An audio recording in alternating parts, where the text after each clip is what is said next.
Hey guys, Casey here again. Today, I'll give you a glimpse into my past and show you why my feelings toward my birth mom and stepmom are the way they are. Don't forget to like and subscribe. My parents got divorced when I was just 5, and I've always lived with my stepmom Polly and my dad in a huge mansion. Since Polly was a successful fashion designer, she had an elegant taste. And my mom, well, let's just say she has a flair for the dramatic. Once when I was 6, I was at the school talent show and Polly was putting some final touches onto my costume. You look fantastic. Oh, this is gonna be so much fun. Oh, thanks.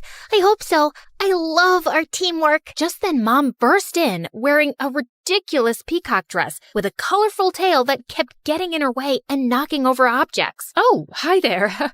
Your outfit is, noticeable. Oh, yes, I know. I'm going to sing opera, but I'm afraid people might faint because they might not be able to handle how amazing my voice is. The judges won't be able to resist my stunning outfit.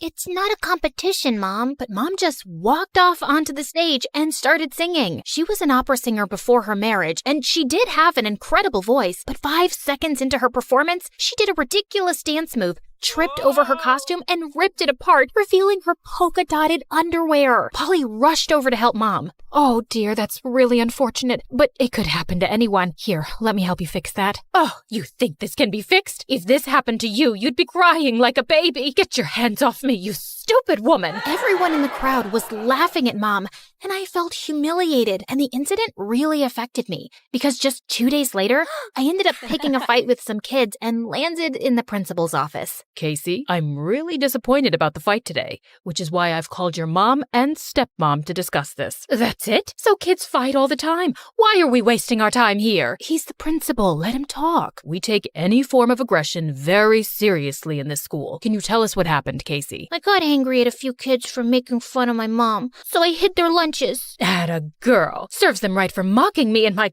gorgeous outfit. In fact, let me teach them a lesson. With that, Mom left the office and went running to the cafeteria and started screaming. You think my costume is funny? Have you seen the way you guys dress up? I should be laughing at you, because your sense of fashion is a joke. The kids stared in shock, and some of them even started crying. You'd be so lucky if you got to wear outfits as magnificent as mine. If I hear you've mocked me again, I'll make sure you're only allowed to wear polka dot socks for the rest of the year.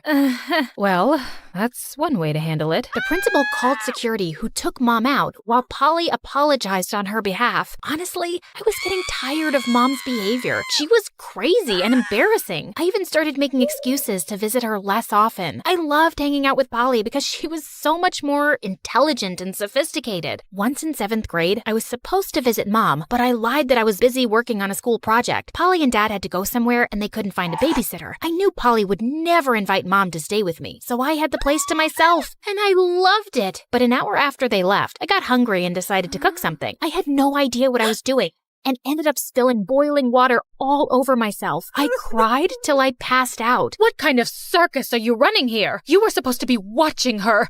Unbelievable. We didn't know she'd be cooking while we were out. It was an accident. Let's focus on Casey's well-being now. You two couldn't take care of a cactus, let alone a child. I'm going to tell everyone about this. Casey is doing fine. The burn is major, though. Her arms and legs are really hurt, and she'll need some weeks to recover. Great. Can we see her now? Of course. Not you. You've done enough, you dumb witch. Mom burst into my room, threw herself on my bed, and started crying like a hyena. That entire week as I recovered, Mom constantly fought with Polly until Dad decided it was better for Polly not to visit me at all. But that wasn't half as scary as the day I found out that Mom had filed a custody case over the burning episode, and worse, she'd won it. Suddenly, I had to live with Mom instead of Dad and Polly, and it was really tough on all of us. Especially me, because now I had to deal with her constant craziness. So when they invited me over to dinner one day, I was over the moon. It was their anniversary, and I wanted to look my best, but my scars were still fresh. So even though it was pretty hot, I chose a long-sleeved outfit. Just as I was ready to leave, Mom walked into my room. You're wearing that in this heat? You must be boiling. I feel fine in it, don't worry. Fine, suit yourself. But don't blame me if you're uncomfortable all night. Feeling fairly confident, I arrived at Dad's place and Polly immediately pulled me into a hug, and she didn't comment on my outfit even once. I won't lie, it was uncomfortable to wear full sleeves, and even kids at school gave me crazy looks for dressing up like that, but some of them were nice. I even made some new friends, but there was no one I was really close to. I think God heard me whining because one day after school, I walked into Mom's apartment to find a boy on the couch playing with some toys. Mom? Who's this? Oh, right. I forgot to tell you.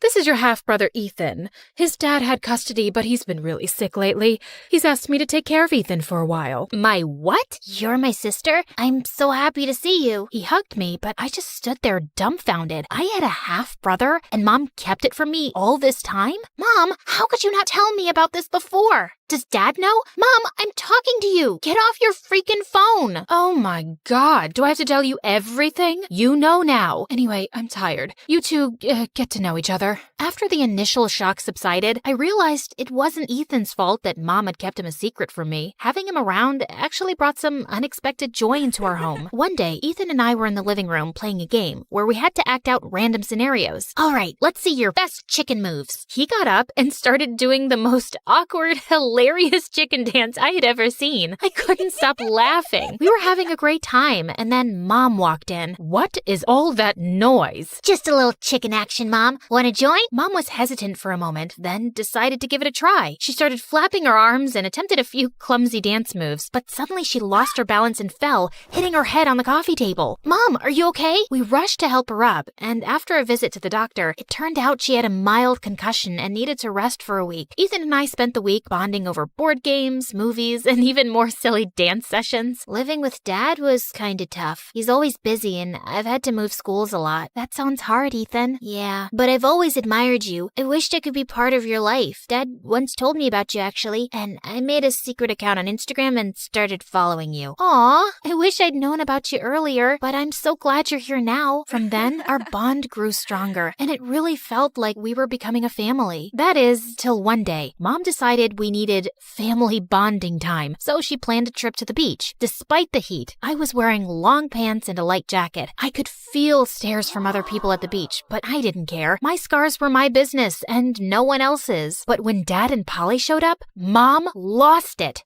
Who invited you? What are you doing here? I did. They're part of my life too, and I want them here. This is unbelievable. You always find a way to ruin everything. No, Mom. You're the one who's always causing drama. For once, can't we all just enjoy a day at the beach? Despite my best efforts, Mom refused and continued to throw a tantrum. Eventually, Dad, Polly, and Ethan and I decided to leave her on the beach and enjoy the day on our own. A few hours later, when Ethan and I got home, we found the apartment turned into a weird tribute to Mom's opera career. Everything was covered with her performance posters, reviews, costumes, and props, and Mom was sitting there in another ridiculous outfit. Why was she always so attention-seeking? Ah, you're back. I hope you had a great day at the beach with your little family. What's all this, Mom? It's a reminder of who I am, who the real star of this family is. You think you can just live your life without recognizing my greatness? Think again. Just then, I caught Ethan's eye, and we both burst out laughing at the absurdity of the scene. But Mom wasn't the least bit amused. She started singing and wouldn't stop for hours. And finally, Ethan called Dad to come and take us, and we both left with him. We stayed at Dad's for a few weeks, and Mom tried contacting me several times, but I never responded. I was done with her craziness. As months went by, life seemed to get back to normal with Polly and Dad, and I was happy. Then one day, I received a mysterious Instagram message from an account with no profile picture asking me to meet them. The person was claiming to be some long-lost sibling of mine. I thought it was a prank, but the person kept sending messages and begging for a chance to talk. So, after talking it over with Polly and Dad, I decided to give it a shot. What did I have to lose, right? I arranged to meet the anonymous person at the cafe, and even Polly and Ethan came along. We were nervous, but curious. When I finally saw who it was, my mind went blank. It was a girl, and she looked so much like me and Ethan. Hi, I'm Alex. I know this sounds crazy, but I think we're siblings. You too? How are we just hearing about you? Our mom didn't want me to have any contact with you. I've been living with my dad and stepmom, and I only recently did some digging and found out about you guys. I've been looking for you two for a while now. My dad told me too that it's Mom who didn't want me to know about you, Casey. You know what, guys? We're gonna talk to her right now. Come with me. With that, we took off for Mom's place to confront her. When we got there, she was shocked to see all her kids in one place, and then she started crying crying like a banshee. I tried to make her calm and sat her down. Mom, just tell us why. You already know why, Casey. I clearly have some issues and can't take care of 3 children. I'm getting therapy, I swear, and it's not even the first time. I just didn't want my kids growing up with some weird, embarrassing psycho mom, and I knew they had nice families. Ethan lived with his dad, and Alex too. I wasn't around, but I always knew how my kids were doing. But you clearly chose to raise Casey and be a part of her life. She had a better life knowing who her real mom is. Oh, honey, what better life? She's the miserable one dealing with a crazy mom like me. She's my oldest, and it was hard to be away from her. But with you two, I had more courage and more people to support my decision. What I did is unforgivable, and I hope you understand me. We were all speechless, and Ethan was crying. Alex looked like she would burst into tears any moment too, but Mom looked worse. You should have just told us, Mom. It would have been nice to know my siblings. I'm so sorry, but I'll try to make it up to you all. Speaking of which, I found a really good skin doctor, Casey, and he said he can fix your arms and legs so you can finally wear some decent clothes. Polly can help you. We all burst into laughter while still in tears. That was Mom for us. We decided to put everything behind us and give Mom a chance. It was a hard decision, but with our parents' love and support, we had hope for a better future. Finally, I had the beach house all to myself for an entire month. A summer of sunbathing, parties with friends, and bonfires on the beach was headed my way.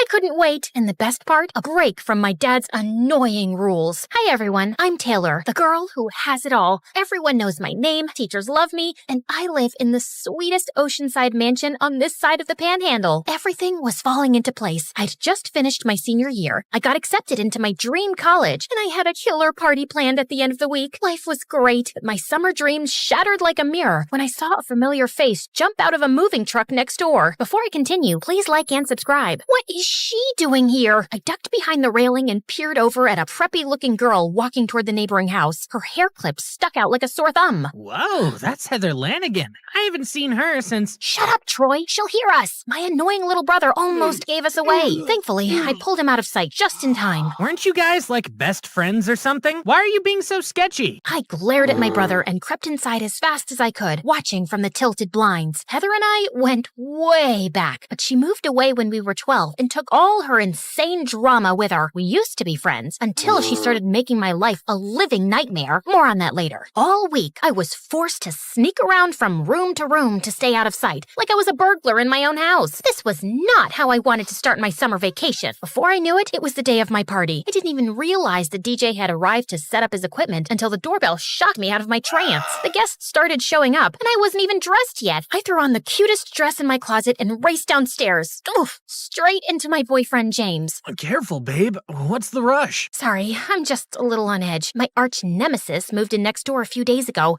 and I'm pretty sure she's plotting my demise. You mean the tiny little girl on the swing over there? Sure enough, Heather was outside swinging innocently with a lollipop in her mouth like Lord Voldemort with pigtails. I didn't buy her act for a second. Don't let her size fool you. Okay. Should we go dance? Yeah. The music kicked on, and I finally let my guard down. We danced and sang karaoke all night long, having an absolute blast. At one point, I looked out the window again and saw Heather, still alone on the swing set. Maybe I'd been too judgy. I was almost tempted to invite her to the party, when suddenly I heard gasps behind me. Watch out! I spun around and stared just as a light snapped off the railing above. James dove and pushed me out of the way just in time. When I looked back out the window, Heather was gone. I tried to act like it was no big deal. Just a little accident, everyone. No need to stop dancing. But the truth is, I was shaken up. Did Heather do this? Even if she did, I knew there was no way anyone would believe me. After all, no one did the first time she tried to ruin my life. So, about that. Growing up, Heather and I were best friends. We loved all the same things. Fashion, parties, the beach, obviously the beach. But we were also straight-A students and in all the school clubs. My dad wouldn't let me do anything without adult supervision, so I used to always drag my mom to our hang sessions because she was less strict. And Heather would bring her dad since he'd recently sold his company for like $1 billion and suddenly had a bunch of free time. Then one day, Heather's dad left. Not long after, my parents got divorced too. Heather's dad moved to Europe to start a new business, and my mom moved to the rainforest to find herself. Guessing all she found was bug bites and poor cell service. It was one more thing Heather and I had in common, except not fun like the others. But instead of bringing us closer together, Heather changed. She stopped answering my calls, started playing cruel pranks on me, and even spread a rumor at school that I peed myself. Pro tip, do not drink lemonade with white pants. Learn from my mistakes, people. One day, she started telling everyone I'd ruined her life. And when I stuck up for myself, Heather turned on the waterworks and no one believed me. I understood her being sad. I was sad too, but I couldn't understand why Heather suddenly hated me. Eventually, Heather and her mom moved away. By then, I was honestly relieved to see her go. At least I'd be safe from her pranks. And I was, for a while. But now, she's back. Over the next few weeks, my brand new car broke down. I lost my entire makeup bag in a thunderstorm, and James even started ditching me. This wasn't a coincidence. Heather was ruining my life all over again. I knew I needed proof this time, so I watched Heather like a hawk. One day, James came over to pick me up for a date and found me doing surveillance. Babe, she hasn't said a word to you. You're being paranoid. That's what she wants you to think. Ooh, scary. Watch out for the big bad she-wolf. I considered dumping my mocha latte on James's head, but decided to be mature and punch him in the arm instead. Also, this latte was way too good to waste. Mocha. I headed out, not waiting for James. I took one step off my porch when suddenly a tidal wave of bright blue paint rained down from above, covering me from head to toe. Still think I'm paranoid?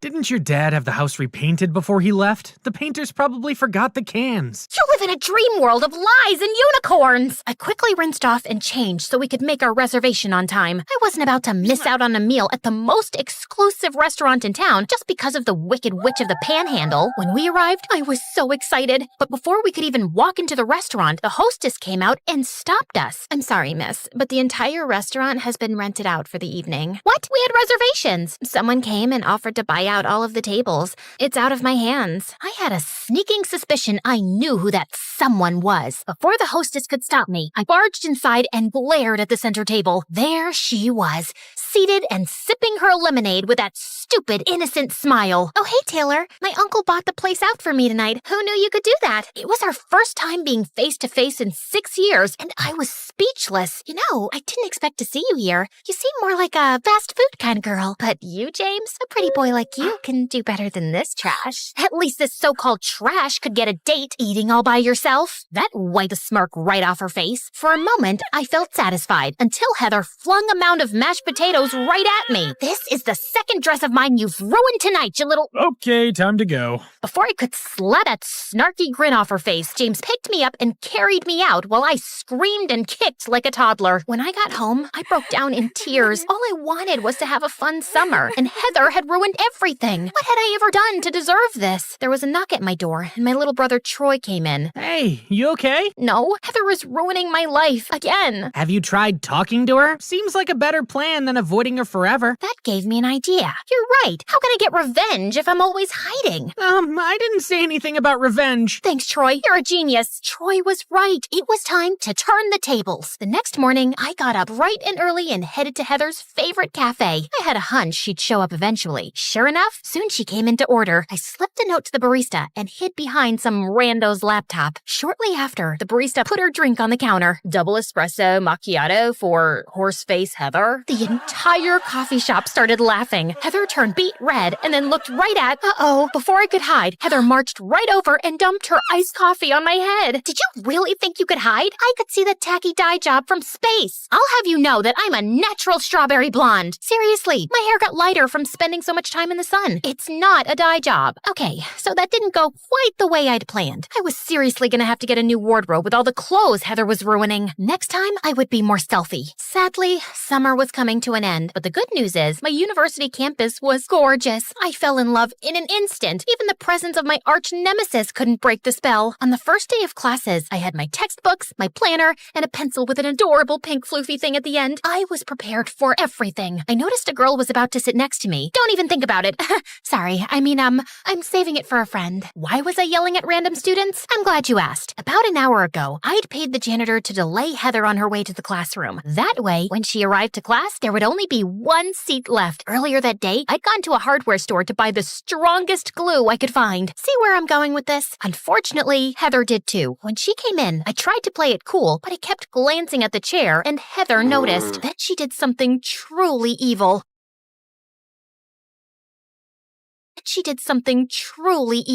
Hey, your name's Kiki, right? Would you mind taking this seat? I'm nearsighted, so I like to sit close to the front. As that girl Kiki came over to take the seat, I panicked. Pranking Heather was one thing, but embarrassing this random girl was another. She was about to sit when suddenly I shoved her out of the way and sat there myself. Sorry, I just realized my great-grandmother sat in this seat when she was my age. It's kind of a sentimental thing. You get it. She didn't get it. But whatever. At least I'd saved her from humiliation. Unfortunately, I couldn't say the same for myself. When it was time to leave class, I tried to stand carefully, but the glue stuck to my jeans and ripped a hole right in my butt. What's wrong? Did you pee your pants again? If I did, this would be the first time. It's hard to come up with a good comeback when there's a giant hole in your pants. All of my pranks were backfiring. Clearly, I needed to make better plans. So this time, I did. I spent all week preparing for the most epic prank ever. I gathered 6 chickens, 25 jars of honey, glitter, and a human-sized net. Don't ask. Then I hid in a bush with my binoculars and waited for Heather to get home. I see you decided to be mature and talk things out. Exactly. Thanks, Troy. I am mature. Troy rolled his eyes and went inside. A little while later, I saw headlights approaching, and Heather pulled into the driveway. Everything was ready. Heather was finally going to get a taste of her own medicine. But when she got out of the car, she was on the phone, and I noticed she was crying. You obviously don't care at all. You would have come back by now if you did. Forget it. My hand hesitated on the rope. Heather was in position. All I had to do was pull, and she'd be coughing feathers and glitter for a week. Instead, I approached her. Are you okay? Why do you care? Well, I don't know if you remember, but we used to be friends. Before you ruined my life, you mean? Oh my God, Heather. I have no idea what your problem is with me. We were besties, and then one day you decided to turn me into a boogeyman for no reason. Whatever it is, get over it. I'll never get over it. I'll follow you to the ends of the earth. You'll never know a moment's peace until I have my revenge. Wow, she really was insane. Stripes and polka dots. Also, the whole evil villain speech, that was weird too. Good luck with world domination or whatever, crazy pants. I started to walk away when suddenly I tripped and pulled on the rope to catch my fall. In an instant, I was hit with a cascade of feathers, honey, and glitter. Heather laughed when suddenly the net fell and snatched her up into the air. We both looked totally ridiculous, but at least the prank was a partial success. Was it just me, or was that a smile on Heather's face? Smile or not, Heather had told me she wasn't gonna let this go. I needed to be ready. A few weeks went by with nothing happening. I knew Heather was trying to lure me into a false sense of security. She must be planning something big. There was a big fall festival coming up. Even though I was a total summer girl, I loved the changing leaves, crisp autumn air, and pumpkin candles. I couldn't wait for the festival, and that's why I knew Heather would make her move there to ruin it for me. The day of the festival, I was on high alert. Babe, why do you keep checking your makeup? You look great. I'm not checking my makeup. I'm watching my 6. Then I saw her, hiding behind the donut stand. That's it? I've put up with your stupid little games all summer,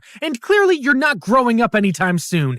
I'm breaking up with you. Also, I lied. Your makeup doesn't look great. You take that back. Have fun being at the festival all alone, loser. Hey, pretty boy. James and I turned at the same time. Suddenly, Heather dumped her pumpkin spice latte on his head. He was about to scream when I took my candy apple and jammed it into his mouth. There, definitely an improvement. Agreed. James stalked off furiously, and Heather and I laughed. You stuck up for me. Well, we did used to be friends. Heather, I'm not lying. I really don't know why you started hating me. You really don't? You set your mom up with my dad. He left my mom and moved to the rainforest with your mom. I was shocked. Heather, I didn't even know they were together. I thought your dad was in Europe. And why would you think I set them up? You used to always bring your mom to our play dates and then leave her alone with my dad because she was less strict than my dad. I wasn't playing matchmaker. I was 11. To my surprise, Heather hugged me. I'm sorry. Listen, your brother came to me last night with tears in his eyes. He begged me to stop. I enjoyed it, but yeah, he was sad. He what? Listen, he's right. I never should have blamed you. It was so hard, and I guess focusing all my sadness and anger on you was easier than dealing with my broken family. I know you had your own struggles too, and I'm sorry if I made things worse. I missed you. I missed you too. I have to go and kill my brother, so come here. What do you say we focus on a couple of those cinnamon donuts?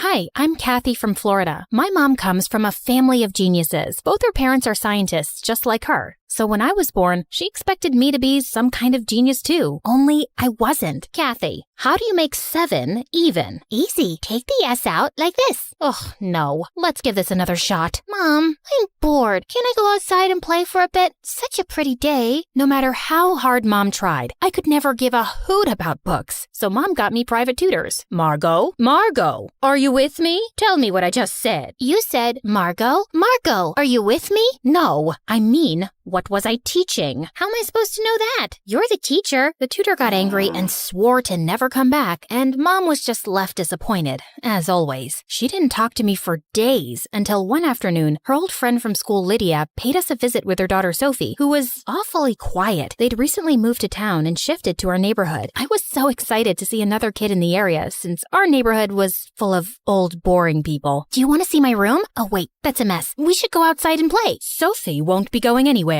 Why don't you guys sit down and I'll get some sodas. Sophie passed me a dry smile and did exactly that. I went and sat next to her. Are you okay? What are you doing? So you talk, huh? Please, don't talk to me. My mom doesn't like it when I talk too much. Or at all. I tried talking to Sophie, but she continued to stare at the floor and I gave up. After they left, Mom told me that Sophie was supposed to go to my school and I had to look after her. Why? She's so weird, and her mom kept staring at me like I'd farted in her face. Sophie's new here and she needs your help. That's the least you can do for me after that stunt you pulled with the tutor. Oh, fine. Just like Mom asked me to, I waited for Sophie so we could walk to school together. She didn't say a word the whole day till the teacher asked us the answer to a tough math question in class. It's 7,250. Wow, dude, that was fast. Are you a genius or something? Well, kinda. I study a lot. Then maybe you can be my tutor. God knows I need one, and no one sticks around with me for long. Sophie smiled, and we spent the entire day together. We were poles apart, but somehow clicked, and she invited me over that evening for a study session. But just as I got there, Linda walked up to us smirking. I have my eyes on you girls. Do not close this door. Sure, Mrs. Linda, Sophie's mom. You know what happens when you close the room? Monsters creep up from behind the shadows and eat you up. Have fun studying. Linda laughed, and I just couldn't stop thinking about how weird she sounded. Also, the entire time I was there, she kept walking by the door, sneaking glances. I wanted to ask Sophie if her mom disliked me or something, but I didn't want to offend her, so I kept quiet. Mom got called for an emergency meeting out of town and asked Linda to help. Oh, of course she can stay here. No problem.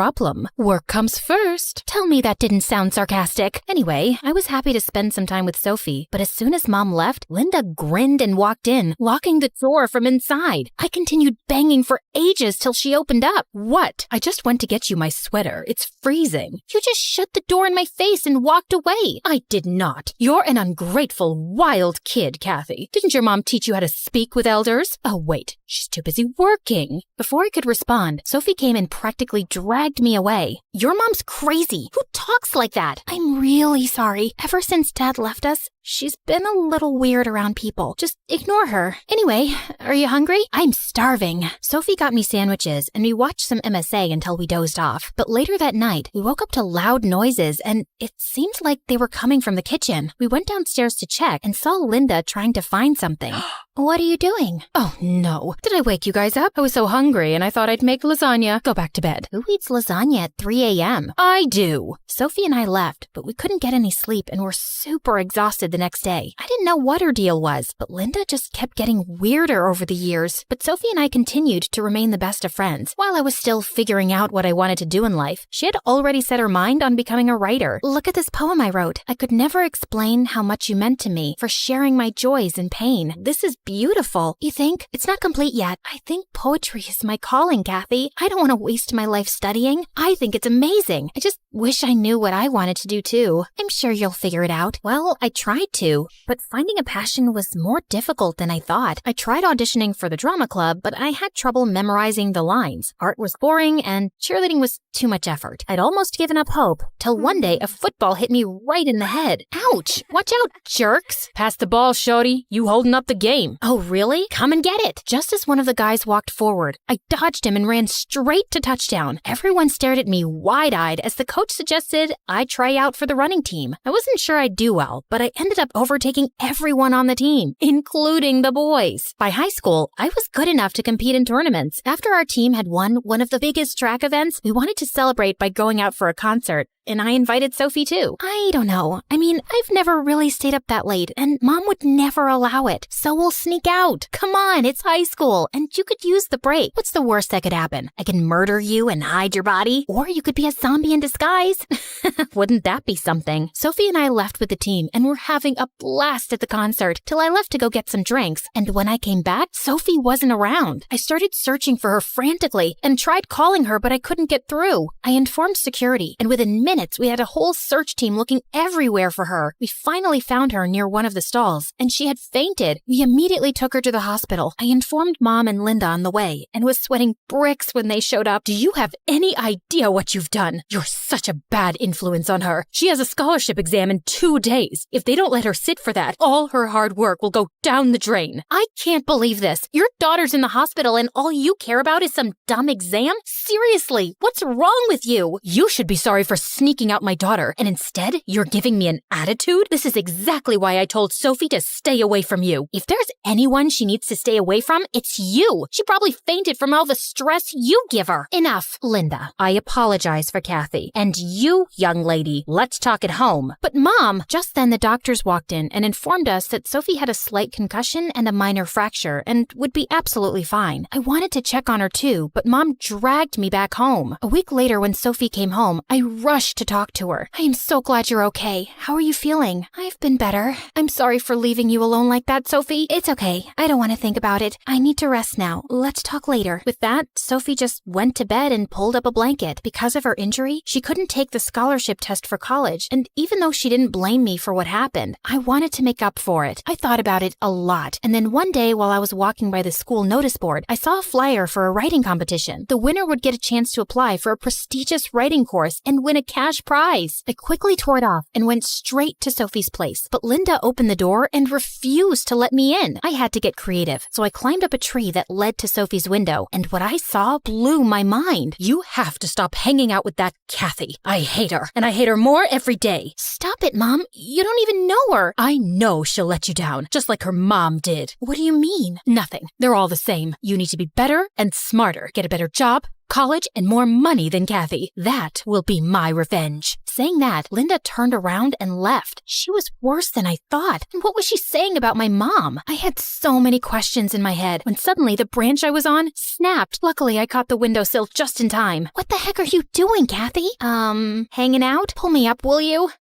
Close call. Here, take this. What am I supposed to do with this? You have to apply. It's been your dream since forever, Sophie. No, I don't have to do anything. Besides, Mom, you can't let your mom define your life for you. You have to be strong and give your dreams a shot. Why do you even care? Because you're my best friend, and I want you to be happy, even if that means going against your mom, who is terrifying, by the way. Oh, tell me about it. We shared a laugh, and Sophie promised to think about it. I was glad to have my best friend back, but I still couldn't stop thinking about what Linda said. So the next morning, I asked Mom, and she told me that in high school, Sophie's mom was a bit weird. She always had her head in books and hardly smiled. So we thought maybe she needed to loosen up a bit, and we played a funny prank on her. What did you do? We might have taken a picture of her digging in her nose and pasted it all over the school. How is that funny, Mom? That's horrible. I know that now. We did remove all the pictures, but I think it affected her, and kids kept laughing at her for years. I apologized more than once, but I guess she's never really forgiven me. I wanted to talk to Sophie about it too, so the next day, I waited outside her house to walk to school together, but she didn't show up, and when I came back from school, Mom told me Linda and Sophie had moved. Immediately, I called Sophie, but as luck would have it, Linda answered. Stay away from Sophie. She's done with you messing up her life. But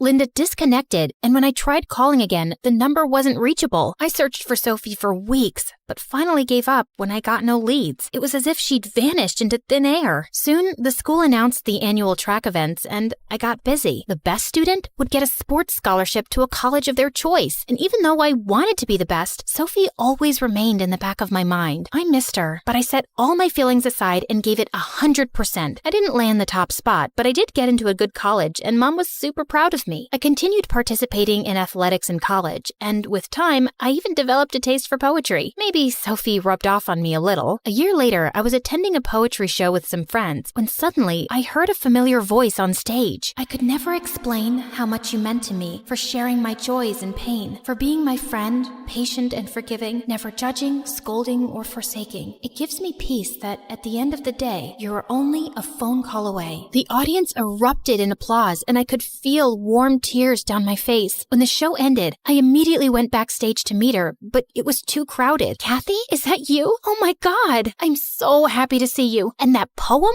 I completed it. It's actually dedicated to you. God, I missed you so much.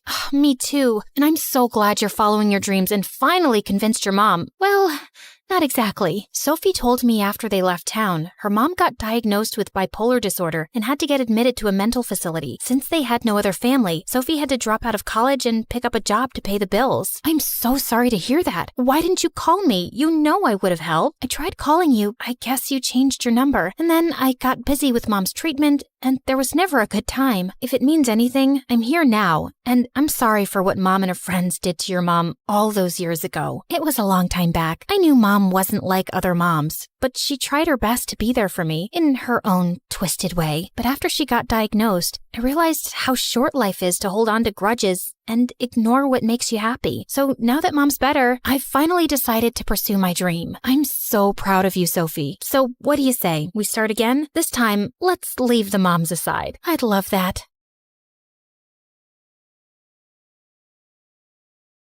Hello, I'm Lily from Estonia. I grew up in an orphanage with my brother Joe. He's 2 years older than me, and we're total opposites. But before I continue, please like and subscribe, and you might get a kiss from your true love. My big brother Joe had shiny blonde hair and blue eyes, and he always got all the attention. Look at this gorgeous kid. He's so beautiful. But I was the opposite. I had dark hair and dark brown eyes, and my skin wasn't as fair, and no one ever said I was pretty. They hardly noticed me at all. Joe was tall and outgoing, and everybody liked him. I was short for my age, and the mean girls loved to tease me. Aw, poor Lily. She's just so ugly. How does it feel to be a loser with a perfect brother? But Joe always had my back. Maybe you should learn to respect others. Oh, for you, Joe? I'll learn anything. I'll learn how to respect others, and how to cook and clean. I'll even learn how to give birth.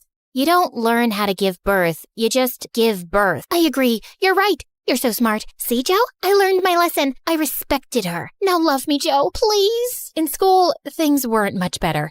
Joe was super smart and almost a genius. Joe, that's amazing. A perfect score. I could barely pass my exams, and I had a hard time paying attention in class. Sometimes I talked to the other kids when I wasn't supposed to, and I got out of my seat and I ran around the room, but I couldn't help it. Lily, sit down.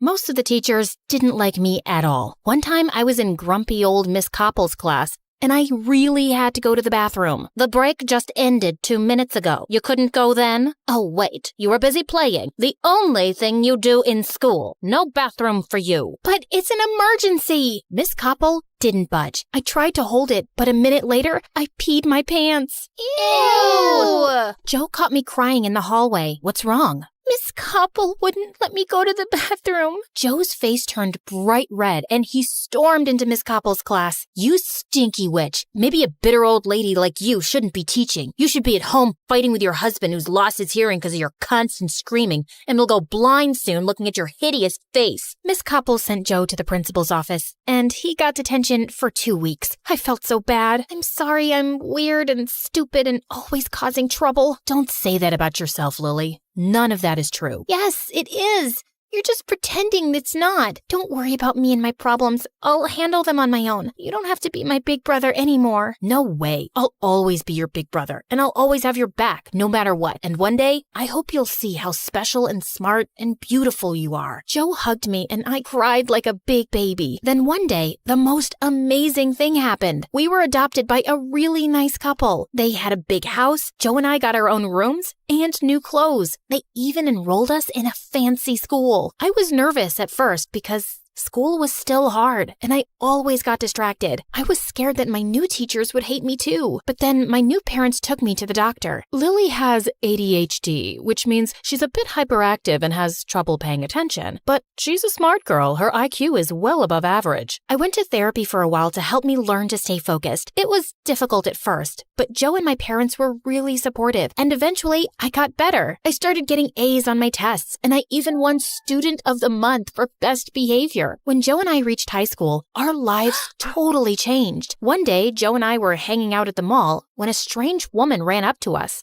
Your face is a work of art. Have you ever thought of being a model? Not really. Stick with me, darling. I'm gonna make you a star. The woman was a modeling agent. Joe signed a contract with her, and soon, every other weekend, he was doing photo shoots all over the city. My life was much better too. My grades were at the top of my class, I had a bunch of new friends, and when I looked in the mirror for the first time, I liked what I saw, especially since my mom always told me how pretty I was and that I should love myself just as I am. I had a newfound confidence, and everyone noticed. Even though Joe and I weren't together all the time, we were still close. We had our own lives, and that was okay. We were always there for each other. Then one day, our dad got a new job and we moved across town. Another family, twice as rich as my parents, lived next door, and they had a daughter my age. The moment Joe saw her, he started acting strange. He was really dying to meet her. Oh, love at first sight? Something only beautiful people do. Why don't you just go over there and say hello? Just say hello? It's not that easy. It has to be just right. She's my destiny. She's my true love. We're meant to be. We started thinking of ways to make them meet. What made it harder was that she was homeschooled. We saw a lot of sophisticated teachers coming and leaving the house. Joe took one of my shirts and went to her house, pretending he found it in the yard and it belonged to the girl. But a maid opened the door and took it, then slammed the door in Joe's face. One time, I saw the mystery girl leaving her house, and I started calling out random names. Emily, Sarah, Anna, Amber. But she still didn't look up. A couple of weeks passed, and I thought Joe would have moved on, but he was still determined to meet this girl. He hatched a new plan every day, but none of them worked. I needed a break, so I snuck off to the park to sketch. As I was sketching an oak tree, I heard someone walk up behind me. I turned to see a cute boy smiling at me. Those are pretty good. Your shading and detail are amazing. I froze. I'd never shown anyone my drawings before. I'll show you mine if you show me yours. The boy's name was Ryan. He was a couple of years older than me, and he was a talented artist. We talked for hours. Every time he looked into my eyes, my heart skipped a beat. Geez, I'm sorry. I didn't realize it was so late. I have to go. Maybe we could meet up tomorrow and, talk about art? Sorry, I can't. I was such a dork. What was I thinking? Asking a cute boy like Ryan out. He must already have a girlfriend. I wanted to crawl into a hole. It's okay. Sorry I asked. No, it's not like that. I'd love to see you again, but I'm leaving for New York tomorrow for art school. My heart sank. This doesn't have to be goodbye. Ryan pulled out one of his sketches from his notebook. He wrote his phone number on the back and gave it to me. I want you to have it. I can't take this. You can give it back when I see you again. On my walk home, every time I thought about Ryan, I couldn't help but smile. I turned the corner onto my street, and then I saw something insane. The mystery girl was scaling the side of her house like a cat burglar. I hid behind a tree and texted Joe, but then the girl came charging at me like a maniac. She tried to grab my phone. Give it to me. Let go, you crazy girl. My phone slipped out of my hand, fell to the ground, and broke. I was so mad. I turned to yell at her, but then she started bawling like a big baby. I'm sorry about your phone. I just didn't know what to do. Her name was Sophia, and her parents made her break up with her boyfriend because he was poor. They won't let me see him or talk to him. My heart's been ripped to pieces. It hurts so bad. Please, make it stop. Don't cry. Things will be okay. How? Thankfully, Joe walked up just then. Sophia took one look at him and got all googly-eyed. Then she got confused. I can't do this. Sophia pushed Joe and ran away crying. The next day, Sophia showed up at our door. What I did to you wasn't cool. I was having a hard time. If you don't mind me asking, what's wrong? Well, I'm broken. Excuse me. If I could just squeeze past you. Each time life smiles at me, bad things happen shortly after. I fell in love with our gardener's son. It was a secret because I knew my parents would never approve. I don't know how, but they found out and things got really bad. I'm so sorry. If you could just step to the side a bit, I could get out of your way, and they fired him and his father and forced me to break up with him. Then they took my phone and homeschooled me for a while. My dad is an important politician, and he can't risk his reputation. And now, every morning, I wake up in a puddle of tears. That's so sad. Yes, very sad. I've got an idea. Why don't you two be friends? It might make you both feel better. Over the next few months, Joe and Sophia started getting closer, and so did our parents. Joe started dressing in expensive clothes, buying Sophia fancy gifts, and he'd brag to Sophia and her parents about how much money he made modeling. Once, Sophia's parents invited us for dinner. Oh, neighbors, you have such a strong, confident, independent young man. I bet girls are fighting over him all the time. Yes, but I have eyes only for one girl. As Joe looked at Sophia and she blushed, everyone noticed the two and smiled. Oh, this is wonderful. We've been so worried about Sophia. I'm so happy she's found someone like you. We had to protect her, you know. She was tricked and manipulated by a dirty, poor boy that stole her heart. Ugh, poor people. You can't trust any of them. They're all liars and cheats. That's not true. Oh, you sweet, naive girl. You'll learn soon enough. Then Sophia's parents laughed at me, like what I said was some big joke. I'm not naive. You're just wrong. Joe and I used to be poor. We're not liars and cheats. We're not dirty, and we're not bad people. Joe's an exception, of course. Who knew an adopted orphan could be so perfect? You guys hit the jackpot with your son. Your daughter, well, she's no Sophia. No, you're right about that, honey. Joe lowered his head. My parents looked away, and I was about to explode. What's that supposed to mean?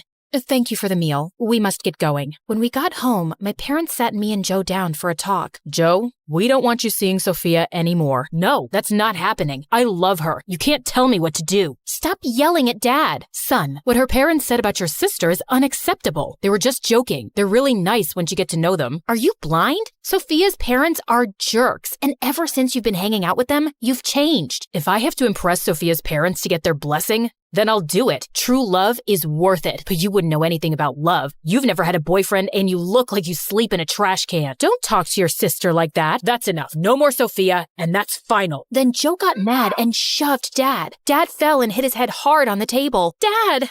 I rushed to Dad's side. He was really hurt. Mom called the ambulance. Then I looked up and saw Joe. I'm sorry. Joe ran out of the house. Dad had a minor concussion, and we spent the night in the emergency room. By the time we got back home, all of Joe's things were gone. We heard from the neighbors that he and Sophia moved into her parents' villa in Paris. Dad was weak after the injury, so I helped him out at the office. Staying on top of my schoolwork and helping Dad was tough, but I enjoyed spending more time with him. My parents and I tried calling Joe, but he never answered, which made me really sad. My new friend Ryan always found ways to cheer me up. He sent me funny sketches and MSA videos. One summer, he came back to town and we sat under the oak tree. We saw a boy and a girl playing on the swings, and I started to cry. What's wrong? I miss my brother. He was my best friend and always had my back. I'm scared I'll never see him again. He's your brother, and he could never stop loving you. I'm sure he'll come back to you one day. Then Ryan handed me a sketchbook and I drew a picture of me and Joe. Ryan encouraged me to study art, and eventually I started selling my drawings. 5 years later, we got married in a small ceremony in our backyard, and soon after, we had a baby. But there were complications. I felt this horrible pain, and the machine started to beep. As the doctors raced to save me, I cried out, "Joe,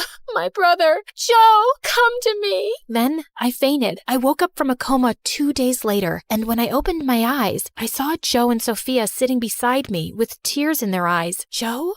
Yes, Lily. Is that you? Yes, I'm here. I'm sorry, Lily. I'm so sorry for everything. I looked up at my parents. They smiled and nodded. I knew from the look in their eyes that they'd forgiven Joe and wanted me to do the same. You broke our promise. You said you'd always have my back, but you chose Sophia and her parents over us. My parents are just mean and have been controlling my life since forever. We had enough and we couldn't take it anymore, so we left. And they cut us off. But it's been so hard. I couldn't find work. We barely had enough money for food and rent, but I was ashamed to come back and ask for help. We felt like we broke your family. We didn't want to make things worse. Then we heard you were in a coma, so we came immediately. I couldn't let you down again. Lily, I'm not asking you to forgive me. I'm asking you to let me earn the privilege to be your big brother again. You'll always be my big brother. I just wanted to see you. I would have helped you no matter what. Then Joe hugged me, and I hugged him back. Hello, I'm so sorry I'm late. You won't believe the afternoon I've just had. Oh, lemonade, thanks. No ice? Not much lemon and sugar either, so just water then. It's okay, I'm not a fussy person. Anyway, yeah, my mother had one of her breakups, and she was crying, and I was trying to be a nice, supportive daughter. Mom, your stupid boyfriend stole my favorite jacket. I know it's him. He's always had his eye on it, and if I ever find him wearing it, I'll strangle him with it. By the time I was done comforting her, I missed the bus. Then I dashed to the subway station and barely managed to squeeze into a jam-packed train. And then this couple started baby talking in my face. The guy was all like, "Aw, my baby broke a nail. I'm gonna kiss that boo-boo away." And the girl was like, "Oh, Schmoopy, I love you so much." Oh, God. How can anyone with an ounce of self-respect talk like that? Then they started kissing, literally in my ear. I mean, the girl was leaning against me for support, and I could see the guy had spinach stuck in his teeth. Ugh. I just couldn't take it anymore, okay? I shouted at them to get a room, and then everyone around me started booing me for harassing two people in love. Someone even threw a tomato at me. This is why I hate romantic love, and how ridiculous it makes people. Actually, wait, don't start thinking I'm some love-hating, bitter person just yet. Hi, I'm Fiona, and before I explain myself, please like and subscribe. I grew up with a single mom and my half-sister Mila, who's 5 years older than me. The two are like peas in a pod. Basically, both of them aren't acting their respective ages. And me? Well, the only thing I have in common with them is that we all like chocolate, which is nothing remarkable given that 86% of the world's population likes chocolate. No, I didn't check this on Google, but you get my point, right? Mom had Mila at 18, and then 5 years later, she had me with another loser, who I kind of feel lucky not knowing, because I've seen the guy's mom pics, and it's not pretty. Like once when I was 7, Mom brought home this guy who claimed to be, wait for it, a prince from a far-off land. Even then, I could tell he was just a con man with a fake accent. And look, he came bearing royal gifts. This belt for Mom because her back hurts a lot, a makeup set for Mila, who was 12 at the time, and a watch for me. Trust me, this is the original condition. So, which country are you from? Pajamistan. My people wear pajamas day and night, and everyone's comfortable and happy. And where is this place? Can you show me on this map? See that tiny island next to Pakistan? That one. You're pointing to Africa, dude. Pakistan's in Asia. It recently shifted to Africa. Your map's old. That doesn't make any sense. Your mama doesn't make any sense. He stayed for free with us for 3 weeks, then finally stole Mom's jewelry and vanished off the face of the earth, pretty much like the country he rules. And my sister, well, she has a serial dating problem. You know those girls who just can't be without a boyfriend ever? She's already in another relationship, for she's fully out of the last one. Also, Mila has 2 types. One is the macho criminal type, like if she ever wants a reunion party for her exes, she'd have to arrange it in prison. This last guy she was dating had tattoos all over and gold chains around his neck. And surprise, surprise, he turned out to be some low-level drug dealer. Talk about a walking cliche. The second type is pathetic losers. Boys with terrible self-esteem who keep telling Mila that she's way out of their league. Now, these guys are slightly better than the macho jerks, but I don't respect them either. For example, see this guy? Let's call him Peter. What is this loser even wearing? The first time I met Peter, I walked into Mila's room thinking some homeless dude had broken in, and I hit him with my shoe. Which brings me to a question for all you guys out there. What happened to basic grooming and occasionally washing your face? Is that a very tall order? If you're watching, please comment below and explain this to me, okay? Because when I see old Hollywood movies with their impeccably dressed heroes, I just swoon. When and why did guys decide it was cool to look like you just got out of bed and wear low-rise pajama pants that introduced me to your butt crack on the first date? I haven't even fully observed your eye color yet, and I had to see that? No. I did not want this level of intimacy. Sorry, I got off track. So yeah, Mom and Mila's collective dating record plays out like the soap operas they love. Never-ending and full of dumb characters and unnecessary drama. And I swore I'd never be like them. I'd pick the right guy. Because it's not that I hate romance. Like, come on, who doesn't want someone like Mr. Darcy from Pride and Prejudice? There's a reason why 91.5% of the female population adores Mr. Darcy. No, No, I didn't Google that either. I just make this stuff up. Get with the program. Of course, I want some handsome, sophisticated guy to see me across the room and be captivated by my intelligent eyes. Then we exchange witty banter and stinging insults, and he falls hopelessly in love with me. And I find out that, despite his flaws, he is in fact my perfect match. But in reality, I just can't seem to get past the flaws. I swear I try, but it's not been looking good since the 6th grade. See this love letter a boy gave me back then? I'm writing with the red crayon to show my love is like a lion. I'm writing with the brown to show you I'm down. Circle, I love, hate you, mark. He wrote this in 6th grade. What was I supposed to be impressed by? The obviously low IQ? Looking into my recent dating history, let's start with Mr. Buttcrack. He works at the local movie theater, and he looks all right in his uniform. He cracked a funny movie line, I laughed, and we exchanged numbers. Such a mistake. Sup, girl? Sup, girl? No, hello, nice to see you. I'll pull out your chair. Nah. Why even bother using proper words, girl? He chewed like a cow, told me he had no plans to go to college because he already had a job, and said he was going to live rent-free with his parents forever. Sounds sweet, right? Oh, you see that dork with the broken glasses? I gave him a wedgie yesterday. I couldn't wait for this date to end. I leaned in for a quick goodbye hug just to be polite, but he kissed me instead, and it felt like kissing the bark of a tree. Dude, ever heard of a thing called lip balm? Then there's Mr. Pretentious Windbag. A friend set me up with him, saying he was just my type. Yeah, we're not friends anymore. The foie gras is spectacular, almost as good as the one I have in France. Have you tried the caviar yet? Please have some. It's not every day you get to taste such exquisiteness. And oh, this rabbit, what's that smoky flavor?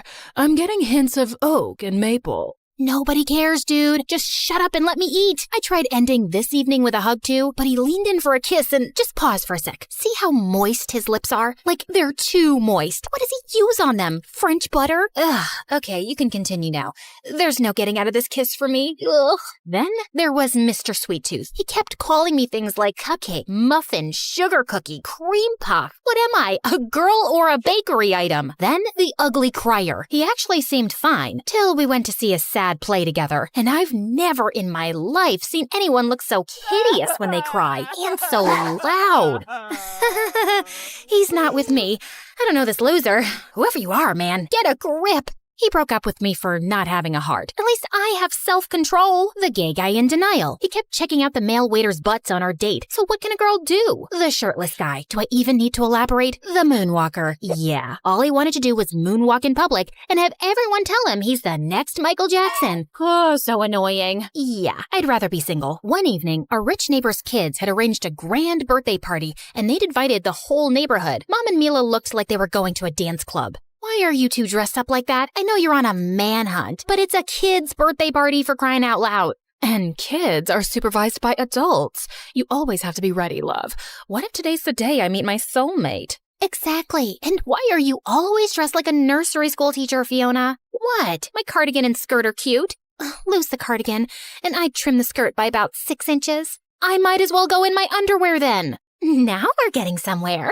Ugh, these two. Mom and Mila did find guys to flirt with, while I sat in a corner eating cake and wondering why people ever willingly have children. They scream at the pitch of opera singers, carry a million germs, and think the universe revolves around them. Just then, our flustered-looking neighbor said she had to take her twins to the bathroom, and could I look after her baby? And then she just dumped him on me. FYI, I don't hate babies, like I'm not a psychopath. It's just that, well, babies are boring, and it's unfair to expect me to go gaga over them just because I'm a girl. No, my womb doesn't tingle every time I see a baby. Just look at this one. All it's doing is staring at me and making spit bubbles. This is about as much fun as spending time with a potato. Just then, I spotted the party clown and handed the baby to him. Can you just hang on to it till this woman with red hair comes around?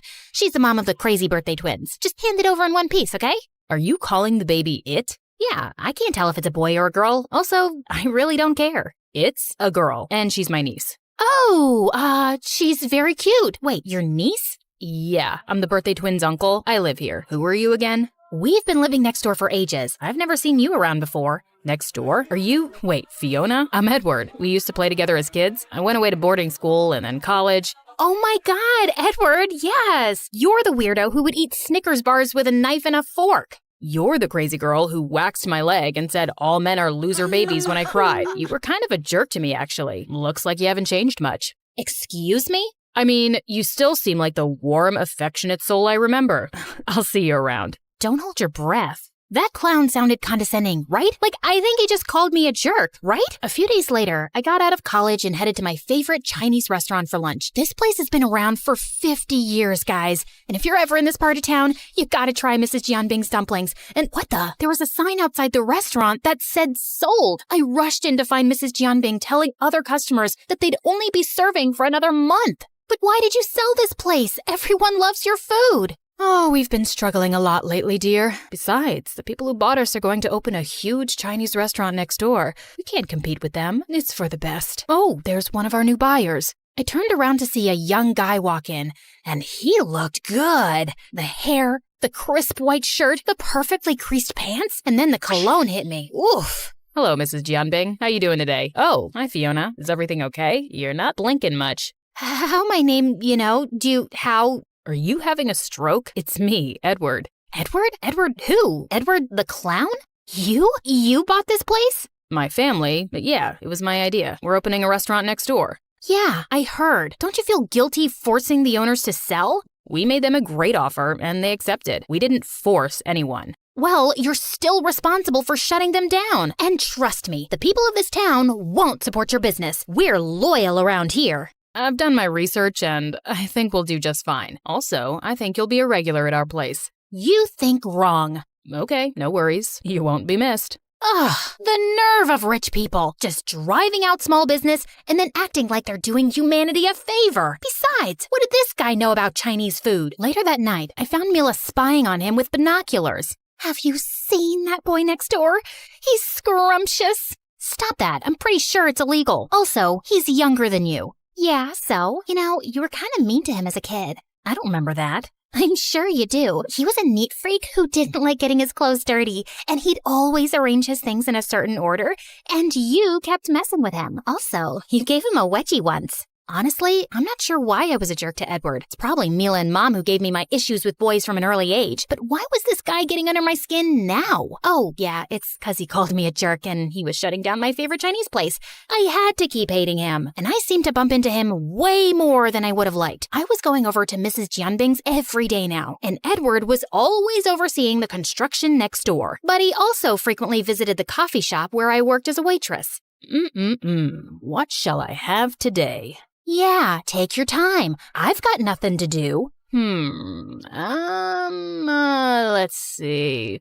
Okay, never mind. I'll just have my usual. I don't have your usual memorized. I literally order the same thing every day. And you thought I put it down in my diary? No, just your brain. But it's okay. I understand. Waitressing is hard for you. Are you saying I'm dumb? No, I'm just saying that you don't have the best people skills. You should think about joining the army. And you should think about joining the garbage dump. And then one night, Edward turned up at our door with a cake and flowers. You took a job as a delivery boy? Sorry, wrong house. These are for your mom and sister. I never visit someone's place empty-handed. What a gentleman. So, anything for me? Yeah, a proposal. I'd like you to be my date for a charity gala. Did you just ask me out? What made you think I'd say yes? Well, you keep spying on me with your binoculars. Clearly, you have a crush on me. That's not me. I mean, it's not anybody here. You're hallucinating. Okay, if you insist. And it's not a real date. I just need any girl, and you're my neighbor. So, it's convenient. My ex will probably be there, and I didn't want to turn up alone, okay? Say yes, and I'll find another coffee shop to go to every day. You got yourself a deal.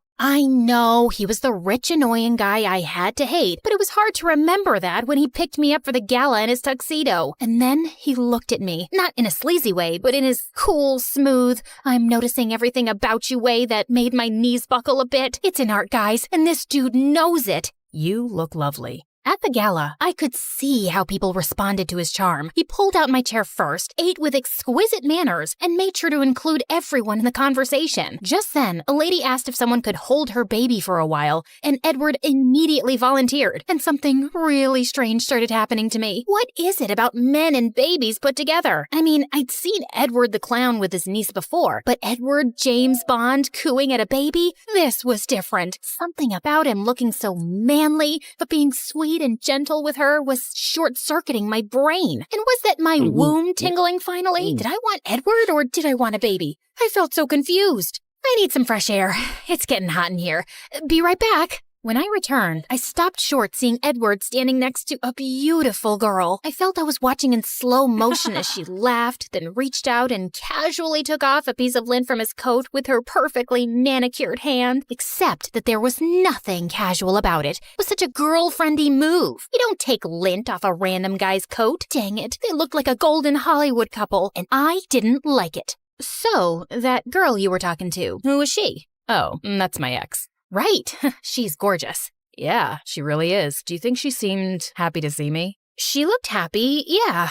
Cool. Thanks, Fiona. You were a big help tonight. He ended the night with a strong pat on my back like he was burping a baby. True to his word, Edward stopped coming to the coffee shop, and I felt disappointed. A few times when I went to the Chinese restaurant, he wasn't there either. Yeah, he'd reconnected with Miss Universe for sure and was busy with her. And I didn't want to care, but I did. A few days later, I got home from work to find Mom looking upset. Mila went on a trip with her boyfriend and was supposed to be back yesterday. I haven't heard from her, and her cell phone is off. We called all her friends, but no one had a clue. We thought if she wasn't back by morning, we'd report her missing. But I was sick with worry. I went out for some air and had just walked a few steps when I ran straight into someone. Great. I'd ordered this specialty cake for Mom. Hey, Fiona, what's wrong? I probably looked worse than the ugly crier telling Edward about Mila. He asked me everything we knew about her boyfriend and said he'd report it to the police immediately. We'll find her. There's probably a good reason why her phone's off. Get some rest, and I'll keep you updated. Mom and I must have dozed off while waiting to hear from Edward because it was morning when I woke up to find Mila burst in and Mom crying as she hugged her. I jumped to hug her too and then pushed her hard. Where were you, idiot? I was at this cabin with Kyle and his friends, and suddenly there was a police raid. We all got thrown in jail, and I wasn't allowed to make a phone call. Kyle is part of some criminal gang. Can you believe it? Of course I can believe it. God, don't you ever learn anything? Maybe you would if you stopped dating for 2 seconds and spent some time alone with yourself to think about why you keep messing up. Is your self-worth so low that you need constant validation from stupid pieces of garbage? Fiona, honey, calm down. No, Mom, I will not calm down. You two keep acting like dumb teenagers, and it's not cute. Just grow up already. I was still fuming in my room hours later when there was a knock on my door. Can we talk without you biting my head off? We can try. Look, you're right. I keep making terrible choices. I'm sorry, and I'll work on getting my act together, okay? Okay, and I'm really glad you're all right. How'd you get out of jail? Oh, Edward tracked me down somehow. He drove out 3 hours to come get me and paid the bail. He must really like you to make so much effort. What? No, he's just a gentleman. I'll go thank him. I know you don't want relationship advice from me, but Edward's a special guy, so don't let him go easily, okay? Just tell him you like him. I know you do. And so what if he doesn't like you back? I've been rejected by thousands of guys, and I'm fine. What doesn't kill you makes you stronger. Also, it's good to put yourself out there for someone worthwhile. Wow, you sound almost wise. So bizarre. Just go. Edward wasn't home, but their maid told me he'd gone to the restaurant. My heart was pounding as I thought about what I'd say to him, and then it started to rain. Great. This is how I wanted to confess my feelings. Looking like a wet poodle. Edward was alone in the restaurant and looked surprised to see me. Fiona, you're soaked. Here, take my jacket. I'll get you something warm. He ran off to the kitchen and came back with soup and dumplings. We're testing out our menu today. Want to give these a try? Okay, sure. Although I'm not happy about it. Oh my god. These taste exactly like Mrs. Jianbing's. I hired her as the chef. That was always the plan, but I didn't tell you because you'd already assumed I'm a rich jerk who doesn't care about a small business owner. I told you, you're going to be a regular here. Okay, that's my cue to embarrass myself. So here goes. Edward, I came here to help you for thanking Mila, but there's more. And it's probably totally the wrong time because you just rekindled things with your ex, but I like you, okay? Yeah, I like you. Wow, this is so liberating. I really like you, Edward, and I don't care if you like me back because I was still strong enough to say it, and I'm so proud of myself. I'm proud of you too. Also, I didn't rekindle anything with my ex. I literally took you to the gala to see if you'd get jealous of her. I like you too, Fiona. Really? Why? Because you act so much tougher than you are, and it's really cute. I am tough. Remember I gave you a wedgie once? I can do so much worse if you turn out to be a jerk. I'll keep that in mind. Now please shut up so I can kiss you. It was just as magical as I'd imagined, and it looks like I'd met my match. Yeah, I'm not gonna say, and then we lived happily ever after, cause that's dumb and cliched and not real. We lived happy most of the time ever after, and I wouldn't trade it for anything else.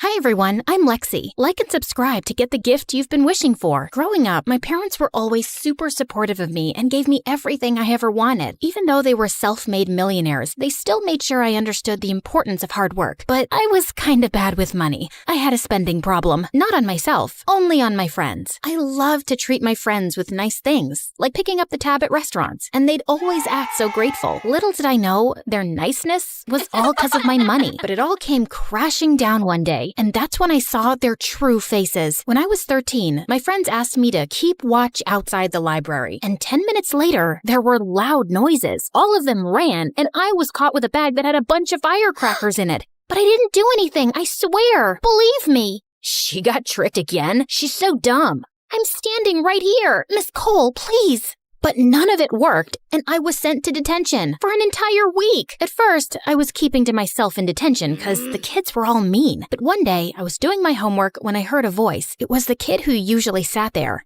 You have to do it this way. Here. Oh, thank you. You look familiar. Do we know each other? Wow, we're in all the same classes. I'm Zach. Never mind. Sorry, I've been so busy with my friends that I haven't had the chance to meet anyone new. It's fine. Heard they threw you under the bus again. Listen, you've always seemed like a nice girl, despite how naive you are. And Lexi, your money's the only thing your friends care about. Don't be fooled by them again, just because they act all nice to your face. They're barely even nice to my face anymore, to be honest. If they were, I wouldn't be here in detention. That evening, I thought about what Zach had said, and I had to admit, he was right. During that week of detention, Zach and I became friends. That was almost 3 years ago, and our friendship has only grown stronger since. A couple of months before high school, Zach had a major glow-up, and all of a sudden, everyone wanted to be my friend for a whole new reason. But for me, he was just Zach, my best friend. I realized the reason I liked Zach so much was because I felt so comfortable around him, and he was so kind to me. Unlike my old friends, he didn't care about money and always split the bill when we went out. He also never let me buy him expensive gifts. He didn't see me as the rich Lexi, but as Lexi, a bro of his. What a weirdo. Zach was such an amazing friend, but little did I know that one day, he would be the one to turn my world upside down. Once, when I got the highest grades in 10th grade, Zach threw me a surprise party with my parents. It was totally awesome. So many huge celebrities were invited, including Iris. I loved her. The party was a blast, and I had an amazing time.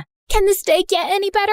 Turns out, no, it couldn't. But it could get weirder. I was in for the biggest plot twist of my life, like the twist at the end of the movie The Sixth Sense. As I was walking up to my room after seeing off my friends, I heard my parents arguing, which was really weird because they hardly ever fought. No, we can't tell her. What if she leaves? She's my baby. But she has a right to know. We should have given her the letter when she was younger, but we kept putting it off. We can't keep her in the dark forever. It's time. She should know about her real family. Mom? Dad? What are you talking about? Honey, we can explain. Before they could stop me, I snatched the letter off the table, and then my entire world crumbled. Is this real? I'm not your daughter?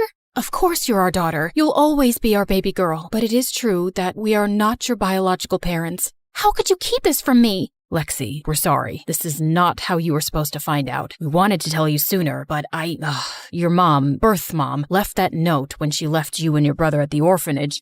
Brother? I have a freaking brother? What else haven't you told me? Sweetie, please, calm down. You look pale. I think I need to lie down. That was a lot of information for me to take in. 16 years of me living here, and I find out now that I was adopted and have a twin brother who was adopted by another family? I was furious at my parents and refused to talk to them for weeks. When Zach tried to force me to talk to them, I told him everything. How could they do this? You're angry right now, but you have to remember, your parents never let you feel like you weren't their own. The love they have for you, it's real, no matter what it says on a piece of paper. When you calm down, you'll realize how lucky you are. Not everyone is this lucky, Lexi. I know I would give anything to have a family like yours. That made me feel sad for Zach. His parents had split when he was 10, and it had been just his mom and him ever since. And I realized Zach was right. I forgot how much my parents actually loved and cared for me. I rushed to them and apologized. I was determined to find my brother. From the letter, I knew his first name was Mark. I just needed a last name. So I called the orphanage every day to ask for my brother's last name, but they didn't budge. I even asked my dad to make a big donation. Might as well use all this money for some good, but it didn't work. Looks like money can't buy everything, huh? Zach then had the most brilliant idea. He suggested we both volunteer at the orphanage and snoop around for the details.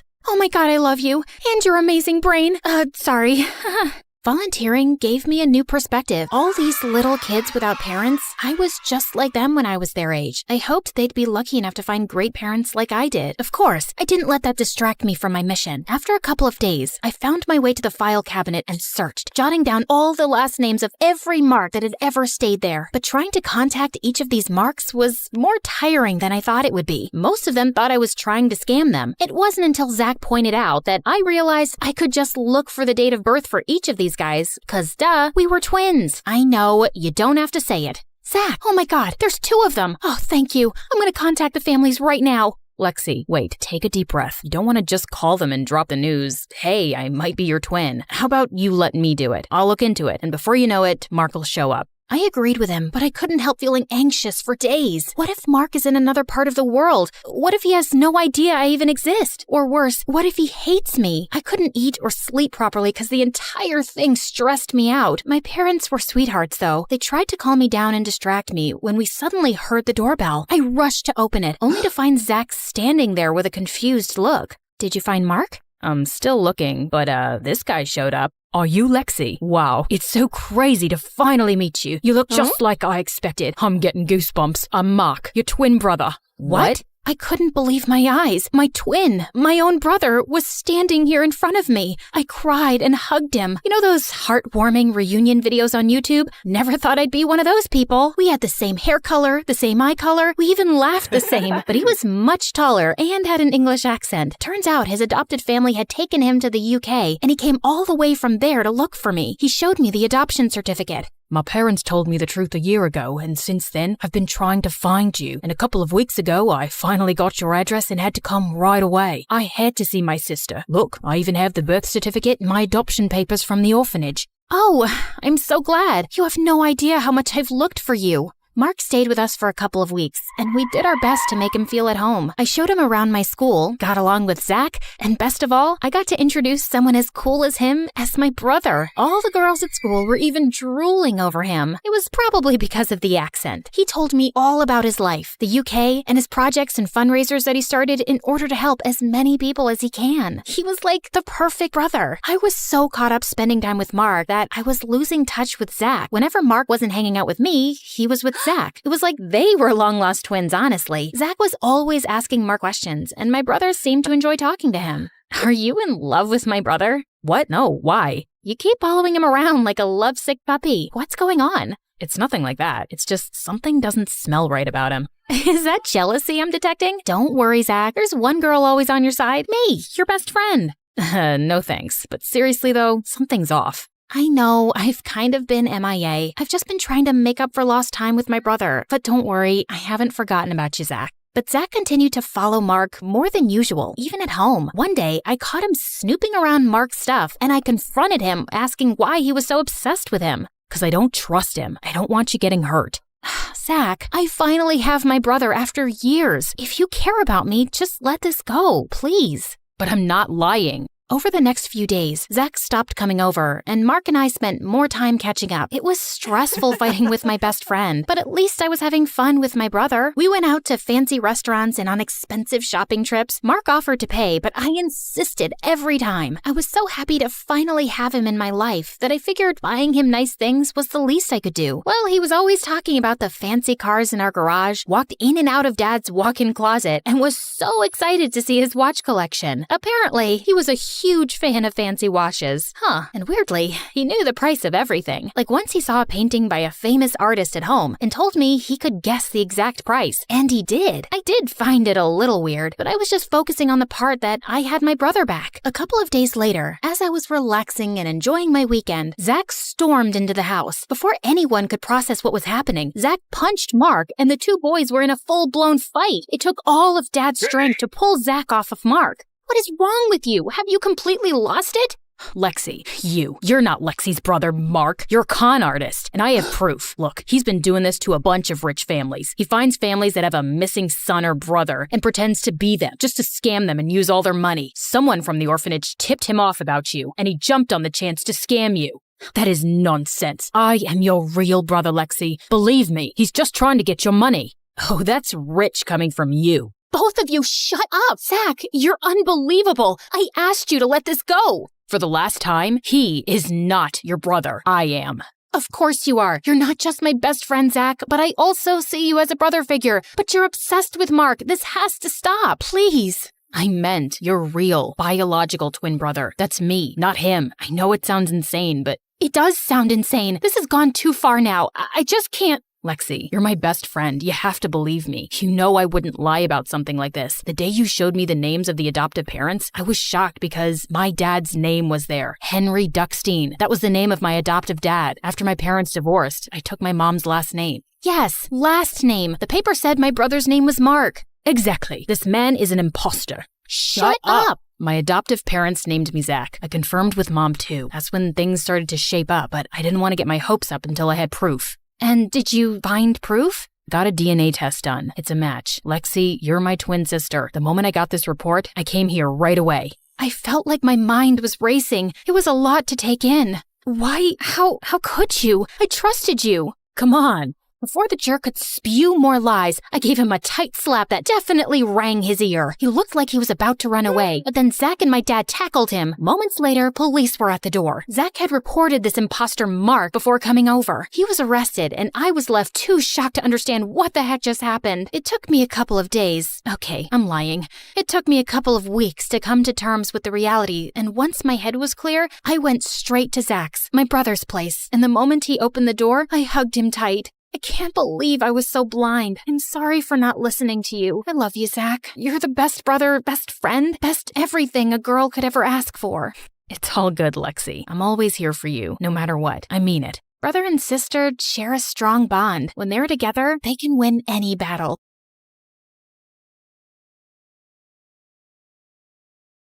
Do I look good, guys? Anything stuck in my teeth? Just let me know in the comments. I really don't trust my assistant. She hates me. See, I was telling a friend one day that my assistant smells like chicken, and I think she overheard. But seriously, I hear bark every time she comes close. Wait, if she sees this, she'll start spitting in my food. Director, please cut this part out, okay? Hi, I'm Cece, and I'm a model and Insta-blogger from New York. Now, I know many of you are expecting Ramen to do a part 2. And don't get me wrong, I love her. But let me tell you how I'm better than that noodle-loving rapper. She never even told you her real name or where she's from. But I'm an open book. I have no problem disclosing that my full name is Cecilia and... Wait, I'm getting a phone call from the dragon. I mean, my mother. This can't be good. Be right back. Okay, where was I? Yeah, basically, Ramen's busy and her animator got sick and can't do more parts for now. But MSA can't disappoint you, so I stepped up. Now my story will take this lovely animator, and I chose him because he makes his character shake. Like this, see? See, I have a bit of a history with shaking. I love Rihanna and her song Shine Bright Like a Diamond. But when I was little, I used to hear it as shake your body like a demon. And I wondered, why would somebody shake their body like a demon? Who has even seen a demon shaking? But you know, I'm just an easygoing girl. I didn't question anything and just continued with my life. The reason why I was a relaxed, easygoing kid was because my parents were jerks. You know, like jerks to the point where you just give up and live your life because you have no other option. I was born in a family of French aristocrats who had moved to the US a long time ago. But my parents still acted like they had sticks up their butts. I lived in a large, dull mansion where everything was beige, and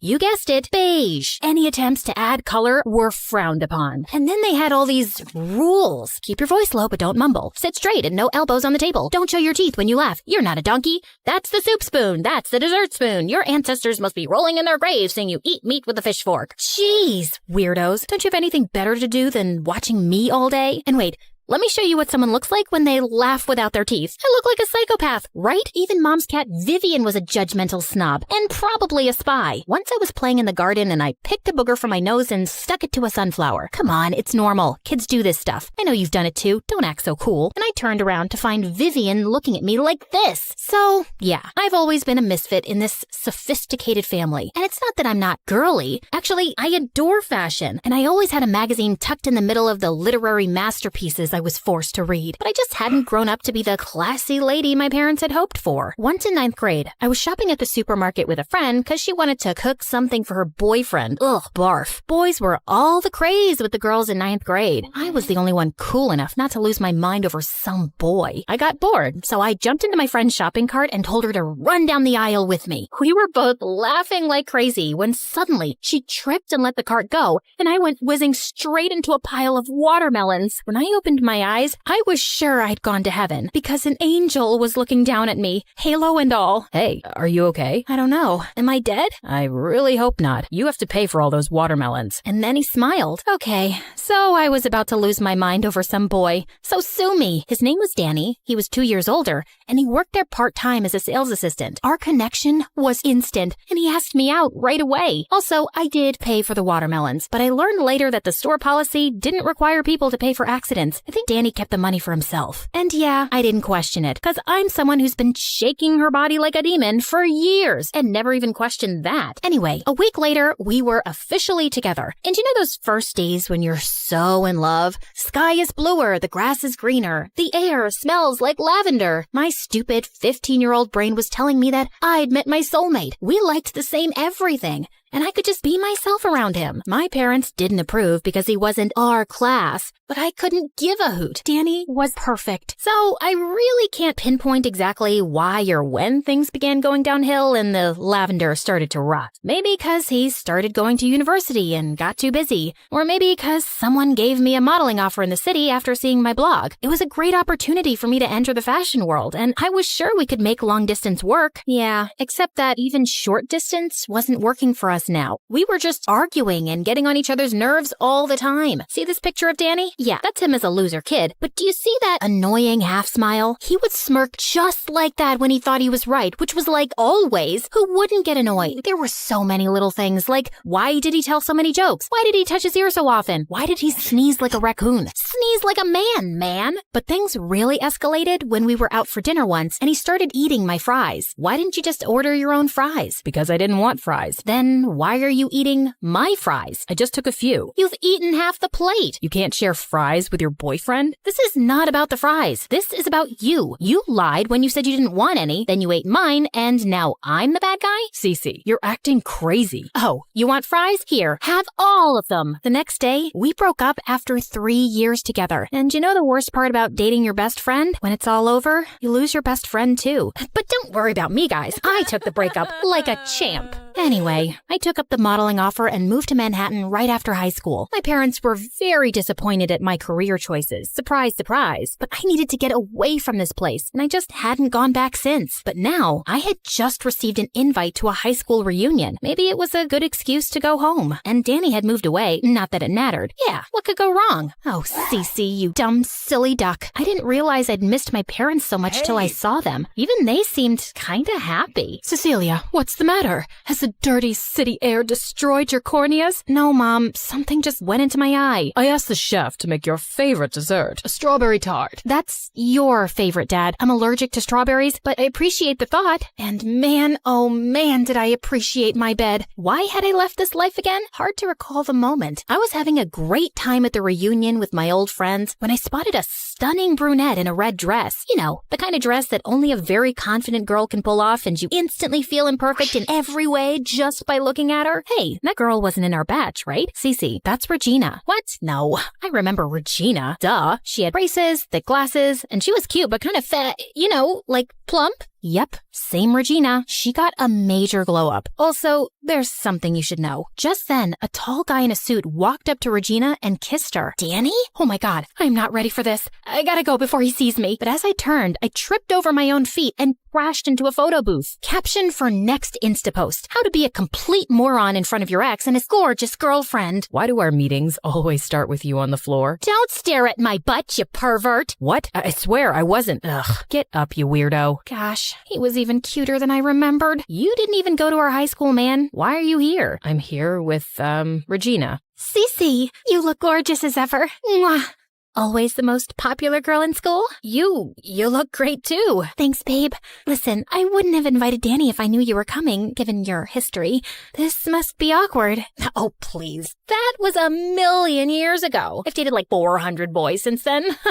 It's all cool. We're cool. Except watching them together was setting my insides on fire. Listen, guys, I'm not unreasonable. Of course, I didn't think Danny would stay single forever, even though it would have been great if he did till I got married and had my first child. Whatever, I can't control that. But why her? She's prettier than me. He wasn't supposed to upgrade. Animator, show me the ugliest shot you got of her. No, not this one. She still looks too pretty. Not this either. Pretty. Okay, animator, you failed. Can someone else volunteer? Yes, the music guy. Love your music, by the way. Oh yeah, this picture. Look at her face. It's made according to Da Vinci's golden ratio, man. And that dark hair, that swan-like neck, her perfect skin, and those long legs. And no, I'm not gay. I mean, I don't think so. But if I was, she'd totally be my type. Cecilia, who are you talking to? And I heard gay. Are you gay? Not that we're not open-minded people, but, no grandchildren then? Not right now, guys. I went down a social media rabbit hole stalking Regina and Danny. I wanted to be happy for him, really, but he didn't seem like himself anymore. He was always dressed in fancy suits and hanging out with fake-looking rich people like he was trying too hard to fit in. But it wasn't any of my business. He'd moved on, and so had I. Till I found out my parents were hosting a Christmas party, and Regina's parents were invited, so she and Danny would be coming too. Ugh, I needed a distraction, so I decided to work on a new blog post. How to get a date over the holidays so you're not the only single loser at Christmas. Okay, lovely followers, and of course everyone watching this video. Here are some of Cece's tried and tested tips. Number 1, walk up to a guy in a grocery store and compliment his ugly sweater that his mom obviously knit for him. Guys love it when you compliment their moms. Number 2, stand behind a cute guy at a coffee shop, eavesdrop on his order, and then say, "Oh, you have such good taste." Ha!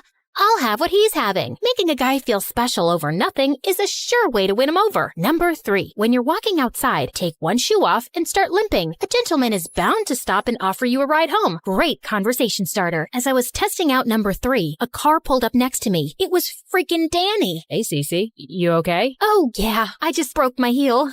Hop in. I'll drive you home. Couldn't tell him what I was actually doing, obvi. We drove away in awkward silence, and then he turned on the radio. You want to hear about a girl who makes jealous witches?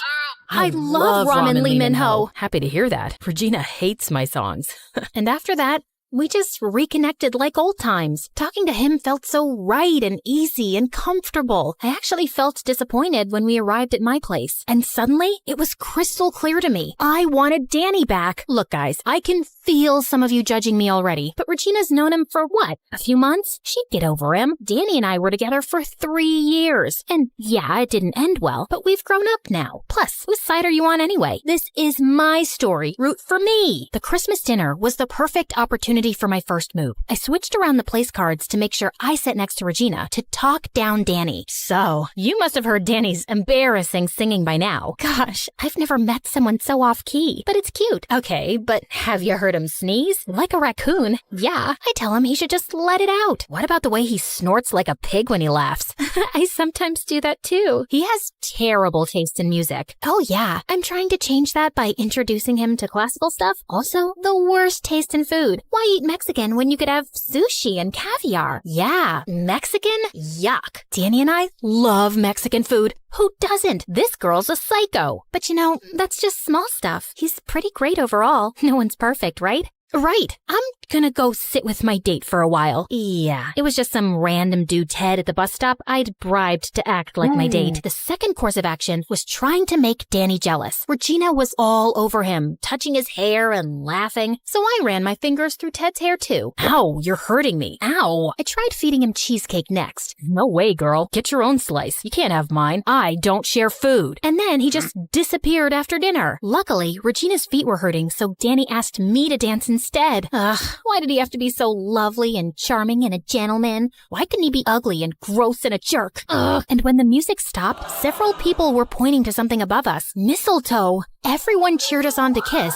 and Danny gave me a gentle peck on the lips. He walked off while my head was spinning like a ballerina. And as I watched him and Regina leave the party, she waved to me with a warm smile. Wait. What? I just kissed your boyfriend and you're smiling at me? This girl was faker than my nails. And for some reason, she wanted to keep me close. 2 days later, she arranged a big picnic for our whole batch and invited me too. Yeah, check out her fancy handwritten note because she's too fancy to send a text. Dearest Cece, you are cordially invited to Regina's annual charity picnic gala. All we require is your presence and generous donations. The rest has been taken care of by us. Hope you'll join us for a fun-filled day. XOXOXO, Regina. Well, two can write a note. Dear Regina, yeah, I'll come. I'm busy, but I'll come. Cece. It was a huge event and there were a bunch of games. And somehow for each of them, she partnered me and Danny. I didn't know what she was up to, but I felt like she was watching me. Well, I didn't mind. I was happy for Regina to see how totally in sync Danny and I were. Man,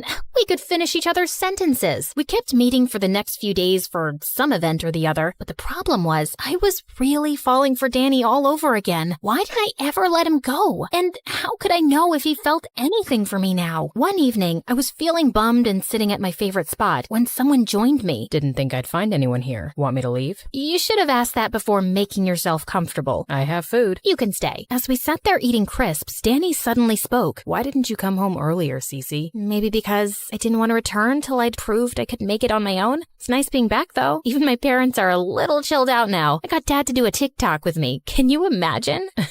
Hardly. You know, I always felt like your parents didn't think I was good enough for you, but this time they were nice. Maybe because I've made something of myself now. I'm sorry they made you feel that way, but I never cared about that stuff. You know that, right? Of course. You were always so different. He brushed away a strand of hair from my face and moved closer. Suddenly, his phone rang and we jumped apart. He mumbled that he had to go and quickly left. Once I was sure he was gone, I broke out into a happy dance. Now I knew he felt something for me. I just had to make him feel enough to break up with stupid Regina. The next day, I was at the mall when I went to a changing room, and I heard two girls talking in the next stall. No, not this dress. We're announcing my engagement at the New Year's party tomorrow. I need something special. What the what? Is Danny excited? Of course he is. Daddy just offered him a position in his firm, and I'm out of his league in every way. He's very lucky. Are you gonna invite Cece too? I don't know why you've been inviting her everywhere. To show her what she's lost. Have you forgotten what Cece was like in high school? She never even noticed me, like I was invisible. Well, she's looking at me now, and no, she's not invited. I'll just let Danny tell her.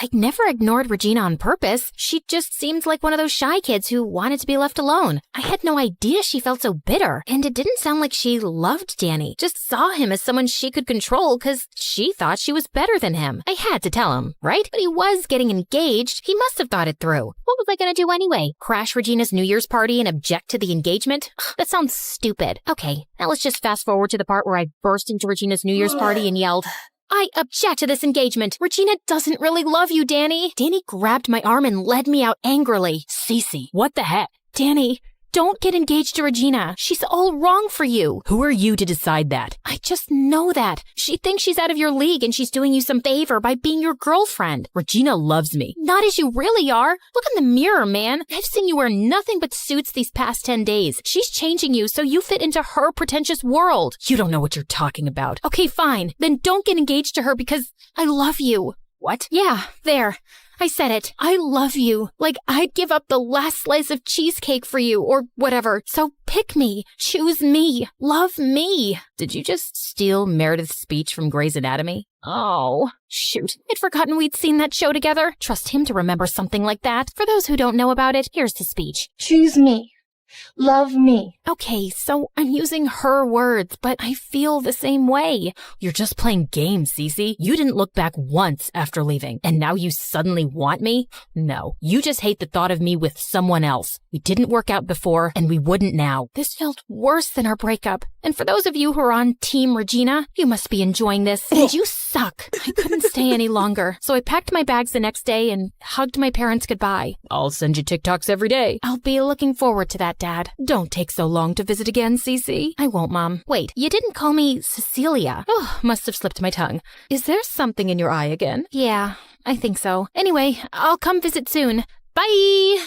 Next day, as my self-pity continued, the doorbell rang, and I was shocked to find Danny outside. What are you doing here? I couldn't get engaged to Regina. You were right about everything, and she's not the one for me. I'm choosing you. Look, man, that speech was just embarrassing. I take it back. I choose you anyway. You said we won't work. We have to at least try and find out, because I love you too, Cece. And we argued happily ever after. If you like my story and want to hear more of this style, comment Cece, our shaking MCC.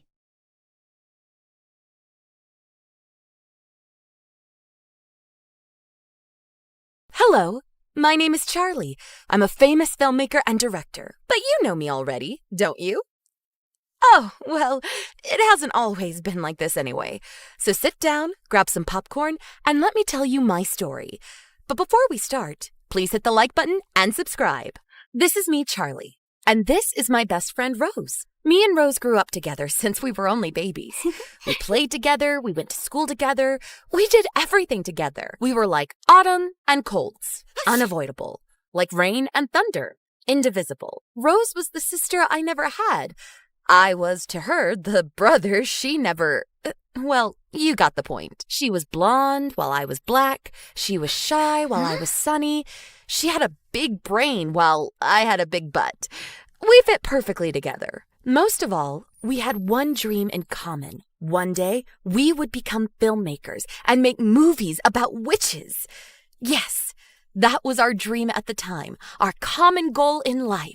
And we were all ready to get it realized.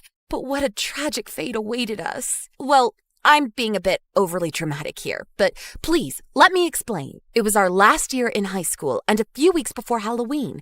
I was reaching my classroom like every morning when Rose came running toward me. Charlie! Charlie! Rose, what? Charlie! Rose! Charlie! Rose! Charlie! Barely breathing, Rose managed to announce to me that the school had opened a cinematographic contest where the winners would be enrolled in the best movie school in the country. We started screaming. At that point, me and Rose already had tins of scripts ready. We simply chose one and brought it in the next morning to our art professor to have it approved. But instead, there stood Mona, high like a giraffe, dressed like a rock star, and loud like a tempest. Who is Mona, you ask? She's the daughter of a famous celebrity couple, a movie producer dad, and a 5-star actress mom.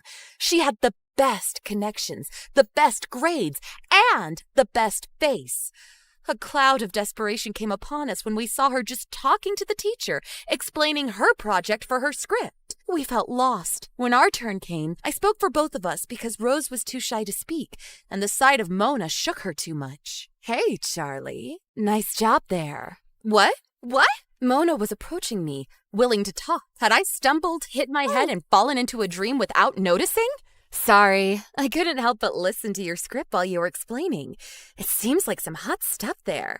Did you come up with it all by yourself? Well, me and Rose, yes. It seems you have a promising future in the business, baby. Would you mind joining me tonight at my party? There will be producers, movie stars, and many important people. I couldn't believe it was happening. It was too much for me, and all at once. Of course, me and Rose will be there for sure. Rose? I'm sorry. I don't want someone who is barely able to speak in public to be associated with me. You are invited. See you later, baby. She left like the tornado she was, leaving both me and Rose speechless. I tried to console my best friend, convincing her this was a once-in-a-lifetime opportunity that could help us both. Rose nodded her head, but her look told me something else. I pretended not to see it and went straight to the party. This was an occasion I just simply couldn't afford to lose. Mona's house was not exactly a house. It was a castle. A gigantic manor with a park, 4 towers, and 2 pools. All over the place, men in elegant suits and shiny-looking women talk to each other cheerfully. Oh dear, you've arrived. Sir, lady, nice to meet you. I'm so glad you invited me. That man and woman were Mona's parents. They look amazing together. A perfect couple in a perfect house. Everything was perfect in Mona's life. Shiny and bright, like herself. Please, enough with the pleasantries. You're part of the family now. Mona told us all about the project you're working on together. The project? Of course. I told Mom and Dad we are working on an amazing movie. We will win the contest for sure. I didn't know what to say. I was totally caught unprepared. So I just smiled and said nothing. Mona's parents left us soon, and I immediately reached after her. Mona, what did you tell them? Well, that we work together. Isn't that true? But I already work with Rose. Didn't you know that? She's my best friend. I can't just leave her like this. Mona just smiled and washed the problem away with a swing of her hand. You create too many problems, baby.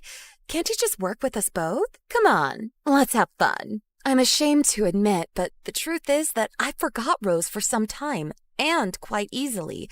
I just loved to be asked about my history and my interests by all these interesting people there. The future was winking at me, and I just couldn't resist. Then I saw him. How to describe the finch that came to perch on my branch?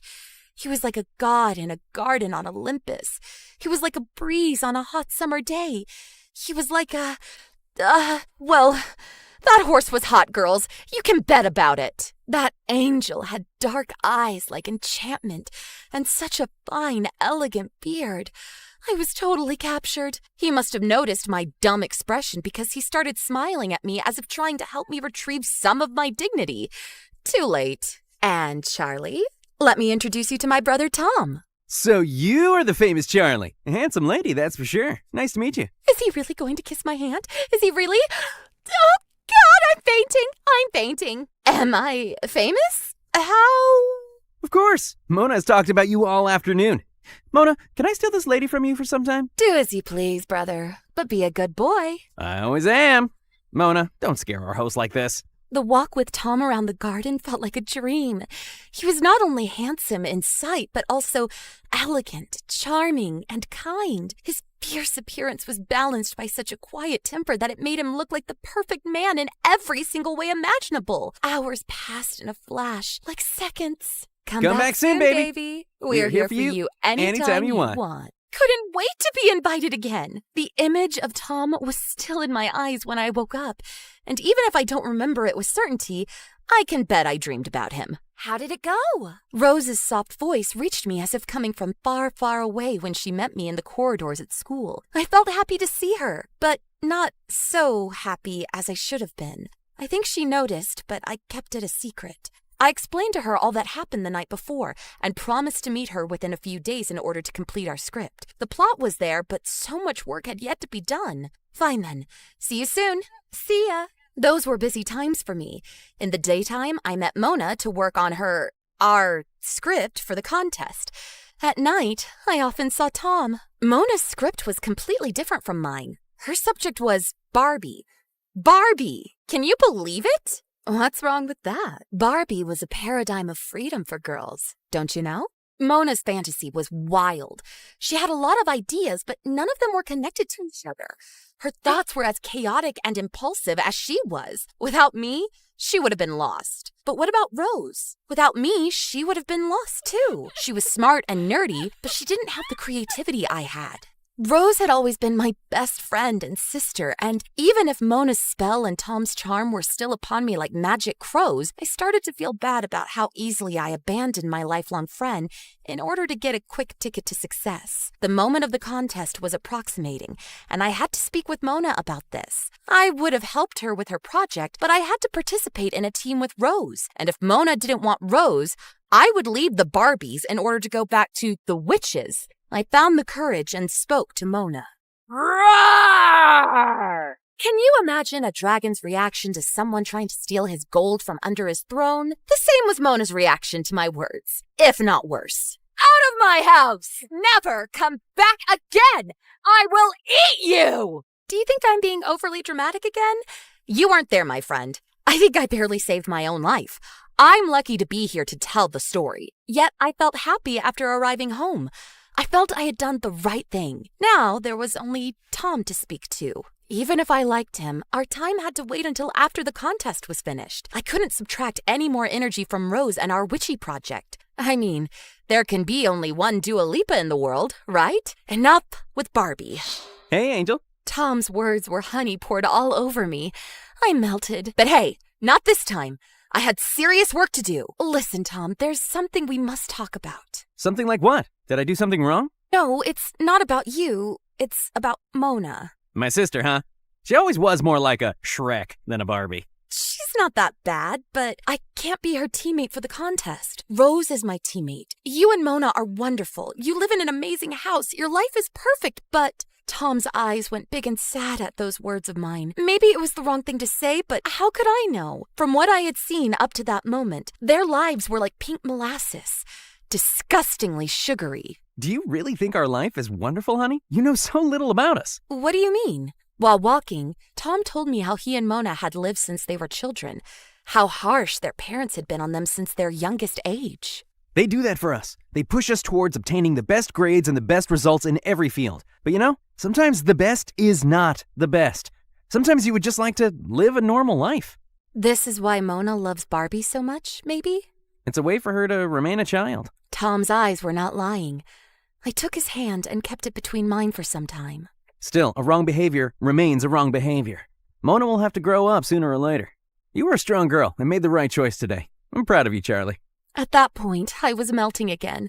The perfect features of Tom's figure were silhouetted against the moon, like a character from some gothic tale. I felt Tom's body pressing against mine while he brought my head gently against his chest. He's going to kiss me finally. He's going to kiss me. Instead, he simply kept my head there for some time, caressing my neck. No more. Nothing more. WTH? Listen, Charlie, there's something I must say to you, too. Was eager to listen to his confession, but my phone rang at that exact moment. Rose! I totally forgot about our appointment. Rose would be furious. She was. For several days. Every attempt of mine to make peace with her went in vain. The contest was lost at that point. There was no chance to win against Mona and her Barbie-stuffed stuff. The days up to the contest flew by fast and dull. We knew we had lost. Now, you really can't imagine my surprise when Rose and I found that on the notice board of the school, there was a list of the winning projects. And the first one was about witches. As authors, it had 3 names: Rose, Charlie, and Mona. A coincidence? Of course not. It was our project. We won, but we didn't submit it, of course. So who did? The question puzzled us for some time until we received a phone call from a strangely masked voice. Oh dear. She tried hard to excuse herself for her behavior in the most recent times. Her voice didn't disclose her origin, but it wasn't too much of a guess. Mona. We found out with certainty later, when the 3 of us, plus Tom, met together at the back of the school to talk about the matter. Mona looked like a baby. She cried all the time and told us she felt guilty for how she treated Rose after Tom had talked to her. To get her excused, instead of her script, Mona submitted a copy of ours, proposing it as if it had been worked upon by the 3 of us. Of course it won. It was written by me after all. But this wasn't the only news of the day. Tom, don't you have something you want to say? Yes, well, Charlie, I have a confession to make. Oh, yes, finally! The bomb was going to explode. The moment I expected for days and days finally arrived. After such a tragic story, I was going to have my sweet piece of cake after all. Yes, Tom, tell me, please. I have a crush on Rose. Oh, Tom, yes, a crush on... Wait, what? I really didn't know how to say it, but now I can't keep it a secret anymore. I like you, Rose. Would you like to go out on a date with me sometime? I couldn't believe it. Rose went red like a tomato, and I was shocked. Mona was laughing hard, and her joy expanded contagiously. So this was the secret? I should have felt offended, but the occasion was so joyful that I felt too happy for Rose to be concerned about myself. All's well that ends well? Mona and I went on in life, becoming best friends, and we went to college together. You know, sometimes things take such an unpredictable turn that the only thing to do is sit back, relax, and watch the events unfold as if they were a movie. And isn't life a long, tear-jerking, and magical movie itself? Oh God, I can't believe what an incredible artist I am. Really.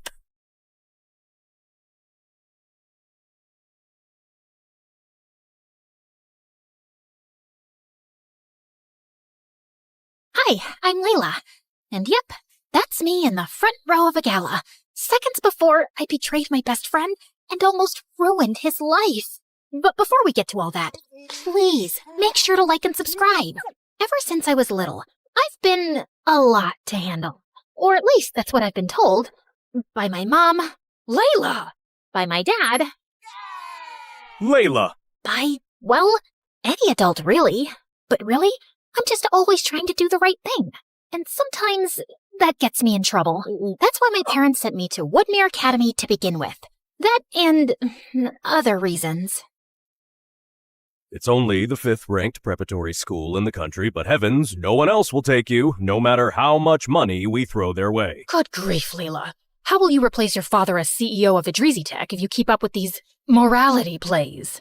Woodmere was supposedly elite, but to me, it was just like every other rich kid cesspool my parents plopped me into, complete with snobby, entitled lookalikes who wore the same navy blazer and walked the halls like the world owed them a standing ovation just for showing up. You think you belong here? You're just a poor, worthless... Funny you think he doesn't belong here, when your dad basically had to donate a wing to get your sorry butt in here. The scholarship kid ran, but Milo's ego didn't. You're gonna regret that! My family basically runs this school! I'm untouchable! Cool. But are you waterproof? Huh? I bent down and turned the knob on a nearby sprinkler, which aimed straight at Milo and sprayed water all over him. Some other kids watching us laughed. 15 minutes later, I found myself in a familiar place, the headmaster's office. Do you think drenching a student with irrigation equipment is leadership material, Miss Idrizi? I don't think threatening a kid with a lacrosse stick is exactly student of the month behavior either. That student of the month is my grandson. Of course he is. Which is why you're not just suspended. You're expelled.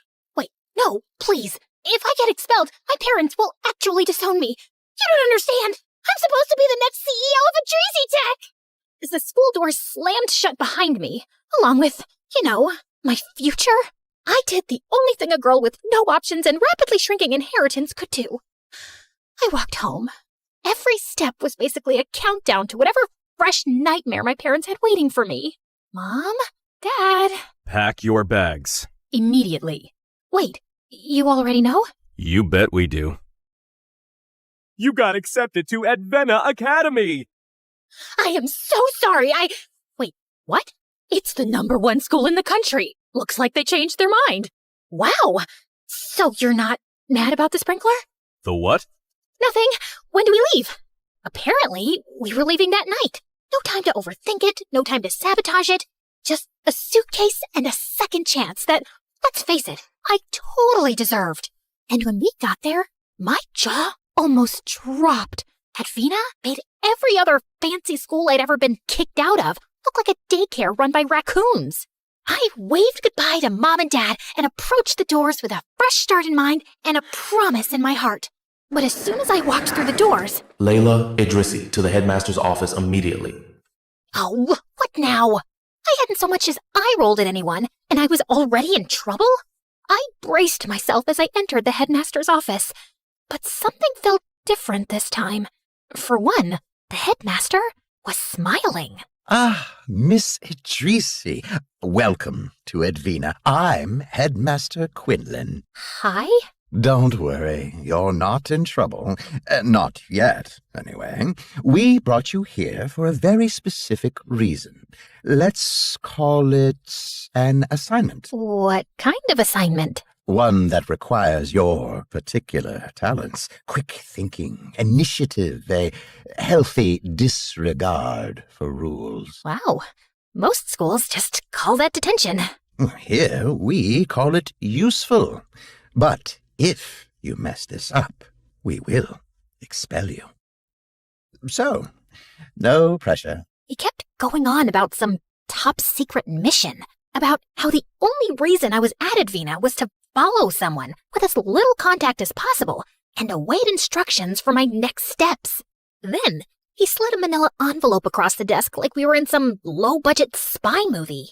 I expected a photo of a criminal mastermind, maybe a hacker, a ninja, at the very least someone with a scar or an eye patch.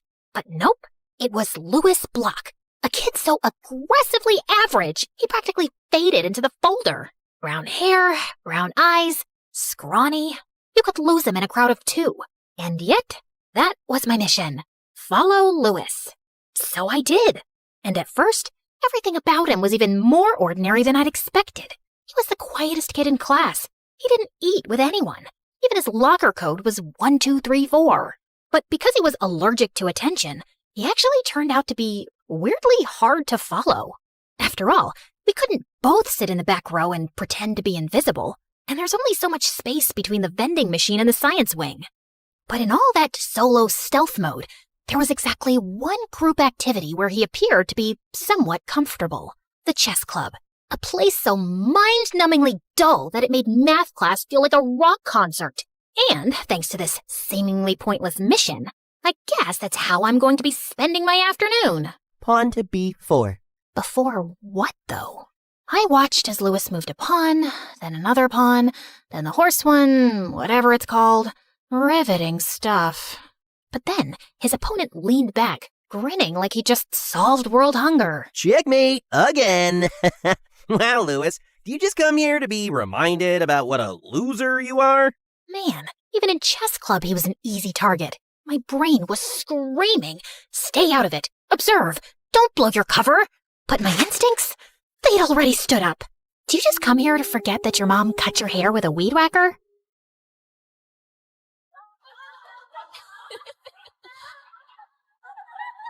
And out of the corner of my eye, I saw Louis do something I hadn't seen him do all week. He smiled.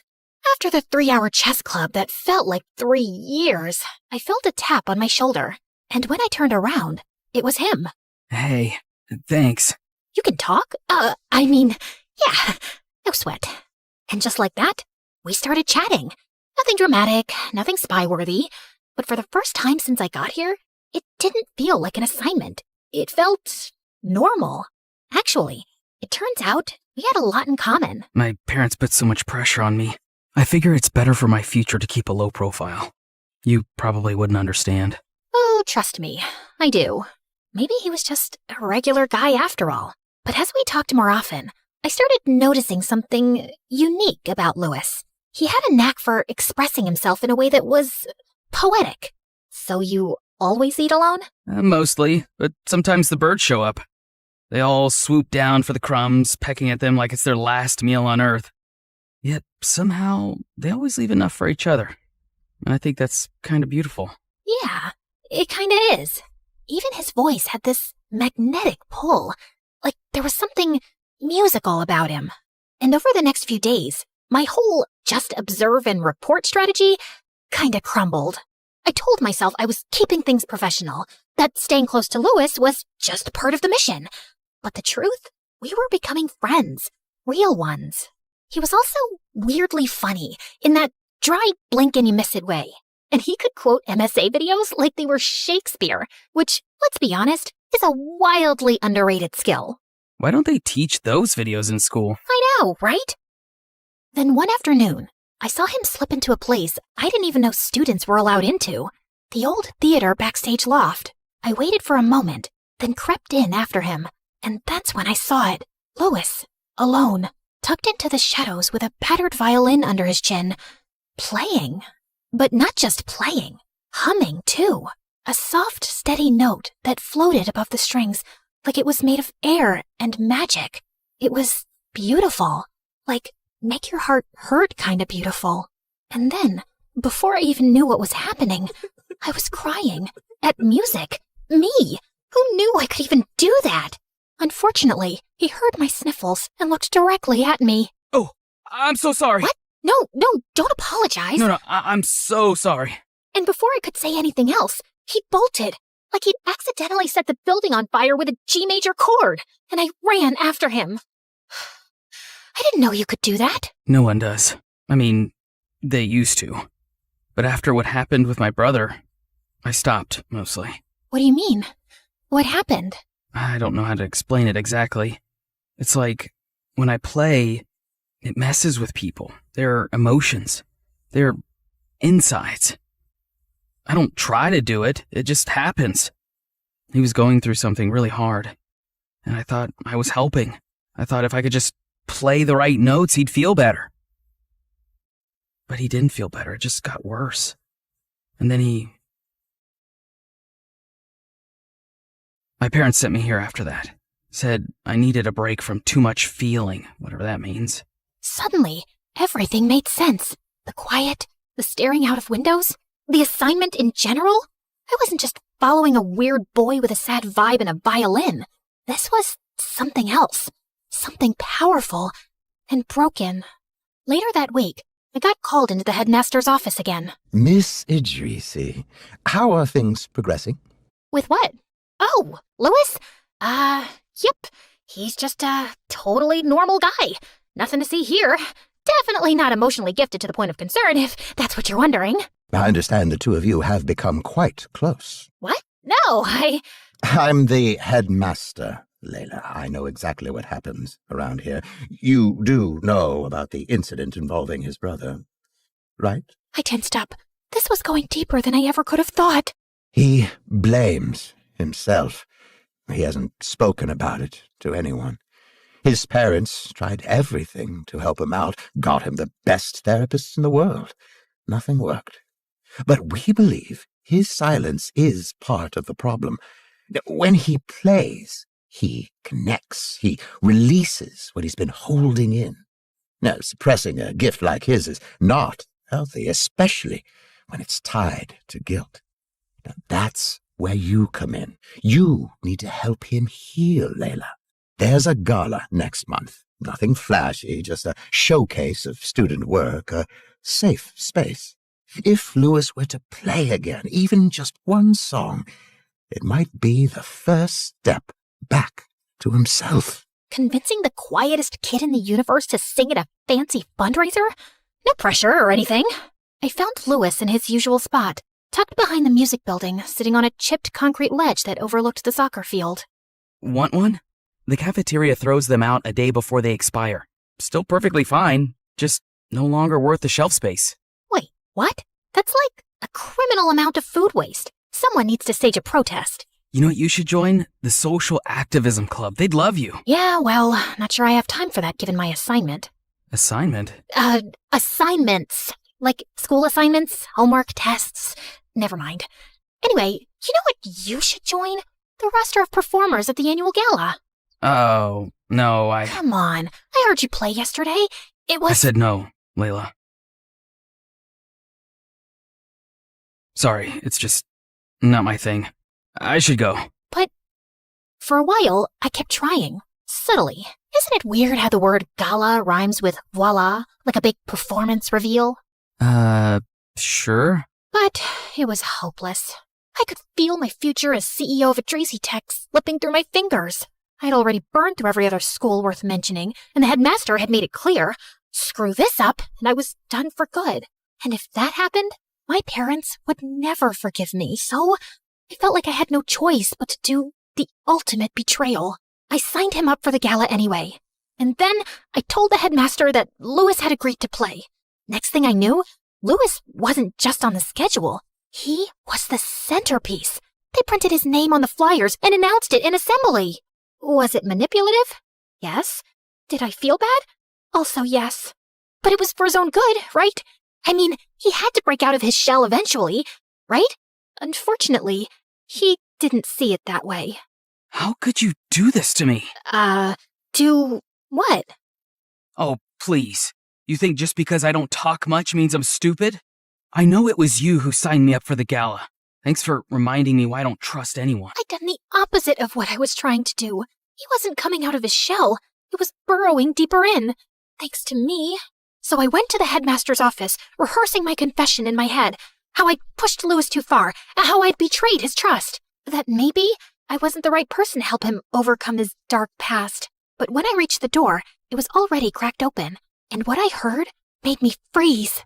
Everything's right on schedule. The boy plays his little melancholy solo. The audience tears up, and boom! 50s, no hundreds, no thousands of dollars fall into our laps. Easy peasy. And yes, you'll get your 50% as agreed. I couldn't believe my ears. He didn't want to help Louis. He was using him for profit, and I was just a pawn in his scheme. But I'm not a pawn, or one of those horse thingies. I was going to show him who he was really messing with. A queen. Chess club stuff. I sprinted to find Louis, who was sitting alone, as expected. Louis! What do you want? Well, first off, to apologize. I never should have signed you up for the gala. But honestly, I swear to you, I only wanted to help. I didn't ask for help. Why does everyone keep trying to fix me? What if I'm not broken? What if I just want to be left alone? You have every right to feel that way. Then why are you here? Because something's not right. I overheard Headmaster Quinlan on the phone. He's not trying to help you. He's using you. The gala is just a cash grab, and your solo's the tearjerker. That's the plan. You suffer, and they get paid. I expected him to explode the way I was about to, but to my surprise, he didn't get angry. I guess he was too broken to even react. Of course, that tracks. I thought I was pushing you towards something good, but I got so caught up in juggling my own problems and trying to do the right thing that I guess I never asked what you wanted. Yeah, no one ever does. I'm so sorry, Louis.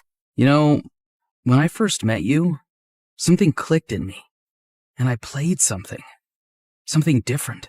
What do you mean? Can I hear it? He didn't say a word, but the way he looked at me hit me harder than any note ever could. No audience, no gala, just me, I promise. To my surprise, he picked up his violin. I braced myself for another emotional gut punch, but what came out wasn't heavy or sad. It was light, and suddenly, so was I. I was grinning like an idiot, flooded with the kind of hope I hadn't felt since before I got kicked out of my first fancy school, back when I still believed the world could change. And then, through my joy, I blurted, "Louis." Oh, you hated it, huh? Hated it? I've never felt so amazing in my life.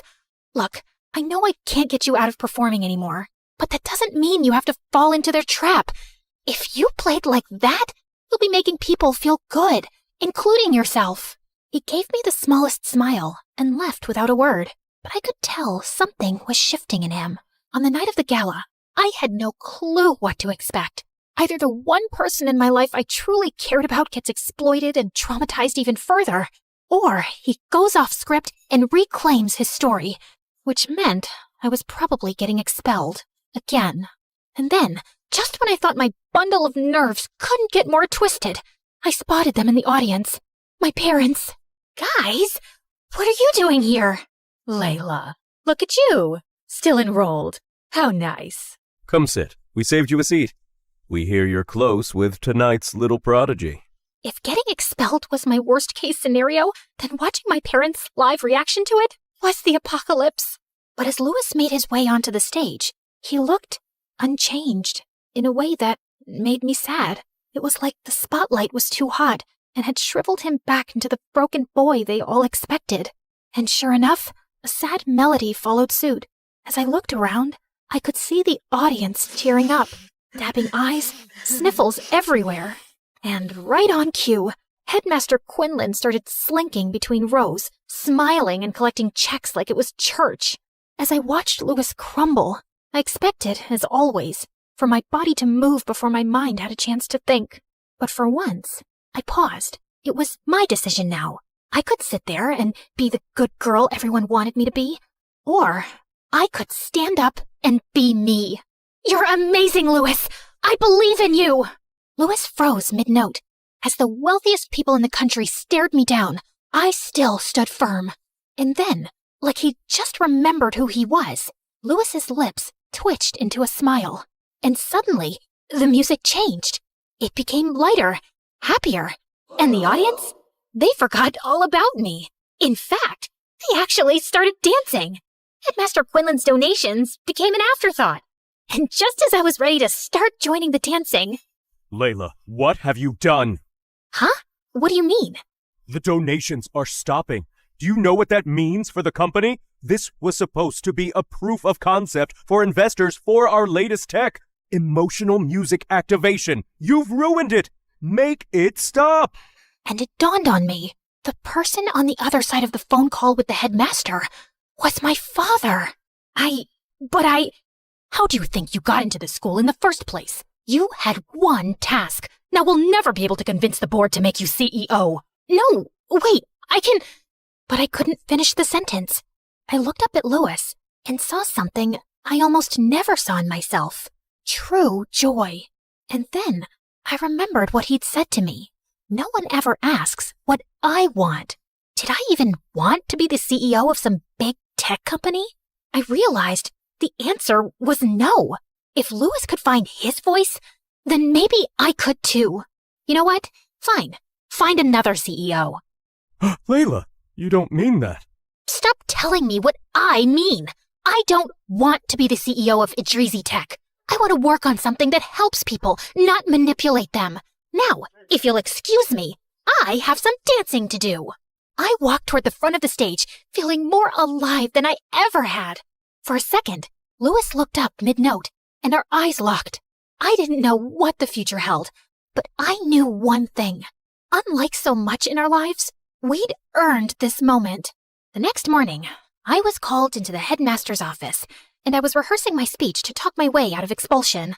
But I walked in to find Headmaster Quinlan looking weirdly ashamed. You're not being expelled. I blinked. But your parents said if you wanted to transfer to any school of your choice, they'd support it. I didn't know what shocked me anymore, that I was still enrolled, or that they actually cared about what I wanted. Maybe, for once, they were trying.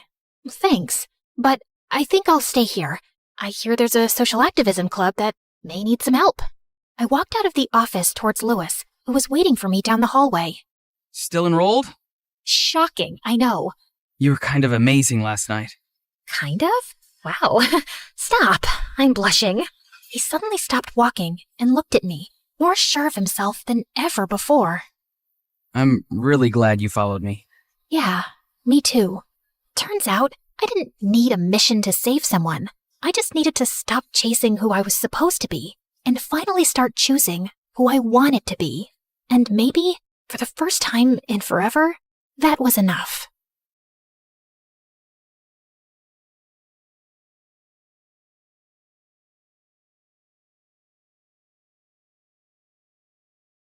Hi, I'm Evelyn from Florida. Please like and subscribe. 12 years into their marriage, my parents had given up hope of having a kid when suddenly I came along. I was their picture-perfect miracle baby with mom's auburn hair and dad's green eyes. People fawned over my looks, and my parents marveled over my brains as I crossed milestones faster than other kids my age. Except as I was growing older, my parents started noticing that I wasn't really like other kids. I didn't want to play with them and preferred to be alone. I was obsessed with taking apart machines and building Legos and puzzles. I couldn't move until I was done with something I'd started. Well, you could try to move me, and then live to regret it. Once when I was 5, my parents and I flew over to Paris for a holiday. On our first night, as Mom unpacked my clothes, I noticed something was missing. Where are my purple socks? The ones with the dinosaurs? At home, I guess. But I picked other socks, sweetie. But they're not the purple ones. I want the purple socks with the dinosaurs. I drove my parents bonkers the whole night and the next day. I want my purple socks. I want my purple socks. Why are you looking at this ugly lady? I want my purple socks with the dinosaurs. I threw myself on the floor and screamed as everyone in the museum stared at us, and my parents carried me out. And that evening, we took a flight back to Florida, and I slept like a baby with my purple socks on. My parents thought I'd get better in school, but things just got worse. I didn't like sharing my things or having anyone touch them, and when other kids realized that, they only teased me more. But once in 2nd grade, the teacher announced we were going to the zoo, and I lost it. It's not on the timetable. See? Where does it say trip to the zoo? We're supposed to have a math lesson. I'm not going. Everyone will stay here and we'll study math. I refused to move from my seat as everyone laughed. Why are you such a big baby? Go back to kindergarten. Grow up, weirdo. But my teacher said I didn't have to go to the zoo and called my parents in. Later that day, they took me to the doctor, and after a series of tests, I was diagnosed with Asperger's syndrome. What does that mean? It means that Evelyn processes information differently than other people, and changes are especially hard for her. But I can teach her ways to manage her emotions better. I wasn't entirely sure what the doctor meant, but I knew one thing. I wasn't like everybody else, and I just didn't fit in. Once in 6th grade, I was having lunch at my usual spot outside when I noticed an older boy bugging this new girl in my class, Alyssa. It looked like he was stealing her lunch money, and I couldn't just sit and watch. Hello, can you stop bothering Alyssa, please? Otherwise, I'll have to report you to the principal, and you'll get detention. Oh, I'm scared. I'm shaking in my boots. Oh, I'm sorry. I didn't mean to scare you that much. Wait, is that a mole on your hand? Yeah? What's it to you? I recently read about moles in a medical journal, and you should get that checked out by a doctor. Let me take a closer look. No, back off, loser. Please, I need to look at it. You could be really sick or dying. I'm just trying to help. Let me see it. I'm trying to save your life. Oh my God, you're mental. The boy ran off looking freaked out, and Alyssa was laughing like crazy. That was hilarious. You're funny. What's your name? Evelyn? And I wasn't trying to be funny. Well, I think you're a hoot, Evelyn. And thanks for scaring my idiot brother off. Actually, I stole his lunch money, and he was just trying to get it back. Let's go get some donuts, shall we? And that's how I made my first friend ever. And Alyssa was soon one of the popular kids. She was pretty and outgoing, and for some reason, she'd taken a liking to me. And when she invited me over to her birthday slumber party, I was over the moon. I picked out a model train set for her, and I couldn't wait to assemble it. Sweetie, maybe Alyssa will want to eat cake and play games first, so you'll have to be patient. Take a few deep breaths and count to 10 to calm down. Okay, fine. I'm just really excited. And that's okay, but it's Alyssa's party, so you have to let things go her way. I was able to keep my excitement in check and focus on having fun with Alyssa and the other kids, and it felt nice. Alyssa was my entry into any kind of social circle, and even though I knew other people still found me weird, she always had my back. In 9th grade, I got selected for a spot at a science summer camp for young geniuses. I was away learning all sorts of cool new things and came back home a week after school had started. I'd missed Alyssa, and I was so excited to see her. Except the next day, I couldn't find her anywhere. I stopped a girl from class to ask where she was, when suddenly I heard Alyssa laugh. You dummy, you've walked right past me, twice. I just hadn't recognized her. She'd dyed her hair and was wearing bright red lipstick, and her clothes were weird. What happened to you? You don't look good. You know how we've talked about you being too blunt at times? You still need to work on that. But I have to be honest, you don't look like yourself. I know you don't like change, but it's good sometimes. Come on, I want you to meet some new friends. It turned out that 2 famous boy band singers, Jamie and Lyle, had joined our school, and Alyssa was suddenly BFFs with them. And now I had to hang out with these pop stars, and all the girls were dying to get close to them. Lyle joined the football team and got busy with practice, but Alyssa started inviting Jamie everywhere with us, and I didn't like it. He was always bragging about his tours and his fans and his bestseller albums. It was so annoying. Wow, that's so cool. Don't you think so, Evelyn? Not really. I think their music kind of sucks. Well, I think your mom's cooking kind of sucks. What? You've tasted my mom's cooking? When? It was a joke. Oh, Evelyn doesn't get jokes. I get jokes. That just wasn't a joke. The definition of a joke is a funny statement, like this joke I made up. Why is it bad to trust atoms? Because they make up everything. I giggled so hard I nearly fell off my chair, and Jamie looked amused. Funny girl. Back to me now. No one's ever told me they don't like my music, especially teenage girls. Why don't you like it? You have a good voice, but you don't really talk about real deep stuff. It's all about parties and dancing and silly nonsense. If I had the power to reach as many people as you do, I'd say something more meaningful. Jamie looked a bit taken aback, but then he smiled. Thanks for being honest, Evelyn. It took me some time getting used to Jamie, but weirdly enough, I did. He wasn't as dumb as he sounded in his songs. He was even curious about the project I was working on for the National Science Fair, which Alyssa hadn't asked about once. My dad's a smoker, and I hate it. So I decided to make this machine, which converts the hydrogen cyanide in cigarette smoke to hydrogen sulfide, which stinks like really bad farts. The smell immediately disappears once the cigarette is put out. I'll make smaller versions of the machine, which you can hide in every room, and the smoker can't find them. They'll just have to put out their cigarettes to stop the smell. I never thought I'd find a girl talking about farts so fascinating. That's a clever invention. And you're pretty cool, Evelyn. I couldn't help feeling pleased. No one ever called me cool before. But Lyle was a pain in the butt. Whenever he hung out with us, he made robot impressions while talking to me, which he found hilarious. And he was so bossy with Jamie and dismissed all his ideas about their songs or videos. Once when the four of us were getting smoothies, Jamie gave Lyle a song he wrote that was different from their usual style. Lyle read it, crumpled the paper, and threw it away. Save this lame saving the world poetry for your philosophy class, Jamie. We sell pop music and no one will listen to this trash. I hated seeing Jamie look so hurt. Jamie, I think you should release a solo album. You're a much more talented songwriter than Lyle, and even your voice is 100 times better. He's just holding you back. Excuse me? You have no idea what you're talking about, so butt out. Evelyn, I'm sure Jamie doesn't need career advice from you, and you were super rude to Lyle. Jamie wouldn't look up from the ground, and I felt angry. Alyssa grabbed my hand and we left. When we were far enough, she turned to me. You don't always have to say exactly what you're thinking. What are you trying to do? Break up their band?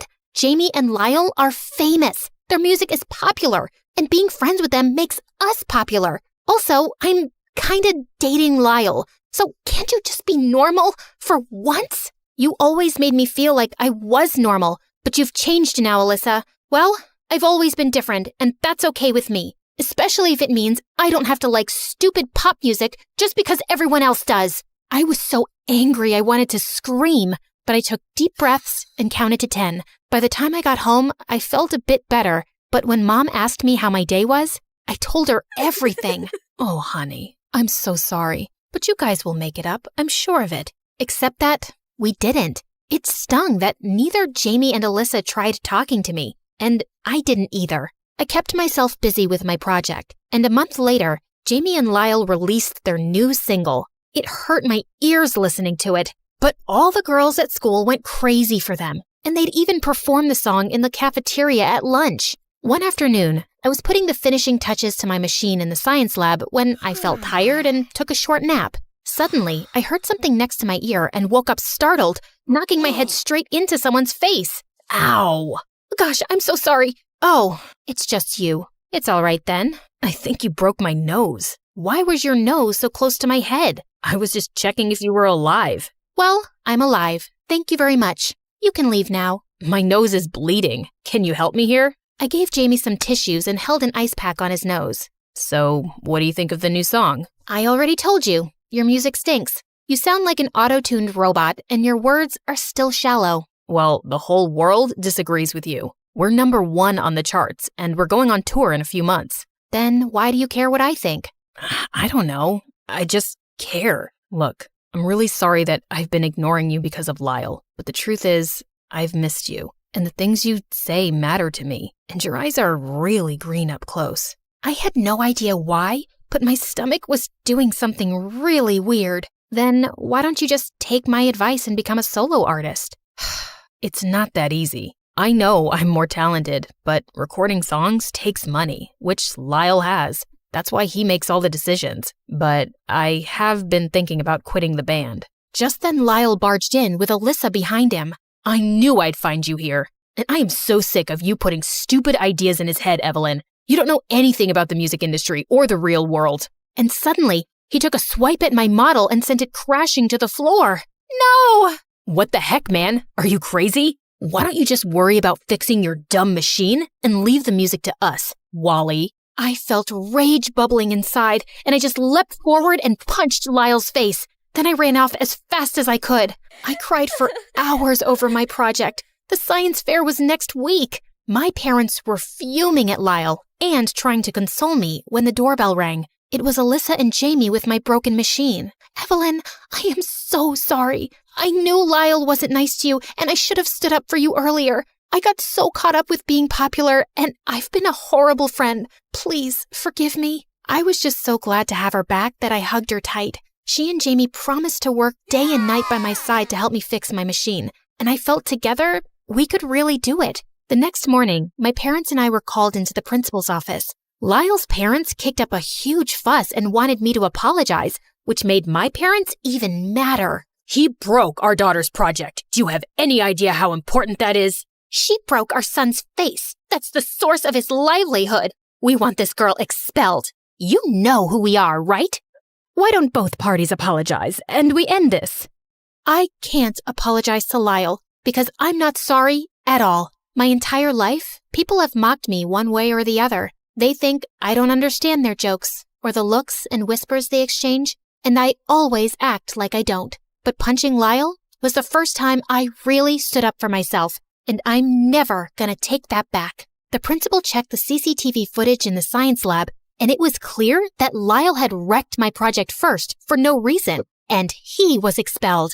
And a week later, Jamie and Alyssa were cheering for me the loudest when I won first prize at the science fair. I'm so proud of you, Evelyn, and you were not kidding about how bad that fart smell is. It definitely got my dad to quit smoking. That's amazing. Also, I quit the band, obviously. I can't work with that jerk anymore. Time to go solo, but you'll help me with my songs, right? Of course. What are you going to write about first? A girl who's going to save the world. One crazy idea at a time. You're talking about me, right?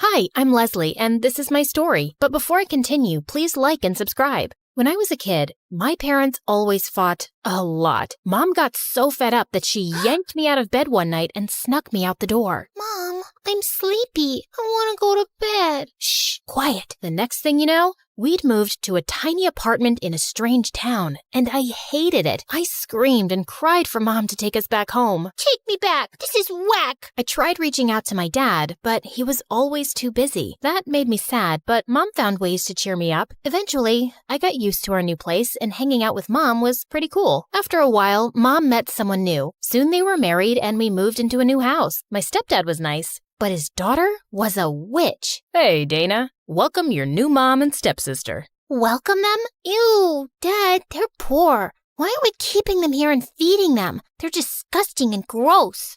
She's just kidding. She's a little shy. She's a sweetheart once you get to know her. Dana was the worst. She threw ketchup in my face, turned the lights off when I was reading, tossed my clothes out the window, and stole all my toys. I tried to tell my mom what was going on. Hey, babe, we're guests here. Dana is a bit spoiled, but we have to learn to accept her. Thank God Dana and I didn't go to the same school. Dana went to an expensive school for brats, and I begged my mom and stepdad to let me stay at my old school. But a few years later, things took a turn. My stepdad's company lost a ton of money, and he couldn't keep up with the bills. Girls, money is tight, so we'll have to enroll both of you in public school. Public school? No! Dana threw the biggest tantrum and refused to eat for a week, though I caught her sneaking cookies from the kitchen at night. On the first day of school, Dana acted like a total spoiled brat. Hey, everyone. You might see this girl talking to me, but that doesn't mean we're related. She's just our maid. No, she's our maid. No, she's our maid. No, she is our maid. No, she is our maid. Dana and I fought all the time. We shouted at each other in the hallway, had a food fight in the cafeteria, and one time during science class, we started shoving each other and accidentally hurt the teacher who was trying to separate us. She ended up with a broken nose. The kids thought we were insane. Neither of us had any friends. I mean, I couldn't blame them. Dana was a crazy witch, and I'm cool, but shy and weird and insecure and invisible, so yeah. After weeks of being outcasts, we grew a bit closer. Just a bit. 'Cause we were lonely and we only had each other. Then one day in first grade, our parents sat us down to give us some news. We're gonna have a baby. Oh, really? That's cool. A baby? Why would you go and do a stupid thing like that? The baby came and my parents were so happy. A beautiful little boy. Isn't he precious? Let's call him Sam. I fell in love with Sam immediately, even though he was annoying. He cried a lot and puked and peed all over the place. Dana avoided Sam like the plague. She'd lock herself in her room and only came out to eat. Look at his stupid, dirty face. OMG, why is he throwing food everywhere? I played with Sam every day. You're so good with him, honey. Could you watch Sam while Dad and I run some errands? Sure, no problem. As time went on, Mom and Dad started leaving him with me all the time. Eventually, I was Sam's permanent babysitter. When Sam turned 2, he turned into a maniac. He drew on the walls with crayons, smashed an expensive vase, and poured milk in my dad's office drawer. And they blamed me every time. That vase cost a fortune. I'm taking it out of your allowance. But it's not my fault. I told you so. Told me what? That the brat was a bad idea. It's only gonna get worse. And Dana was right. One day I had a huge chemistry test and told my parents way in advance that I needed to study, but they still shoved Sam in my face and just left. I'd had enough. I dropped Sam off in Dana's room and headed out the door. Where do you think you're going? I'm done with this family. I'm out of here. You can't just leave me with this thing. Watch me. Look, Sammy, she has cookies. Sam grabbed Dana and I walked out the door. No, get away. Leave me alone. Help. I hopped on the bus and went straight to my dad's. He was out of town when I got there, so his maid let me in. For the first time in a long time, I had peace and quiet. My mom and stepdad freaked out when they found out I'd left, but I refused to come back. In school the next day, Dana ran up to me, looking crazy. I can't take it. Please, come back home. I thought you hated me. I do, but Sam's a demon. He tore up all my clothes and flushed my makeup down the toilet. Sounds like you're getting a taste of your own medicine. I turned to walk away, but then Dana started bawling like a big baby. Please, I'll do anything. Just come back home. Okay, maybe I'll come back, but on one condition. You have to do what I say when I ask. No way. I'm not your maid. You won't be my maid. You'll be my assistant. That's even worse. Take it or leave it. Dana reluctantly agreed, but even if she hadn't, I'd have moved back anyway because I missed my little Sam. The thought of him being ignored by my shallow parents and selfish Dana made me sick to my stomach. I moved back in, and whenever our parents left us with Sam, I'd set up a schedule so Dana and I shared the responsibilities. Things were great for a while, but they took a turn when Sam turned 10. He stole my mom's diamond ring and gave it to his classmate to impress her. A pretty ring for a pretty girl. Are you crazy? I can't take this. Sam got so mad, he punched the girl in the face. Then he sold mom's ring to his friend. I'll give it to you for $50. 40. Deal. One day, Sam's teacher called my parents in for a meeting. Of course, they were too busy to go and sent me and Dana instead. We came because our parents have leukemia. Oh my God. No. She means anemia. No, I think I meant amnesia. They're getting old and crazy. They're just sick, and we came instead of them. Can you tell us what the problem is? Sam gave one of his classmates a black eye. He broke a window, and he's been terrorizing the other students. When we got home, I went straight to Sam's room. We need to talk about what's going on with you in school. I'm busy. If you keep this up, you might get expelled. Get out! Sam slammed the door in my face. He was very stubborn, but I wanted to help him. When my mom and stepdad came back that night, Dana and I told them everything. It's those mean kids. They hate me, and they're always making fun of me because I don't have nice things. Oh, darling, we're so sorry. We'll buy you new clothes. Then Mom took Sam on a shopping spree. I couldn't believe they fell for his act. Later that night, my parents went out of town for a business dinner, and Dana and I were watching MSA videos in my room when Sam appeared out of nowhere. Hey, stupid witches, you're gonna pay for telling on me. Get out of the way, psycho. We're trying to watch TV. Sam pulled out a huge jar of crickets from behind his back and smashed it onto the floor. The crickets landed in our hair and all over our clothes. Get them, my pretties. A couple of months later, Mom and Stepdad called us into the living room to tell us we were moving into a brand new fancy house. So, wait, we're rich again? Yes, we have have twice as much money as we had before. Thank God. I hated being poor. Now I can go to a fancy college. Only the best for my daughter. A month later, Dana left for college in another city. I could have gone away too, but I was too worried about Sam, so I got enrolled in a college close to home. But soon after, my stepdad enrolled Sam in an expensive private school, and he started hanging out with these spoiled rich kids. I had to make sure that he didn't get into some big trouble. In my sophomore year, I was reading in the park one day when suddenly I spotted a big dog running at crazy speed with a guy my age trying to grab his leash. His name was Alex, and he was a senior in my university. I gave him my hoodie, and we ended up talking for a while. I hadn't even realized 2 hours had gone by. Oh, shoot. I gotta go. I gotta check in on my little brother. So, how do I get your hoodie back to you? Maybe I could take you out for dinner tomorrow? Oh, I'm sorry, but with the university and some things at home, I really don't have time to date. Gotcha. Well, here's my number. Just let me know where I can drop it then. He started walking away, and so did I, but a part of me felt like I was doing the wrong thing. Hey, wait! How about a coffee tomorrow? Sounds like a good place to start. Alex and I started dating, and being with him just made me happy. For the first time, it felt like someone was noticing what I needed and was taking care of me. But things at home with Sam just kept getting worse. He was skipping classes and getting detention all the time. And then some creepy guys started coming around the house looking for Sam when my parents weren't home. When I asked him who they were, he just told me to mind my business. Then one night, Sam came home with a bruised face. Are you okay? What's going on? I'm fine, sis. I can take care of myself. Sam, I can't be your babysitter forever. I have a life of my own. And one day, I'll just leave. Then leave. My life, my choices. You can't change someone who doesn't want to change. Then he just hugged me and cried. The next morning, I tried to talk to him, but he was already gone. I'm worried about Sam. I think something's going on with him. You worry too much, honey. Sam's fine. Have you seen his face? He said he got hurt during football practice. Ugh. Soon after I graduated, Alex proposed, and I was over the moon. I'd have to move out, but I would only be 10 minutes away from Sam. Not that he seemed to care much either way. And on my wedding day, Sam was nowhere to be found. I kept calling him, but I couldn't get through, and we couldn't postpone the ceremony any longer. I felt so upset that he had missed this. But 2 hours later, I finally got a panicked call from Sam, asking me to pick him up from some bad neighborhood. You're not a baby anymore. You just ruined one of the most important days of my life. I've always been there for you, and you couldn't even be there for me even today?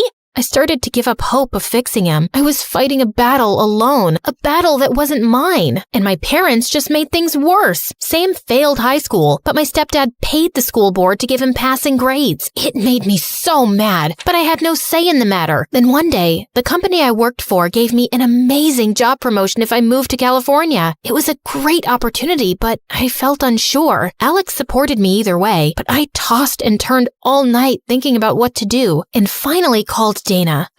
You've got one life, Les. You can either live it for Sam or live it for yourself. Sam had started interning at his dad's firm, but I observed him for some weeks and saw that he still had the same kind of friends and was still blowing money and partying the same way. And I finally made my decision. What? You're going to California? That's across the country. I need you here, Les. No, not really. You only need me around to clean up your messes, but I'm done doing that, Sam. You were right.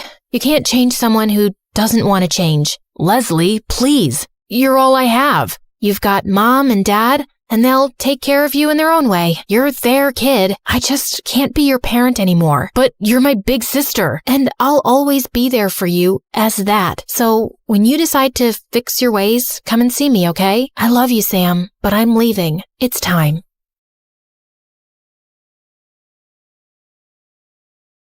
Hey friends, so my name might not be Madison, but for the sake of simplicity, we'll just call me that. I'm a world-famous music influencer, so if you're into music and MSA, you know what to do. Hit that like and subscribe button. Growing up, my dad and I would listen to tons of music. Rock, jazz, hip-hop, rap, everything. Dad worked at a concert arena and told me tons of stories about the shows. One day, I insisted on seeing one, so he took me with him. I'm telling you, Madison, you'll love it. They'll blow your mind. Yay! I'm so excited. I watched the entire concert from my dad's tiny office window and was mesmerized by the sound and energy of the crowd. After that, it became routine for Dad to sneak me into his office every other weekend to watch the shows. In 9th grade, I decided I wanted to share my passion for music with the world and dreamed of being a music influencer. So I created an Instagram account and started posting reviews and videos from the concerts I went to. My content quickly gained attention, and soon I had a steady stream of followers. Then one day, a local band contacted me on my Insta and offered me free tickets to their concert if I posted about them. It was then I knew I was well on my way to my dream of being a professional music reviewer. It all felt like a dream. I mean, I went from watching concerts through small windows to getting free tickets. Over the summer after high school, I was obsessed with a rising music superstar who had just left a huge boy band to start his own solo career. His name was, let's call him Barry Skies. I had a crush on him, and I was dying to see him perform live. Dad suggested I reach out to him for free tickets, but I wasn't too sure. He's one of the most famous upcoming artists under 20 in the world. I really want to, but I'm not sure they'd think I'm worth it. Sweetheart, people won't know what you want if you don't ask for it. I say try it. It was worth a shot. So I sent Barry a message on his Instagram, not really expecting a response. Little did I know that this single action would change my life forever. 'Cause not only did I score front row tickets, but I also got a meet and greet with him. At the concert, the arena went dark and everyone started screaming. Barry stepped out of the smoke and walked up to me, and before I knew it, he took my phone. Whoa, I was about to get the best live stream of the night. Do you think he's just gonna keep it? Who cares? I'm live on Insta. My followers must be going gaga right now. Eventually, he did give me my phone back, along with a wink, making all the girls in the arena scream. Was he flirting with me? After the concert, I went backstage and was greeted by Barry's manager. Thank you so much for the tickets.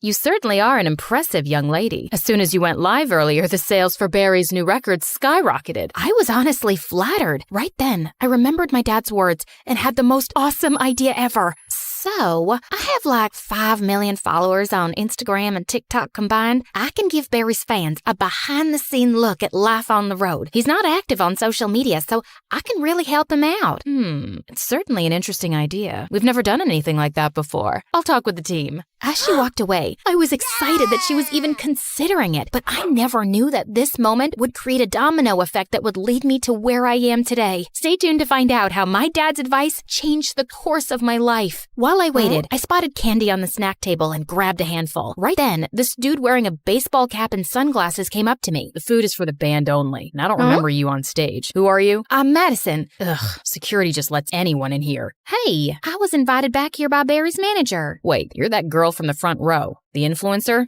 The one and only. Well, I hope you got the numbers you were desperate for. Hope Barry got the numbers he was desperate for. My fans drove up his record sales, so if you work for him or something, you're welcome. My heart pounded as I faced the jerk. Right then, Barry's guitarist did a slow clap. Tell him, influencer girl. Stay out of it, Leilani. No way. I gotta shout out anyone who can take on Barry Sky's massive ego and win. What? He was Barry? Barry Skies? OMG, I didn't recognize him with the glasses and baseball cap. I was horrified. I guess that's why they say never meet your idols. Right at that moment, Barry's manager returned and told how the team wanted me to join them on the tour. Actually, I'm not so sure now. And this is what we'll be paying you. When I saw the contract, I had to take it. I could use the money to buy tickets to a music festival, fly first class, get a whole new wardrobe, buy a car. Okay, not buy a car, maybe rent an awesome car. I'm all yours. No way. She's not on my tour. Yes way. You need to engage your fans and she'll help you do that. See you tomorrow. Saying that, she walked away, taking Barry with her. At home,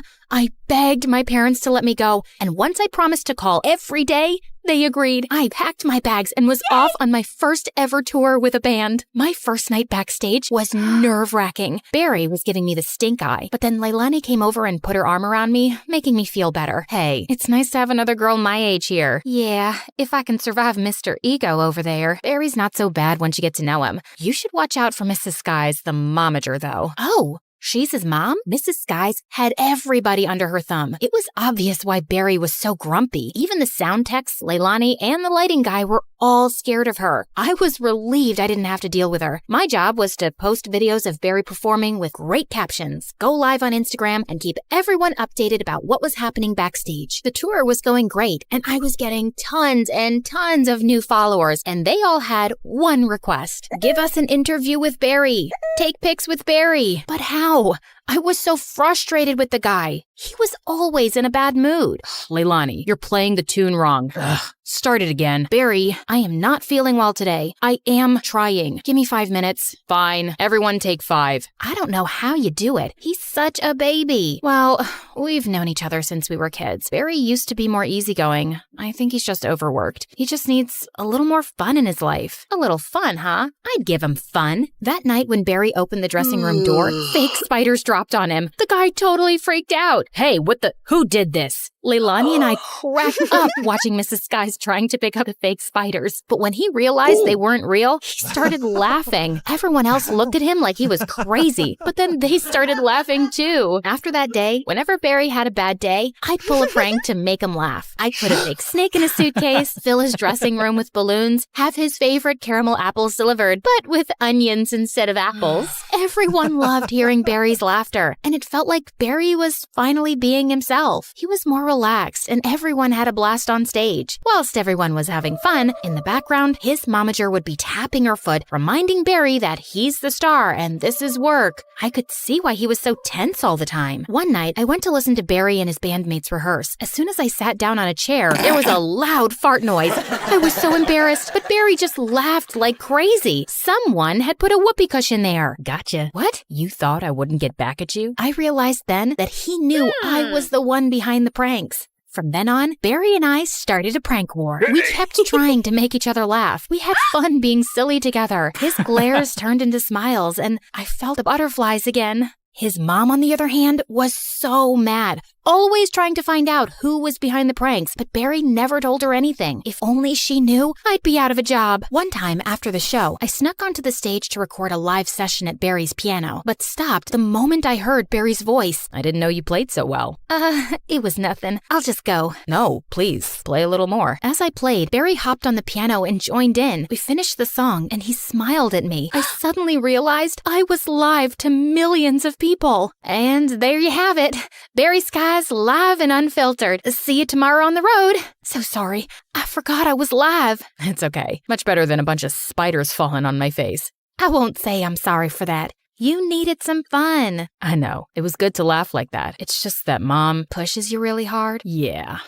I know she wants me to succeed, but sometimes it's too much. I wish I could tell her to just ease up. Give me some time to bond with my band. Give me time to breathe. Why don't you tell her then? My dad told me once, people won't know what you want if you don't tell them. Tell me what, Madison? Before Barry could reply, Mrs. Skies appeared. She must have heard it all. Oh, we're paying you, so hurry up, Madison. In the van. Barry, you in the limo. Mom, I'm taking the van with the rest of the band. Barry, honey, you're the lead singer. I don't think it's a good idea. Mom, I wasn't asking. Come on, Madison. This wasn't going to end well, but from there on out, Barry and I got along much better and realized we had a lot in common, like our favorite movies, books, and so much more. We became really good friends. One night, Leilani told me how it was Barry's birthday, but with all the concerts and touring, even he had forgotten about it. We decided to do something special, so we invited Barry to join us for a night of pizza, cake, and our favorite MSA videos. Wow, thanks a lot. I totally forgot. But we remembered. Come on, blow out the candles and make a wish. I so want to party with you guys, but I've got an early interview with MTV. Barry, you deserve to have some fun. Okay, just one slice. Maybe 2 or 3. We laughed, danced, and enjoyed the evening. Before we knew it, we had fallen asleep until the next morning when a loud phone ringing woke us up. Oh no, I'm late. Your interview! We rushed Barry to the TV station in his limo, and his momager was waiting, tapping her foot. Just what are you thinking, Barry? This interview is very important. I'm here, aren't I? Chill, Mom. Wow. Chill?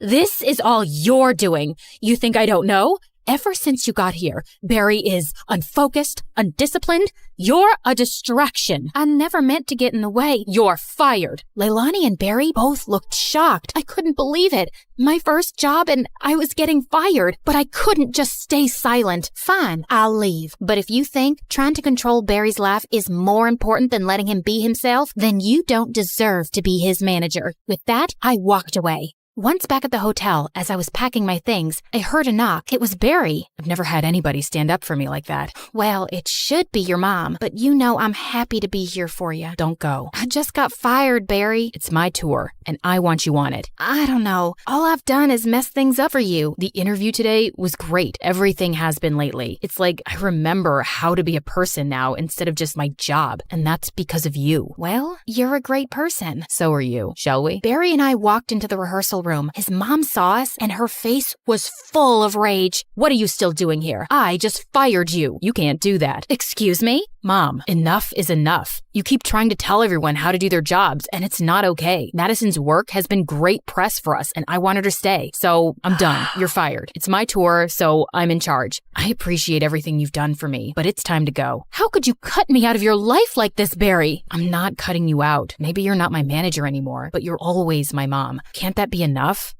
Wow. Fine. If that's what you want, no matter the differences. Remember, I love you, son. I love you too, Mom. Later that night, as I was filming Barry's concert, suddenly I heard him call my name. He was calling me on stage. Oh no. Hey everyone, give it up for my friend Madison. She's the one who taught me to stay true to myself and follow my heart. Believe in yourself, and you can achieve anything. I waved, then sat down with Barry at the piano and went live. As we played, the audience sang along, danced. It was such a rush, but better than that was playing my favorite song in the world with one of my favorite people in the world. When we were finished, the crowd roared. That was something. So, Barry, would you ever consider going out with you? I thought you'd never ask. Later when I went backstage, suddenly my phone started buzzing in my hand. Hello? Madison, I'm a producer for MTV. I've been watching your channel and just caught your live duet with Barry. What would you say about hosting your own travel and music show with us? I'd say that sounds great. Today, I'm not just a music influencer, but a top name on MTV, and I am glad I followed my dad's advice to follow my dreams. And you should too.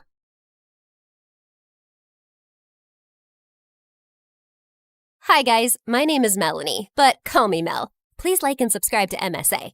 I used to live with my older brother Mark and my parents, who usually kept super busy with their work. With them gone for hours, Mark'd be responsible for the house and me. But that didn't come easy for him because I was a mess. As a kid, I was really wild and clumsy. I'd run around the house causing trouble, and he'd had to chase after me to keep me in check. No more chocolates, Mel. They ain't good for your teeth. But they're falling out anyways, brother, so let me have my fun. Even the kids at school would make fun of me for being weird and clumsy. But it all changed as I stepped into adolescence and the gorgeous genes in the family started to kick in. By the time I was 15, the same boys who'd teased me in my childhood now started asking me out. These are for you. Happy birthday, beautiful. Same to you. Little did they know I was still the same weird me on the inside. And Mark's protectiveness was all the more reason why I'd never gone on a single date. No doubt I loved him to bits. But he'd influence all the things I did at home and school, and it'd drive me crazy. Why did you throw away my party invitations? Why did you delete my Insta account? Why'd you sign me up for a geography class? 'Cause that'll help you in your future. You should be thankful you have a brother like me, Mel. Or else, how are you going to survive in this world? Happily. Saying that, I stormed out of his room, but later that night, he came to me. Are you still mad at me, Mel? Okay, listen, I've always wanted the best for you since you were a kid. Yeah, but I'm not a kid anymore, and you gotta stop controlling my life. Fine, you're gonna have it that ways anyways, 'cause I'm moving out for college next week. What? I didn't know how to react, 'cause I was both happy and sad about him leaving. But after Mark left, I had this feeling that I could take complete control over my life, especially when Mom and Dad were moving to a new city for their work and I was shifting with them. Our new house was like a giant mansion, and my room had these big windows and a tall mirror that took up most of the north wall. But more than anything, I was excited about getting a fresh start at school because Mark wasn't here to hijack my life. So, on the very first day, I wore a gorgeous new dress to school. But just as I was making my way through the hallways, I stumbled and bumped into a girl who was holding giant paint buckets in her hands, and all of them came flying onto my dress. Holy jeez! I ended up on the floor, but the girl reached out her hand towards me. Are you okay? I took it and quickly got off my butt, but I couldn't believe my eyes. She had gorgeous blonde hair and the sweetest smile. It was like I had an instant crush. I'm so sorry about the paint. Oh gosh, I ruined your dress. Come with me. She grabbed my hand and took me to the changing room, and there she handed me a fresh pair of clothes. Try this. It's not that great, but it'll help you make a good impression on your first day. How did you know it was my first day? A word gets around here fast, especially about cute girls. Okay, thank you. If that was a compliment, I mean, was it? Oh, never mind. I'm just blabbering. Wow, you're adorable. Saying that, she went away. But indeed, I did make an impression, because that dress was all torn from behind. And all the kids were laughing at me as I walked the hallways, except for the one girl that helped me out. Can't believe Jenny would prank you like this. But then again, she is Jenny. What do you mean? And who are you? Well, I'm Lauren, and I'm definitely not like her. But she is evil. She's got these weird family issues with a mute mom and a mute stepdad who's a complete jerk. And she's turning out to be just like them. Yeah, I could tell that by now. Lauren stuck by my side for the rest of the day, and we bonded pretty well. She was fun and notorious, just like me, and had this YouTube channel where she'd make entertaining vlogs. She even introduced me to this music club that she was a part of, and I was loving her so much that I wanted to be just like her now. Within a week, it was like we were besties, with no one to ruin our adventures. Or at least that's what I thought. Because there was someone whom I felt kept a constant eye on us and followed us everywhere at school. Jenny. One time I was in the swimming class, but just as I popped out of the water, I was shocked to see Jenny right in front of me. Jeez, you scared me. What the heck? You should stay away from Lauren. She's not nice, and she's just spoiling you. Really? Who are you, my mom? And why do you care? Especially after what you did to me on the very first day. That wasn't me. I don't believe you. Just leave me alone. Yeah, okay, I'm leaving. But this is the last time I'm warning you about Lauren.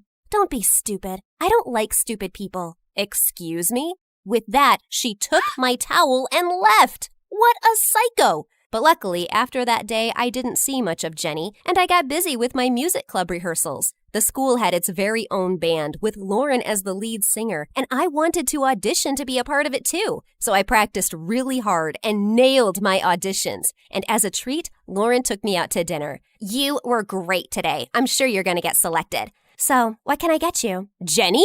I didn't know you worked here. That's okay. She ain't Jennifer Lopez, that we should be remembering small details about you. Lauren? After that, she took my order and went away, and Lauren turned towards me. You don't have to be so nice to her. I told you, she's a psycho. Yeah, I get that. But what you said also wasn't nice, man. She keeps following you everywhere. And the other day, I saw her chasing away some guys who were coming to talk to you. God knows what she's up to. Suddenly, Jenny came back with our order, but she seemed off. That's your order. And here's something those guys sent for you. I don't like their vibe. If you want, I can make them leave. Make them leave? Are you nuts? Send them over to us. They're cute. But they seem bad. No one asked for your opinion. Now get out of here. And before I could even say anything, Lauren called them over and Jenny walked away angrily. I also felt awkward because I was still a noob when it came to dating and chatting with guys. So I rushed towards the restroom, but one of the guys followed me there. God, you're pretty. It's like I'm drawn to you. To the washroom? I need to pee. Go away. But he came closer and tried to kiss me. What are you doing, jerk? Get away! I slapped him hard in the face, but just then Jenny came from behind and dumped an entire tray of food over his head. You moron! How dare you touch her? I'm gonna kill you! She kicked him behind his knee and climbed onto his shoulders and started pulling his hair. Suddenly, there were loud screams across the restaurant, and the managers came running.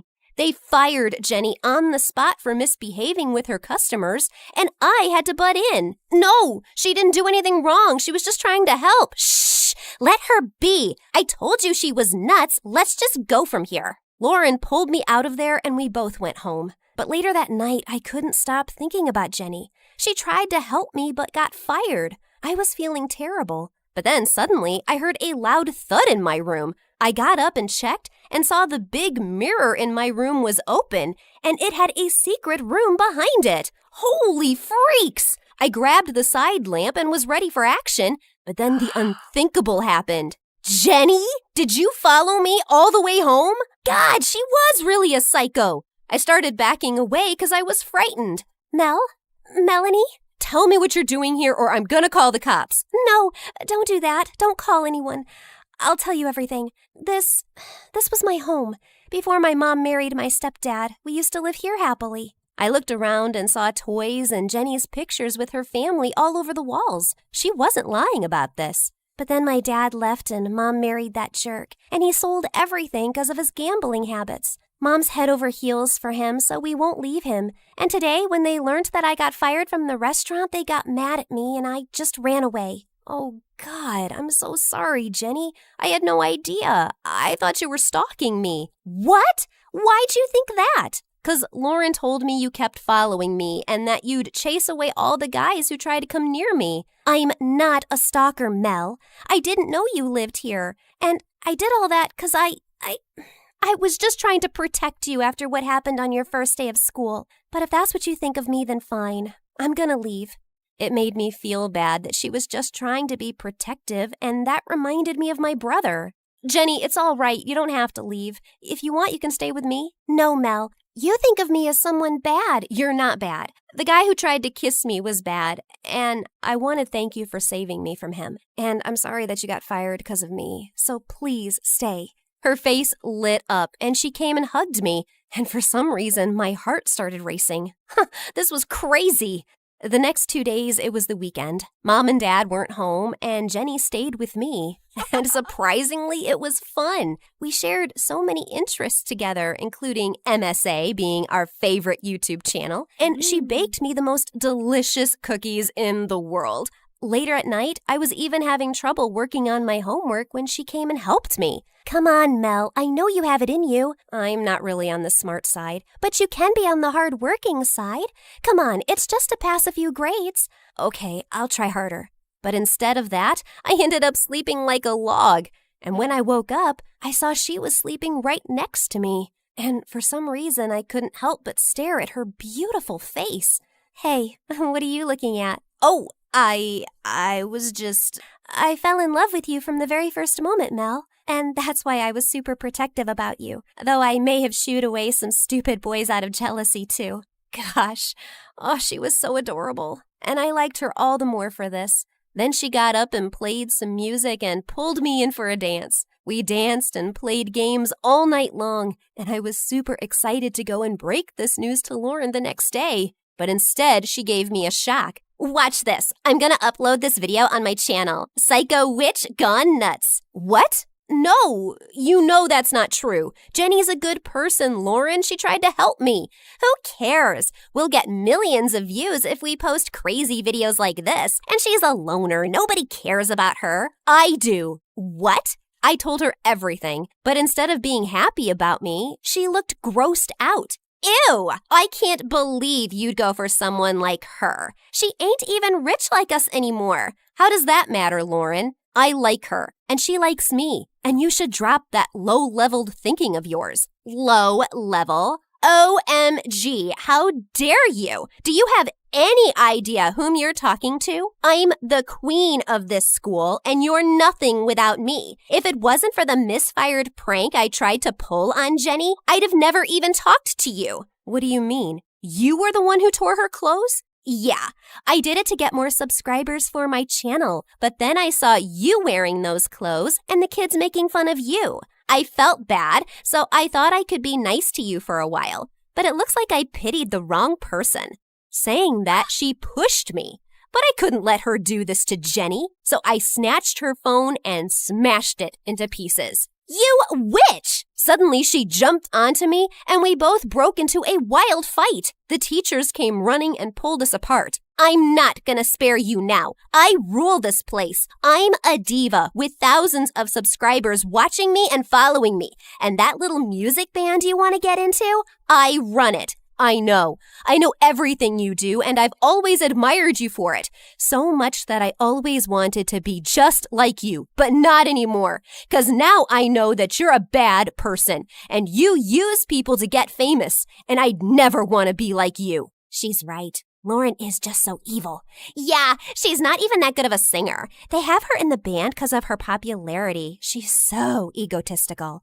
Suddenly, the color on Lauren's face faded, listening to all the comments and seeing the cameras around her. And then we were taken to the principal's office, where we waited for a few hours until I saw my brother walk out of there. Mark, what are you doing here? I came to give you guys a surprise visit, but Mom and Dad weren't home, and I got a call from your school. And seems like you couldn't stay out of trouble without me, huh? I didn't do anything wrong. I know, and I'm proud of that. Mom and Dad told me how well you've been doing on your own. I ran and hugged him, and he told me I was being put into detention for a week, while Lauren was being expelled from school because of several complaints against her for pranking and ill-treating kids. I felt bad for her, but then I felt a gentle tap on my shoulder. Are you okay?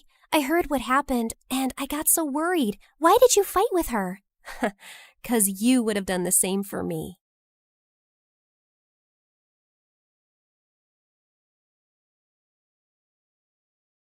Hi, I'm Grace, and I'm a liar. But before that, please like and subscribe. When I was little, my mom worked for this rich woman who was the third cousin of the daughter of the king of bleep. Oops, I forgot. Mom and I signed an NDA, so I really can't say which country or what king. Anyway, the rich woman had a fabulous life. She and her daughter Gigi, who was my age, lived in a beautiful mansion. They went to the spa every week and on vacation every weekend. But the only thing was that the paparazzi never left them alone. They camped in front of the house and hid in the trees to get a glimpse of Gigi and her mom. Gigi and I looked alike, so I'd often pose as her decoy. I'd walk out the front door in her fancy clothes and smile for the paparazzi, while Gigi snuck out the back into a tinted SUV and sped off. Life was great until Gigi and her mom moved back to bleep and Mom lost her job. We moved into a tiny house and Mom had to work 2 jobs just to afford the rent. I hated being poor. It made me sick to my stomach. So I decided I had to be rich one day. I worked harder than ever in school so I could get a good job and make a ton of money. Then one day, I was called into the principal's office and she gave me the best news ever. Congratulations, Grace! You've been awarded a scholarship to one of the most prestigious private schools in the city. I was over the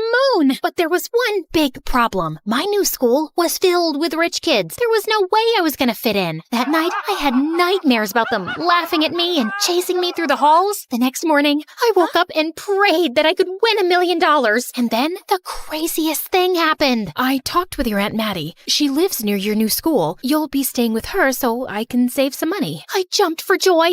I just hit the jackpot. Aunt Maddie was a filthy rich lawyer. She was so generous that she'd recently adopted a daughter my age. That evening, Aunt Maddie's chauffeur picked me up in a limousine and drove me to her mansion. My adopted cousin Victoria greeted me at the door. She looked like a supermodel, aside from these huge glasses that were way too big for her face. Victoria took me to my room, and as I was unpacking, she kept staring at my clothes. Whoa, what happened? I've seen homeless people wear better clothes. I was so embarrassed. I started crying like an idiot. They're all I have. I'm poor.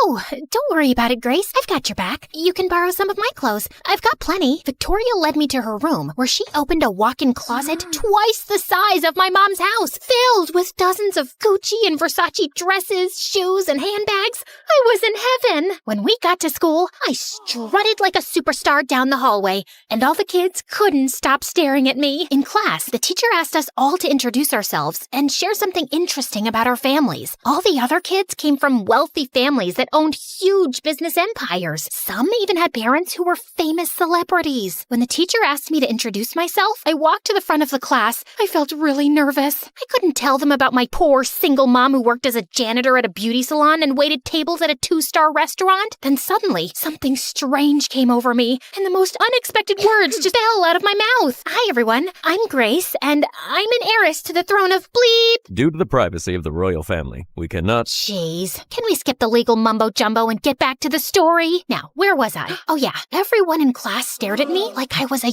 unicorn. I took out my phone and flashed one of my photos from a magazine, and the kids went wild. Victoria appeared out of nowhere and pulled me to the side. Have you lost your mind? You just told everyone a big fat lie. My mind is right where it's supposed to be, if you must know. Plus, it's not really a lie. You were Gigi's stand-in. My mom told me all about it. You're stealing her identity. I'm just borrowing it. She won't even notice. Victoria walked away. Then a bunch of popular kids ran over to me. My plan was working like a charm. Are you really in line for the throne? Yep. It's a very real possibility. Everyone in line before me is old and sick. I thought you moved back to Europe. That's fake news. But aren't you living with Victoria? Yes.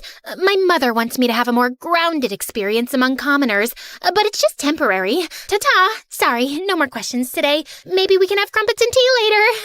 Then Damien, the most beautiful boy I'd ever seen, patted me on my shoulder and my heart skipped a beat. His sparkly brown eyes and warm smile made my heart flutter. Your Highness, would you do me the honor of coming to my party tonight? He took my hand and kissed it. Yes, please. That night, I raided Victoria's closet and found the perfect dress. I pranced around in the mirror, flashed my prettiest smile, and practiced kissing my hand. What's up with you? I told Victoria all about how Damien invited me to his party, and she looked pissed. Don't you mention that jerk to me. He's not a jerk. He's really cool, and he looks like an angel. Listen, you'll live to regret it if you choose to hang out with that idiot. Are you sure we're talking about the same guy? Damien's at the top of our class. He smells like fresh strawberries. He's super cute and the captain of the football team. He's perfect. Never mind. I'm out of here. Victoria stormed off in a huff, but I didn't have time to figure out what put a bee in her bonnet. I had to get to Damien's party. Of course, Damien's party was awesome. We danced together for hours, and at the end of the night, he gave me the most romantic kiss. You're amazing, Grace. I know. People tell me that all the time. I've never met a girl like you before. Which made sense, because everything I told him was a lie. I must admit, I felt a little guilty for lying, but I wasn't hurting anyone. After that, Damien and I started dating, and we became the hottest couple in school. My popularity was through the roof. Even Victoria stopped shaking her head at me every time we passed each other in the hallway. Life was great until things took a horrible turn. One day, one of the rich kids invited me to an exclusive restaurant. I was busy enjoying my caviar when I looked out the window and saw Victoria and Damien having a heated argument across the street. I was about to go out to snoop on them, but our waiter Brian, this geeky kid from my math class, stepped into my path. Excuse me, you forgot to pay for your food. He gave me a bill of over $200. I had less than $20 in my bank account. I was invited to this party. And we've been told everyone is paying their bill separately. A couple of popular kids started staring at us, so without thinking, I handed Brian my bank card. I'm sorry, but your card has been declined. That's impossible. I'm heir to $1 million fortune. We also accept cash. This is no way to treat royalty. I want to speak with your manager now. I dragged Brian to the side, but I was so afraid he was going to call the cops on me that I decided to tell him the truth. Listen, there's no way I can pay all that money. Maybe we can work something out. You rich kids always try to take advantage of people. Please pay so I can do my job. Aren't you from some royal family anyway? I'm seriously not a rich kid. That was all a big lie. I just wanted to fit in. Suddenly, tears started streaming down my face. Oh, geez, please don't cry. Listen, I know what it's like to want to fit in with the rich kids. I'll put it on my tab. But you have to pay me back this month. I was so relieved. It felt like a huge weight had been lifted. It was good to tell the truth. But then it hit me. If Brian exposed me, my fabulous life would be destroyed. Could you please keep my secret? Sure, but only if you agree to tutor me. I'm kind of struggling with calculus, and I saw you got 100 on the test. I happily agreed. By the time I was done with this drama, Victoria and Damien were gone, and neither of them answered their phones. I called my driver to take me home. I waited in my room for hours, but didn't hear a word from either of them. I was confused, worried, and a little jealous. What on earth earth could they have been arguing about? A few minutes after midnight, I woke up to hear a car pulling into the driveway. I looked out the window. It was Damien, and Victoria was in the passenger seat. I saw red. I raced down the stairs and ran straight into Victoria. Why are you sneaking around with Damien? We aren't sneaking around. I saw you two arguing at the party. It's complicated, and I'm really tired. Can we talk about it later? It's not complicated at all. You're a jealous witch and a boyfriend stealer. And don't try to deny it. You hate that I'm more popular than you and that Damien's in love with me. Victoria marched to her room and slammed her door in my face. Something fishy was going on between those two, and I was gonna find out what. The next day, I asked Damien about Victoria. Don't worry about it, babe. She's my partner for a school project. We were only talking about that. You know I only have eyes for you. After that, Damien got really busy with football practice, so I focused on school and tutoring Brian. To my surprise, I enjoyed hanging out with Brian. He was smart and funny, and we were both huge fans of classical music. One night, he played one of Mozart's concertos on the piano for me. That was beautiful. I didn't know you were so talented. I'm kind of a music prodigy. That's how I got a scholarship to our school. A couple of weeks later, Brian aced his calculus test and invited me to his piano recital. I'll be playing that piece you like, and a new song I wrote for you. You wrote a song for me? Brian blushed, and so did I. It's a thank you for all you've done for me. I wouldn't miss your concert for the world. That night, just as I was getting ready to go to the concert with Brian, Damien showed up in a tuxedo. What are you doing here? You're funny. I told you I was picking you up. Oh God, I'd totally forgotten that Damien had invited me to be his date for his family's annual charity ball. Come on, we don't want to be late. Damien took my hand and rushed me to his car. When we arrived at the ball, Damien's parents were excited to meet me. They spent the whole night introducing me to all their fancy friends and bragged about how their son had landed the heiress to a throne. I needed a breath of fresh air, so I went out into the back alley for a bit to find Damien and the school's head cheerleader kissing. When they saw me, they turned as white as bed sheets. It's not what it looks like. Actually, it is. Damien and I are in love. I was gonna tell you after the party. I just wanted to impress my parents by saying you were my girlfriend. You're their favorite royal, and they've been dying to meet you. I slapped Damien hard in the face and stormed out of there. The next day, Brian marched up to me at school with a huge scowl. I waited for you for over an hour, and you didn't even call. I'm sorry. I had another engagement. Like what? Your fake royal duties? If you didn't want to go, you should have just told me. You didn't have to play with my feelings. I may not be one of the popular kids, but I don't deserve to be treated like trash. Brian stormed off. I was gutted. And just when I thought the day couldn't get any worse, I got an alert on my phone. A gossip website had done a news report on me and outed me as a fraud. All the kids crowded around me like an angry mob. I ran outside and straight into a bunch of crazy paparazzi. They chased me through the parking lot. I darted down the street and jumped into a cab. Get me out of here, please. The driver hightailed it out of there. When I got home, I raced up the stairs and locked myself in my room. Then suddenly, someone unlocked my bedroom door and turned the knob. Terrified, I hid under the bed. My lies had finally caught up with me. The police would haul me off to jail. My mom would be so embarrassed she'd disown me. The whole thing might even go on my permanent record. I closed my eyes and braced myself for the worst. Please have mercy. I'm just a kid. I made a mistake. I'm sorry. Don't be so dramatic. It's just me. I told you all this would blow up in your face. The lying. And most of all, Damien. Was he dating you too? No, gross. Damien and I lived in the same foster home years ago. That night at the restaurant, I got a text about our foster mother. She'd gotten into a bad accident and had to have a major surgery. She'd just woken up and was begging to see me and Damien. That's it. Damien hates that he was poor and he won't tell anyone he's adopted. Or that he and I know each other from a foster home. And he's always trying so hard to impress his snooty parents. You're not that different. He just wants so bad to fit in. That information hit me like a ton of bricks. At that moment, I decided to make a change. I apologized to Victoria and sent Brian a dozen I'm sorry memes. And I came clean to everyone at school. After my truth was revealed, I wasn't popular anymore, of course. I was even mocked and branded as a liar. But I had Victoria, and I eventually made friends with some nice kids, and it took a while. But Brian and I started talking again after I offered to tutor him for free for a year. In the end, I realized that being a popular fake royal didn't hold a candle to being surrounded by friends that loved me for me.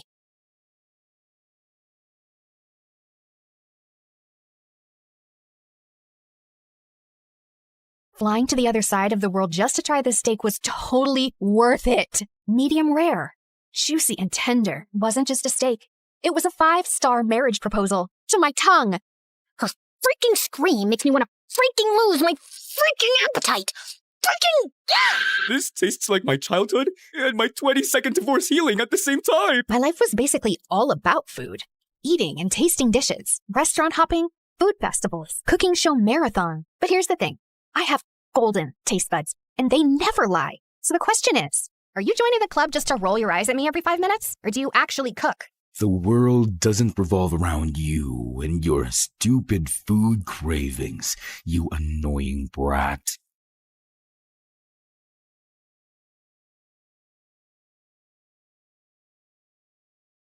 The morning bell echoes through the halls. 1,000 voices bouncing off the wall. From the quiet corners of the library floor to the laughter leaking through the classroom door, we're walking hallways where the legends grew. But today the ink is fresh and the story's new. A student stares at a blank white screen while an artist paints the things unseen. The scholar's lamp burns through the night. The athlete runs toward the morning light. The teacher sighs, hoping the spark they lit survives. Finding the light when the halls get dark. Oh, welcome to the life that ends. It's you where the story's changing and the leave you. So carve your name in the wind, let the legacy breathe. There's a world in the pages that we're starting to weave. Not just a school, but the soul of a story. Turning our scars into stars and our grit into glory.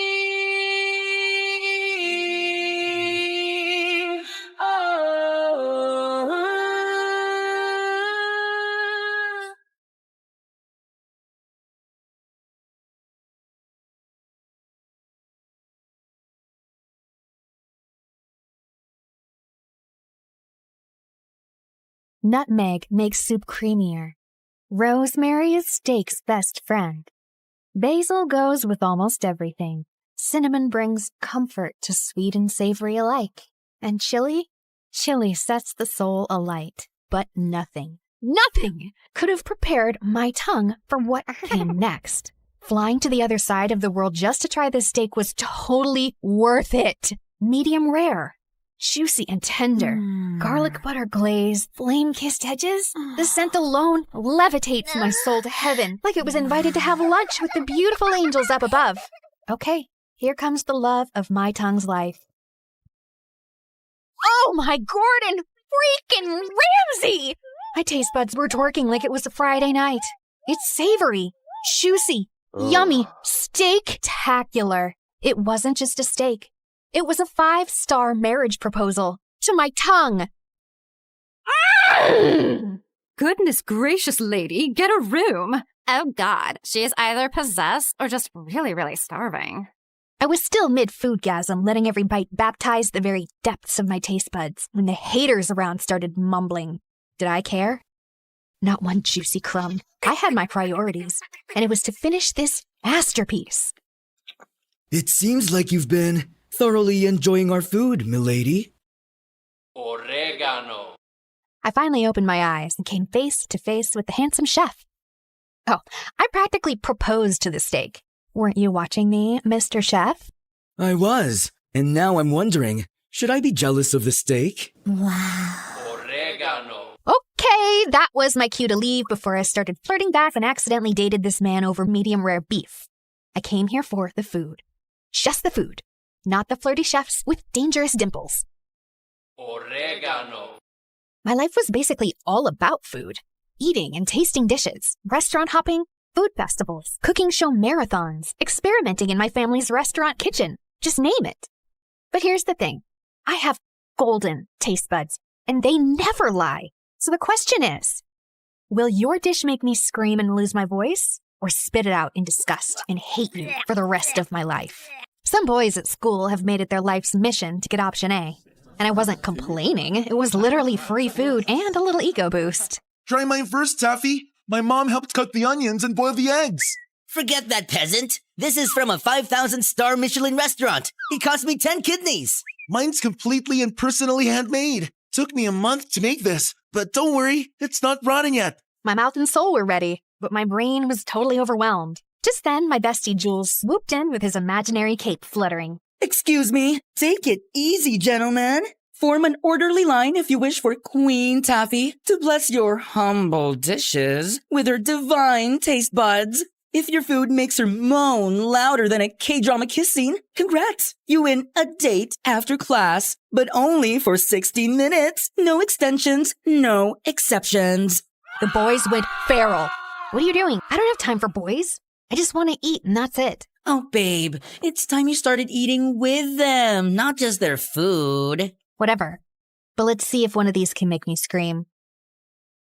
Unfortunately, every dish was a disaster. This one tastes like a zombie rat crawled out of the sewer, licked a quadruple A battery dipped in rotten mayonnaise, and fell into my mouth.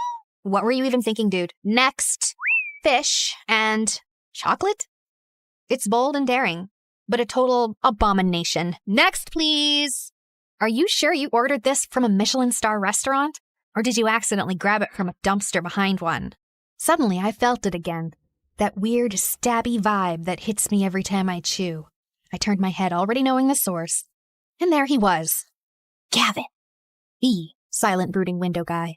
I always caught him glaring at me as if I just ate his pet goldfish. Maybe the bowl, too. And whenever I confronted him about it, he'd just roll his eyes at me.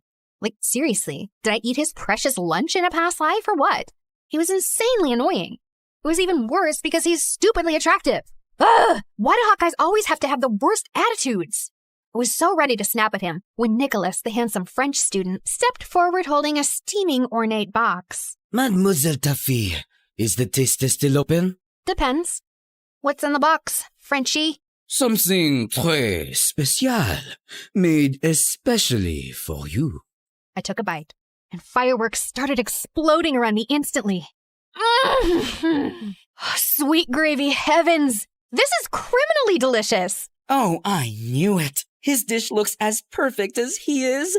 So, do we have a winner now? Did you hear me scream? No, right? Because it's missing something. Are you implying my dish isn't perfect? It's really good, but it needs a little more kick. Maybe some spice, some crunch, some little twist, something to surprise me.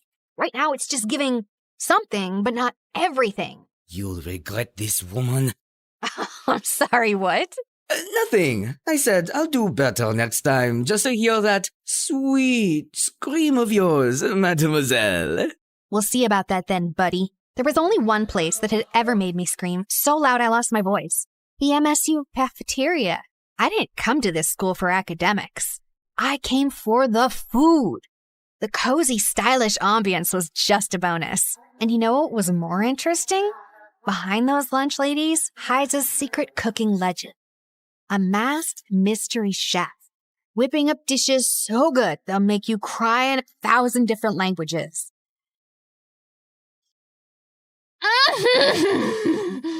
The texture, the crunch, the glaze, the magic. There she freaking goes again. Her freaking scream makes me want to freaking lose my freaking appetite. Freaking... She's just a freaking freshman, but she freaking acts like she freaking owns this freaking cafeteria every freaking day. So freaking annoying. I freaking know, right? Girl, you're moaning like a feral sexy cat in heat. Tone it down, or those freaking girlies will start complaining again. Those freaking haters can choke. I only listen to flavor, not jealousy. It had been 6 months since we started at MSU, and I still hadn't made any new friends. Just Jules, my ride or die since diapers, now slaying here in MSU on a fashion scholarship like he owned the runway. And that's exactly why you don't have friends. You treat food like it's your boyfriend. So what?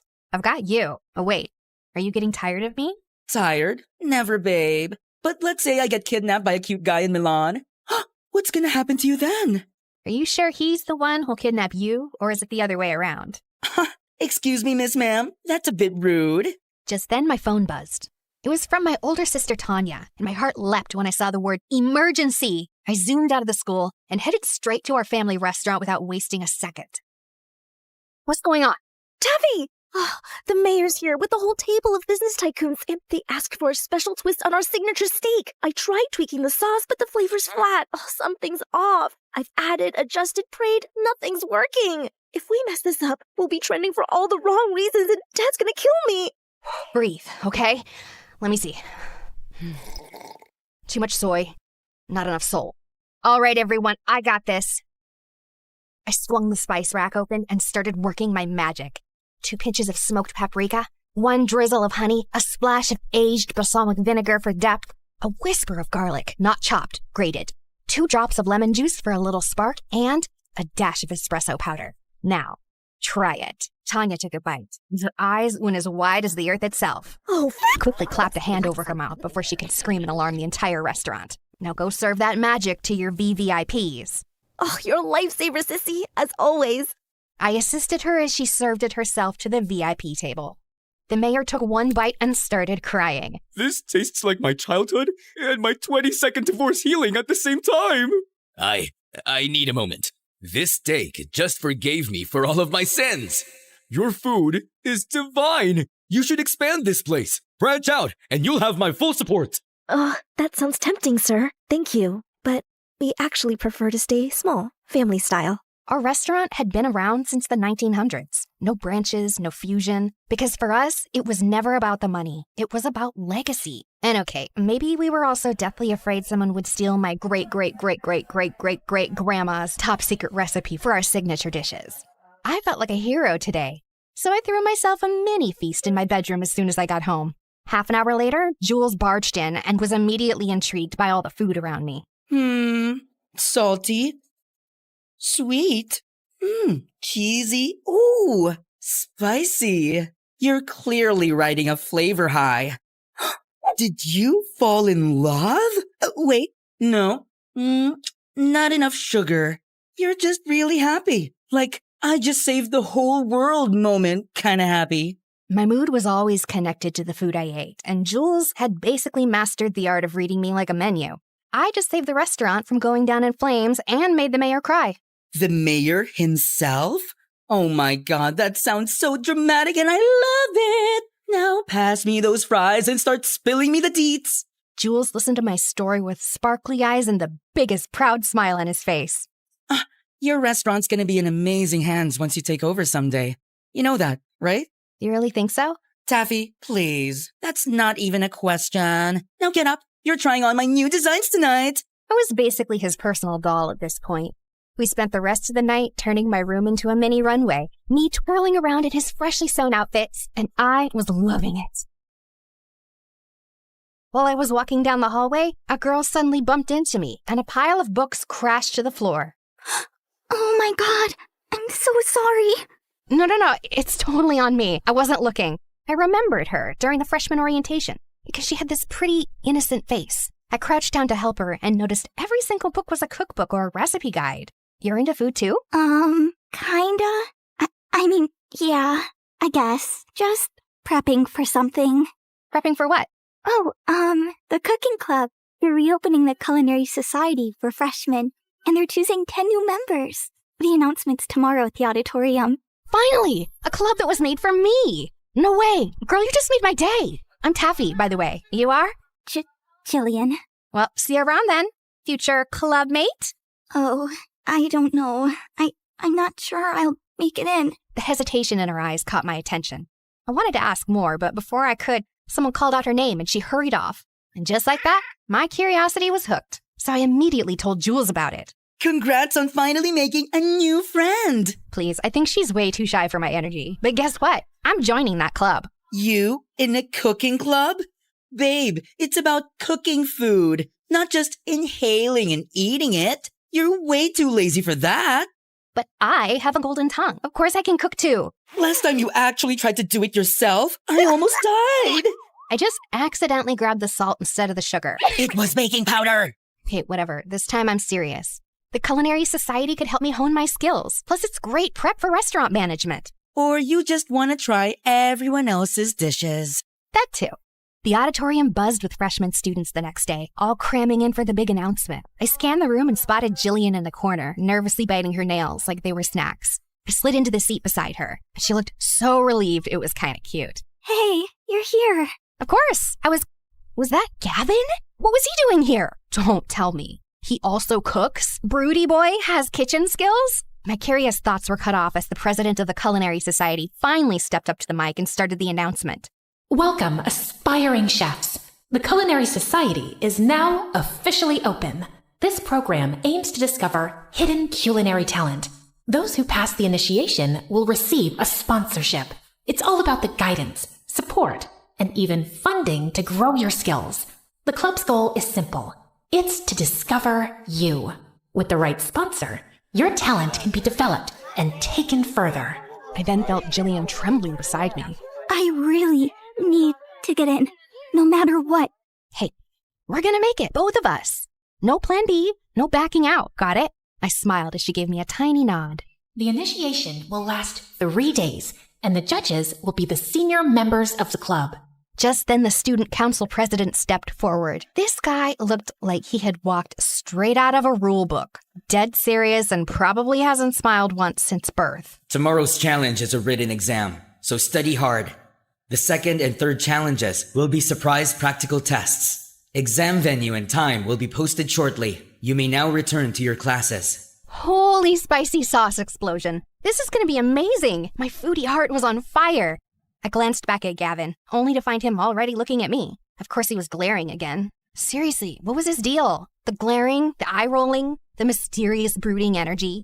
It was driving me nuts. So on the way back to class, I finally snapped and cornered him. Hey, got a second? He didn't even respond, just rolled his eyes at me as always. Are you joining the club just to roll your eyes at me every 5 minutes? Or do you actually cook?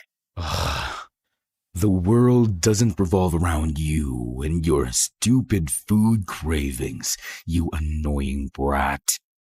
Seriously, why are you so mad at me? What did I ever do to you? You exist.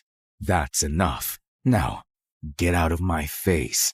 Unbelievable! This guy clearly didn't know who he was dealing with. That night, I studied like my life depended on it. Notes in one hand, spicy instant ramen in the other. Then came the written exam day, and everyone looked so tense. But for me, it was easy peasy mac and cheesy. I was the first one to finish the test, so I stood up with a proud smile. Till I saw Gavin, already done and standing. Before me? After submitting his papers, he turned to me and scoffed before walking off like he owned the place. The audacity! The next morning, I dragged Jules with me to check the results. Out of 100 applicants, only half made it, and I nearly choked on my gummy bears when I didn't see my name at the top. Second place? Wait, who's first? I leaned in and gasped when I saw the name. Gavin? Like Gavin, the cute and brooding window guy? He cooks? No, there's no way. That's probably a different Gavin. But then the crowd parted, and speaking of the devil... Excuse me. Oh, look. It's me on top. The one and only Gavin. When he turned to me and smirked. Oh my god, he's so hot. Like hotter than a steak on a grill. Jules was right, to be honest. But I shouldn't be distracted right now. Can we focus on his evil smirk, please? He's literally challenging me. I think that's officially a war declaration, babe. This is gonna be extra interesting. That jerk better be ready, because I'm gonna crush him big time.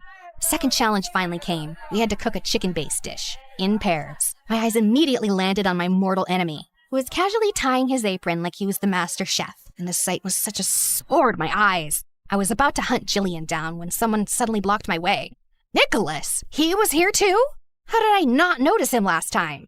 Ah, mademoiselle, fate brings you back to me. I'm still wounded from you turning down my masterpiece last time, you know? Team up with me, and if we win, you owe me a dinner date. Fair trade, no? I was about to reject him, but then my cinnamon roll savior appeared. Hey, Taffy. I was wondering if maybe we could... Oh, here comes my lovely partner. Sorry, buddy. Maybe next time? Ah, très bien. No hard feelings. At least Nicholas was always classy about rejection. Congratulations on passing the written exams. Thanks. I had been preparing for that way before I got here at MSU. Oh, you're really into this, huh? All right, girl, let's do this. You cook, I supervise. We're not doing it together? Of course we are. I'll be guiding you. So, what are we making? Let's go with crispy garlic honey chicken with mango salsa. That sounds fancy. Okay. We had exactly 1 hour. Jillian got to work while I hovered nearby, supervising like a resident chef. But my eyes kept drifting to Gavin. He looked calm and focused, like he belonged in a commercial for knives, while his partner looked so lost. The fact that he was also into cooking made him even more annoying. A few minutes later, Jillian finally threw her hands up and beamed. All right, done. Ooh, let me taste. I took a confident bite, only to gag and nearly scream in disgust. I tossed the dish and everything else into the trash, and it landed dangerously close to Gavin's station. He hissed like a cat that had just got misted. Oh, gosh, girl, what happened to the chicken meat? Did you marinate it in mud and ask an old goat with horrible breath to spit on it or what? But I just followed everything you said. Jillian looked like she was on the verge of tears, so I took a breath to calm myself down. It's okay, my love. We've still got 20 minutes. We're gonna fix this.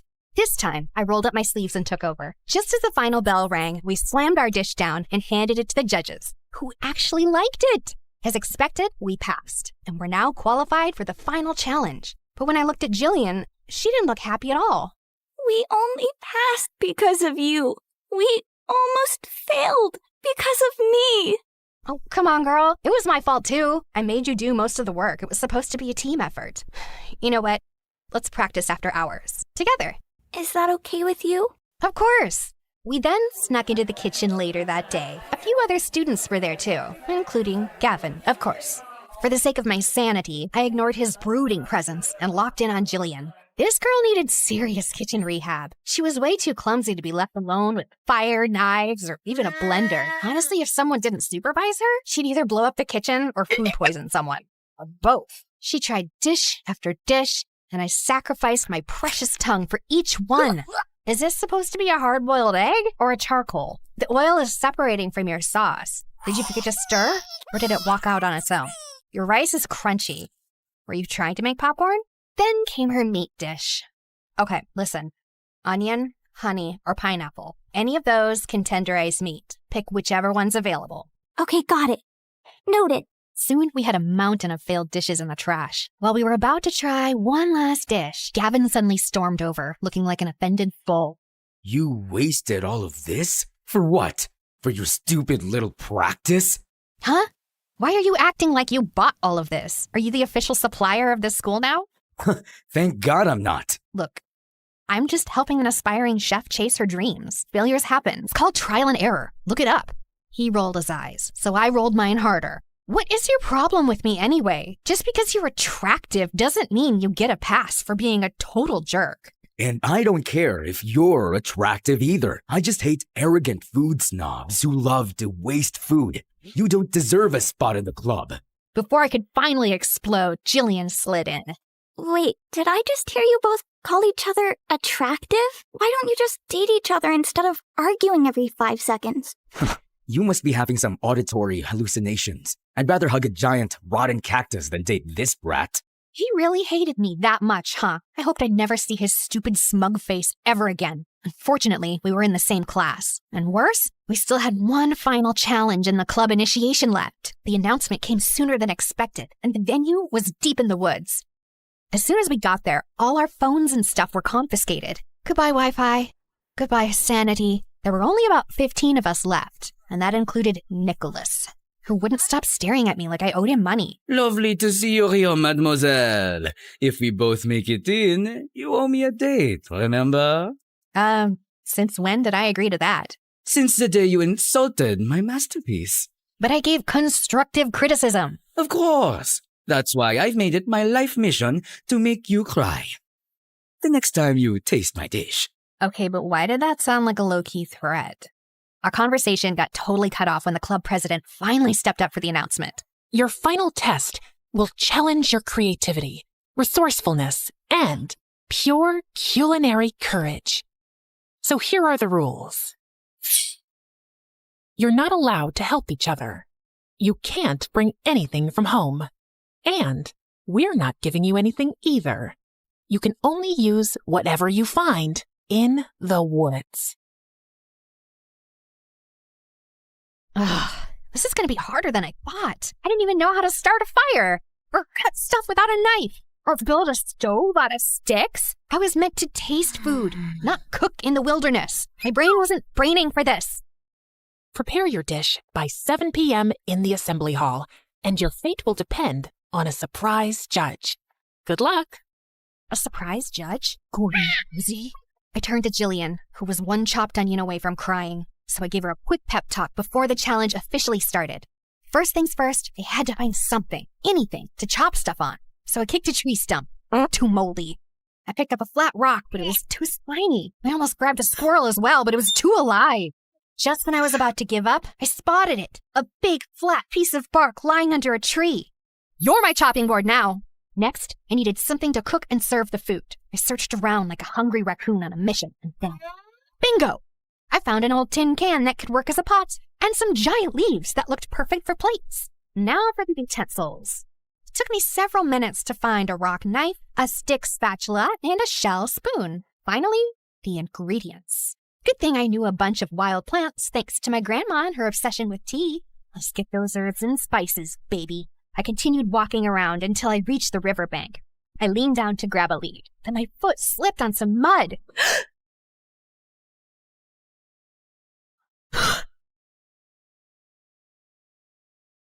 So, you're not just a brat and a snob. You're clumsy too. Do you really have to insult me? I didn't ask for your help anyway. Fine. Then I'll take it back. Wait, what? Ugh, ew, get off me, tall boy. Huh?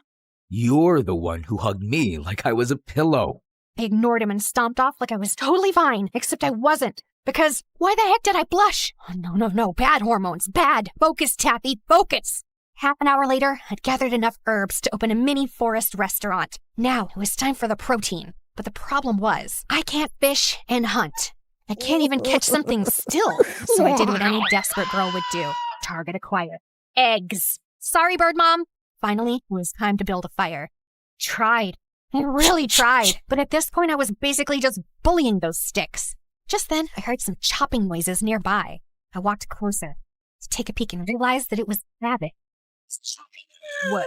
Shiftless! My brain just short-circuited at the sight of those magnificent abs. Before I could stop myself, a weird squeaky sound escaped my mouth. I was busted! Are you stalking me? What? No, I was just peacefully trying to cook in my spot over there, and then I heard something, and obviously I had to check it out. Sure. Why are you even shirtless? Why? Does it bother you? Yeah, it's too indecent. Then find another spot? I was here first. You're the one who somehow set up your camp near mine. I was so furious. I huffed and stormed back to my sad little fire pit. I snatched up all my stuff and stomped off to find a new cooking spot, way further from him. I threw all my rage into rubbing those stupid sticks together like my life depended on it. And after what felt like 500 years, a tiny, weak little flame finally popped up. Yes! Wait! No! It suddenly started raining! Are you kidding me right now? I grabbed my stuff, and as I dashed through the rain towards the nearest cover, I spotted Gavin running toward the same place from the other side. We both reached the shade at the same time, soaked and panting. Wow. So the brat can run, huh? What do you think of me? A corn dog? What? Before either of us could say anything else, a soft sob broke through the sound of the rain. We both turned toward it and saw Jillian. She was soaking wet and crying. Jillian? What's wrong, girl? Are you okay? My family doesn't have much, and this was my only chance. But I think I'm too stupid for this, Taffy. As I comforted her, Gavin sat down next to her, pulled a small dry cloth from his bag, and handed it to her gently. No attitude, no sarcasm, and he looked so soft like that, like a totally different guy. Ugh, he hated how my heart noticed. Thanks, Gavin. To break the tension, I changed the topic to food and cooking, and somehow it worked. Jillian started to relax and even smiled a little. How about you, Gavin? Why do you love cooking? My ears perked up at her question. Gavin didn't answer right away. Instead, he stared out at the rain, silent, like he was watching a memory unfold in the distance. Tragedy struck me since I could remember, and I was homeless for a long time. Park benches, cardboard blankets, cold nights when I thought I wouldn't wake up, scavenging for even ketchup packets just to trick my stomach into thinking I'd eaten.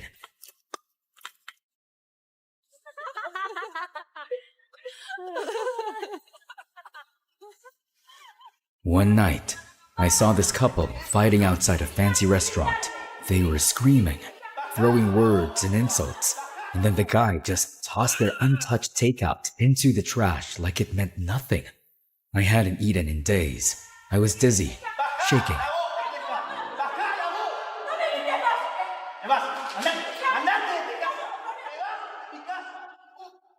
If you're gonna fight, fine, but don't waste good food. The guy looked at me like I was dirt. Then go ahead and eat it if you care that much. I didn't hesitate. Right there on the wet pavement, I sat down and ate every bite like it was a 5-star meal. I remember whispering, "They're fools. They don't even know what heaven tastes like."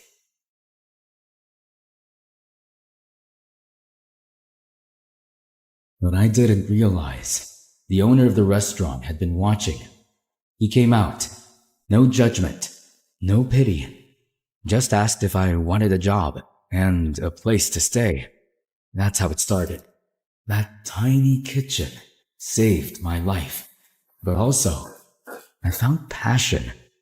But the rest of the staff, they didn't see me as one of them. Just a stray they took in. A charity case with no pedigree, no past. I worked twice as hard to prove I deserved to be there. And I came to MSU to prove that I belong in the kitchen, to find a sponsor who actually believes in what I can do. You wasted all of this? For what? For your stupid little practice? Just hate arrogant food snobs who love to waste food. You don't deserve a spot in the club.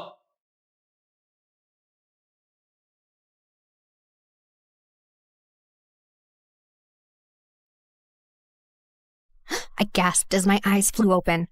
I almost screamed when I realized that I had actually fallen asleep on Gavin's shoulder. Oh, to make it worse, I drooled on his shirt. Oh my gosh, I'm so sorry. Relax, it's just drool. Unless you care about what I think. Duh, no, absolutely not. Just then I realized it was getting dark already. Oh my gosh, what time is it? I haven't even started cooking. And where's Jillian? Chill. We've still got an hour and a half before 7. And Jillian's over there. She already got started. Apparently, she had already built her own campfire and was cooking over it like a master chef. Gavin and I then rushed back to our spots, and this time it was extra serious. I no longer just wanted to pass the test. I wanted to make something real. After finishing my dish, I rushed back to the assembly hall. Everyone was already there and their dishes looked so yummy. The whole room smelled like a 5-star buffet. Just then I noticed that Jillian wasn't here yet. I glanced at Gavin and he looked worried too. Come on, girl, where are you? Soon there were only 5 minutes left and panic started creeping in. Just when I was about to bolt out the door to look for her, she finally appeared, holding a steaming plate with the most unique-looking fish dish I'd ever seen. What took you so long? You got me so worried. Sorry. I just wanted to make sure everything was perfect. Before I could respond, the lights dimmed, and the club president stepped up to the stage. And now, for your final judge, a true master of flavor, the one, the only.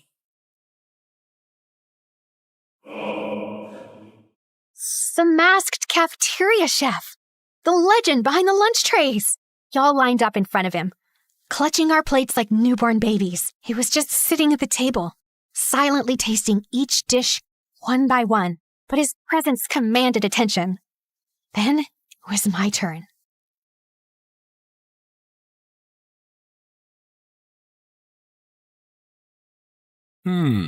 Interesting. Most people played safe with eggs, but you took a risk. The texture's playful, the flavor's daring, and this sauce, it's bold, defiant, and unforgettable. Just like you. I nearly passed out from happiness, or hunger, or his dangerously calm voice. Then came Jillian's turn. There was a long pause before he finally spoke. This is not perfect, but passionate. I like it. Oh, Jillian was finally able to breathe. The judging ended. Then came the moment we'd all been sweating for. The announcement of the top 10. The official new members of the Culinary Society. As expected, Gavin and I made the list. My name flashed on the screen and I nearly screamed. Then, the final spot. Jillian was trembling as she gripped my hand. We all held our breath. And the last spot goes to Jillian. She instantly burst into tears. As we celebrated, I noticed someone storming out of the venue looking furious. Nicholas! Wait, he didn't make it? That actually surprised me. As the winners celebrated, Gavin then strolled over to us, holding his plate like a trophy. Well, well. Looks like we all made it. Want to try my dish? Taffy, you have to try this. Careful. She might scream loud enough to summon the forest spirits. Oh, please. My golden tongue has standards. Oh, I know. That's why I strategically kept my masterpieces far away from you. Strategically? Yes. I knew the moment you tasted my food, you'd scream your lungs out and fall hopelessly in love. I'm gonna throw this plate at your face. But not before you taste it. Fine. One bite. I took a bite and instantly exploded. Oh my freaking goodness! This is... In the middle of my foodgasm, I saw him smirking, so I immediately stopped myself from praising his dish. I knew it. One bite and there goes your dignity. Shut up! He kept teasing me all the way home on the bus. But of course I had to stay strong for my pride. I will never admit it, ever. Unfortunately, I couldn't stop thinking about him and his cooking skills that night, so I stuffed my face with sugar to distract myself. That was when Jules barged into my room. Girl, why are you blushing and inhaling candy like you just caught feelings? Are you in love or something? I'm not blushing, and no, I'm not in love. Got it, miss. Totally not in love. Anyway, why is your voice all scratchy? He was never finding out my voice died because of Gavin's food. He'd never let me live it down. It's the rain. My vocal cords got water damage. Sure. The next day at school, my voice was completely gone. Jules wouldn't let it go. Are you sure it was because of the rain and not because of screaming over a certain someone's cooking? I glared at him in silence. Just then, because the universe hates me, Gavin walked by looking extra smug, like his ego had its own stupid fan club. Oh no, please. Not now. Don't say it. Don't. Lost your voice, huh? Told you my dish was too good. Jules nearly choked from laughing. Since then, things just got weird. Gavin and I started getting closer. Before, he used to glare at me all the time. But now, that glare was replaced with a stupid little grin that made my brain malfunction every time. Like that time in the hallway when I opened my locker and a sticky note fell out. Try not to scream over my food next time. Gee. I looked around, and of course, there he was, leaning against the wall with that grin. Ugh, so annoying. During lunch, he started joining us at our table, like he was officially part of our squad. Relax. I'm here for the food, not you. And worse, Jules literally saved him a seat every freaking day. Aw, why do you always walk in like it's a K-drama entrance? My heart can't take this. Nowadays, I just find myself finishing all my food. Clean plate and no crumbs, even if the dish wasn't perfect. And of course, he had a comment about it. The trash bin must be lonely without all the food you used to waste. Seriously, who kidnapped old you? People change, duh. And I didn't do it because of you. Sure you didn't. Can you two stop? I'm getting secondhand butterflies. Shut up. And because of him, the kitchen feels weird now. Am I too conscious of Gavin? He's still him, the broody, annoyingly talented chef in the making. Lately, he's been working way too close to my station, offering help I didn't ask for, smirking whenever I refuse like he's deliberately trying to make me skittish. Ugh. Your knife grip's a little stiff. Don't sneak up on people! Holy broccoli, why is he standing too close? I wasn't sneaking, just helping. I turned back to the cutting board, trying not to imagine how good his voice sounded that close. Taffy, focus, knife, chop, chop, scallions, not his stupid smirk. You really don't have to hover. I'm not gonna murder the soup. I wasn't worried about the soup. My heart skipped. What was that supposed to mean? Geez, are you just gonna stand there and silently judge me all afternoon? Just observing. You're interesting when you're flustered. What? What? I'm not flustered. Ah!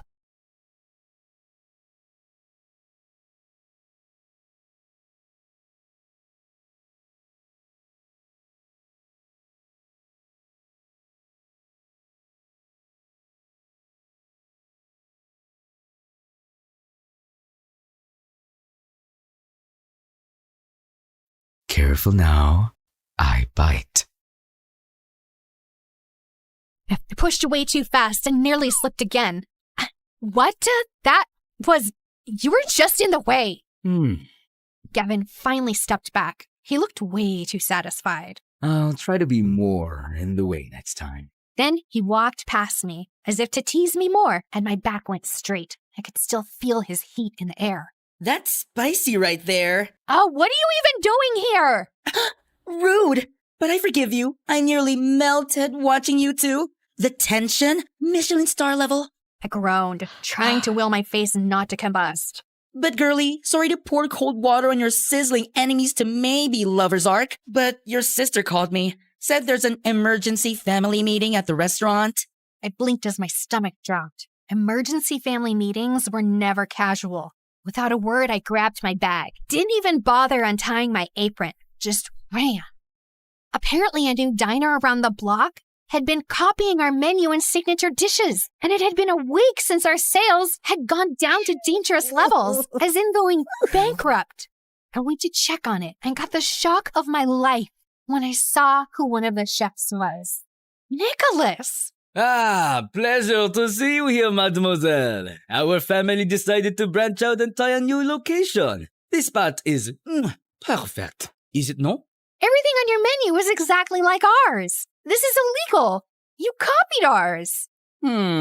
If we copied yours, then why do most people flock to ours and keep saying that ours is more delicious and better? His weird behavior ever since I rejected him suddenly made sense now. Is this what you meant by wanting to see me cry? That's what you get for insulting my masterpiece. Now go cry and run back to your little kitchen. The audacity! Keep it. That old recipe is all yours. I can just let my expertise do its magic and make something so good it'll make yours taste like reheated kitchen scraps. And when the tears come, make sure they don't water down your salty little ego. I then marched out of his stupid restaurant without looking back. I went back to our restaurant and saw Tanya and the rest of the staff reviewing the security footage. We all then froze when we realized that a shady-looking guy had been snapping photos of our restaurant from every angle for several days. And if that wasn't bad enough, he even disguised himself as one of our staff. They didn't just steal ideas. They cloned our entire concept and turned it into a fancier, more Instagrammable version. The audacity! We decided to temporarily close our restaurant while I cooked up some new ideas for the menu. Later that day, while brainstorming, I noticed a few hungry street kids outside. Their eyes weren't begging. They were just watching, like food was something distant, almost like a dream. I remembered Gavin and just found myself opening the door. I'm not serving anything fancy as of this moment, but if you're hungry, come in. He sat quietly as I cooked. No fancy plating. No pressure to impress. Just warm food from the heart. As I watched them eat, something shifted in me. A thought came into my mind. Food isn't just about flavor or technique. It's about the connection you share with the meal. After they were done eating, I gave them some more food and a neat takeaway. Their eyes sparkled. They thanked me loudly before waving goodbye.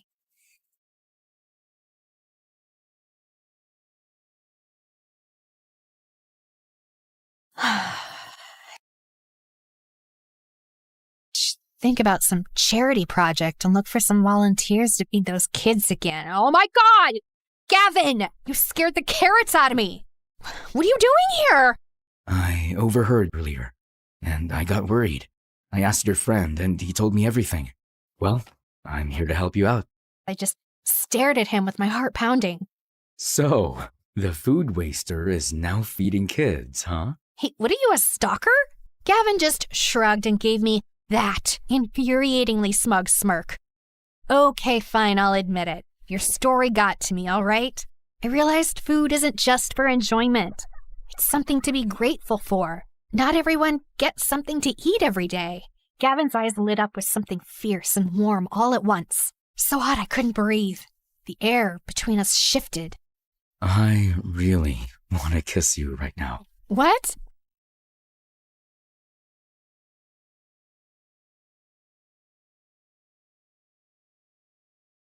Say no. I clutched his arms, the warmth of his touch sending my heart into a race, and my knees wobbled. He grinned.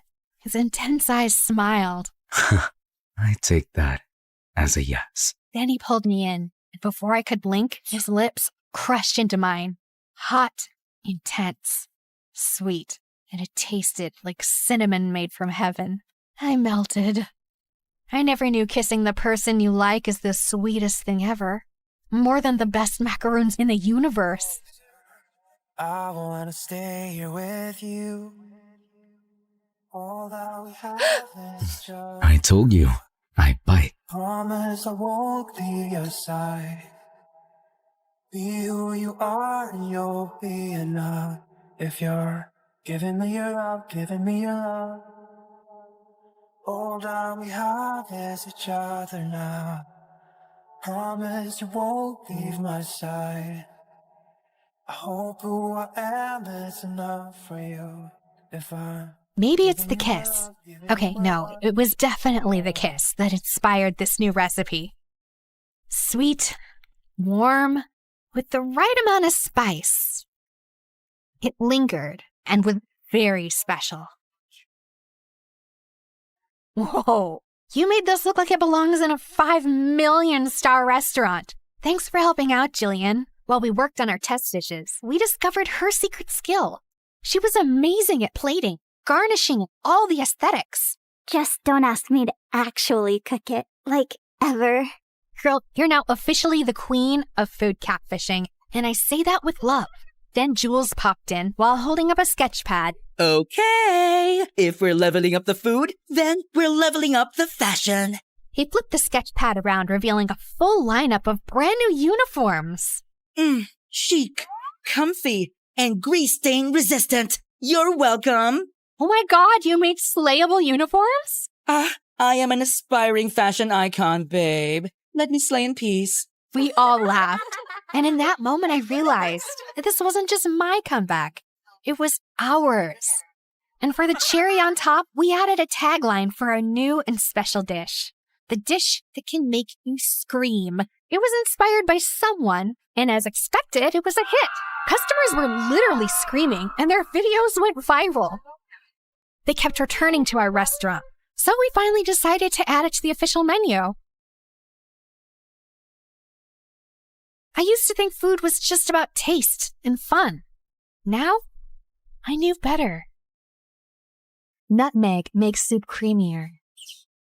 Rosemary is steak's best friend. Basil goes with almost everything. Cinnamon brings comfort to sweet and savory alike. And chili sets the soul alight. But the most important ingredient of all is love. Love is the secret spice. You won't find it on any shelf, but it lingers in every bite, making each dish as special as it can be. All that we have is each other now. I promise I won't leave your side. Be who you are and you'll be enough. If you're giving me your love, giving me your love. All that we have is each other now. Promise you won't leave my side. Hi, I'm Ramen Lee Min-ho from a place so boring you don't need to know the name. Trust me. And yeah, that's my pen name. You know, just 'cause pen names are fun and add an air of mystery. So I put together my love for K-dramas and my favorite noodles. But if you ever tell my mom that, I will deny it repeatedly. Now, before I continue, you have to like and subscribe to MSA. Sorry, but they make us say that. My mom is Italian and she raised me and my sisters on her own in a very small town in the US. But we might as well have been living in Italy. Pretty much everyone we knew was Italian. Now, my mom has two talents. One, she's an amazing seamstress. She could make a stunning dress out of a potato sack. My sister and I used to wear all sorts of garbage when we were younger. Old curtains, bed sheets, towels, you name it. On a side note, do you know that cotton lasts for like 100 freaking years? That's longer than the seasons of Grey's Anatomy, man. And I thought nothing could compete with that. Sorry, what was I saying? I always lose track. Pardon me. Yeah, so two, my mom knows and remembers everything and everyone in town. And she likes to talk about it a lot. Like her mouth runs as fast as her hands. You know the Bartoli family, right? Their daughter ran away with the homeless-looking boy from the Rossi family. Now, after just a week, the boy sent her back home because she doesn't know how to make a pasta. What kind of girl doesn't know how to make a pasta? So now, man, she could just go on and on about these people, and I didn't give a rat's butt about it. But I indulged Mom and heard all her gossip because I was her favorite, which is what makes me really unique. I'm the middle child, and I'm the favorite. Yeah, you heard me, an unheard of phenomenon, but you'll see why. My sister Bella is 2 years older than me, and it's not hard to see why she isn't the favorite. She's like the opposite of everything a firstborn is supposed to be. Lazy, whiny, irresponsible, and dumb as a button. Actually, buttons are quite useful, but you get the point. Like on her 9th birthday, she got a $50 note from her aunt, and I convinced her to exchange it with me for $21 notes. She was so happy she had so much money, and I was $30 richer. Also, I often got compliments on my rosy skin, which really bothered her, so one day, I let her in on my secret. Mom's been doing something special with me for years, and now I'll share it with you. You have to make a paste of baby powder, milk, crushed daisies, and a few tablespoons of mud, so you don't get pale like a ghost. And then you put it on your face for an hour, but you have to sit really still while it dries, otherwise you'll get wrinkles. And you can only do this between 4 to 5 in the afternoon because it's the golden hour. Works like magic. Worked out great because we were only allowed to watch TV for an hour between 4 and 5 p.m. And now I had it all to myself. This went on for a month till Bella ended up with acne and Mom found out what she'd been doing. My younger sister June came 2 years after me. And well, she's just a sweetheart. She could have been the favorite, but our jerk dad left right after she was born, and I think it just wasn't a good time for Mom to bond with the baby. But I adore June. She's just easy to love, and she worships me. Like, I think she'd kiss my feet if I asked her to. I mean, I would never do that, of course. Only the occasional foot rub. That's not an abuse of older sibling power, right? I guess I'm the smartest of my sisters, and it's not me saying it. My teachers say it, Mom says it, everyone says it. Look, this is a picture I colored when I was just 5. No, wait, 7? Okay, fine, 10. Just focus on the colors and not on my amazing nails, okay? But since you're wondering, June did the nail art. But what really got to Bella was when anyone said I was the prettiest. Like in 7th grade, Mom had come to our school for our parent-teacher meeting, and she met with my class teacher last, who couldn't stop gushing about me. What a blessing to have a child like beep. Oh, the year I had Bella in my class, it was so hard. That's when I started my blood pressure medication. But this one, she's such a marvel. and a beauty on top of that. Now, I'm not saying the other two are ugly, but they look more like you, and is more on her dad's side of the family with those delicate features, a bit like Cinderella and her stepsisters. That made me so uncomfortable. Like, you know how the truth can sometimes do that, but why say it, man? And Bella just lost it. She flung a bottle of ink at my teacher. Oh my God, I ruined your clothes. Now, I'm not saying they were pretty to begin with, and you'd look like a sack of turnips no matter what, but I'm still sorry. Actually, they look less tacky now. Here's some more. Oh man, I laughed so hard, I peed a little. That was my fondest Bella memory ever. And yeah, there aren't many to choose from, but that one's pretty cool. Mom was really embarrassed though, and Bella got a reputation in town for being a little cray-cray. I honestly never cared that much about looks, but I understand why people are obsessed with being pretty. You get doors opened for you, someone will give you their place in a long line, offer to carry your stuff, or give up their umbrella for you and get soaked themselves. And sometimes you try to refuse, but people won't take no for an answer. Also, pretty people are almost seen as superhumans. I mean, think of some beautiful person, and then think about them burping or farting or pooping. You can't imagine it, right? Because how could someone that pretty do something so nasty and basic? No, they must poop litter. Like this one time in 9th grade, I was in an elevator in the bank when I felt this really big urge to fart. There was no stopping it, and I let it out quietly. But man, I stank the place up, and everyone glared at this poor big guy in the lift. No one even thought for a second that it could be me. I kind of felt bad, but how could I own up to that? So yeah, life was good in my little town, but my dreams were bigger than that. I wanted to see the world and maybe become a famous singer. Oh, did I mention yet that I have a great voice? Really won the genetic lottery, huh? Please don't hate me, y'all. I'd sing at every school event and even participate in local talent shows or sing at some restaurants. And any money I made, I put away in my piggy bank. I was saving up to go to LA one day to be a star. But things took a wild turn in 11th grade. One day at breakfast, Mom was going through the mail when she nearly choked. Oh, Lord, my prayers have been answered. Which ones? You pray a lot, Mom. Like, seriously, God must be tired of you asking for so many things all the time. Will you just listen? You know our distant family friends, the Ricci family. Those really rich people? They once came to town 10 years ago and we went on a picnic with them. And that Mrs. Ricci kept trying to get my mother's lasagna recipe from me. But I told her it was going to me with my grave. And then she tried to... Get to the point, Mom! All right! Anyway, they have a son who's a year older than Bella. And she wrote to me saying that she wants to come and see my girls. And hopefully choose one to get married to him. Isn't that amazing? Mom, this is America, and it's 2022. No teenager gets married. Oh my God, it's all I ever wanted. I've always wanted to be Mrs. Richie Rich. Yes, 100 times yes.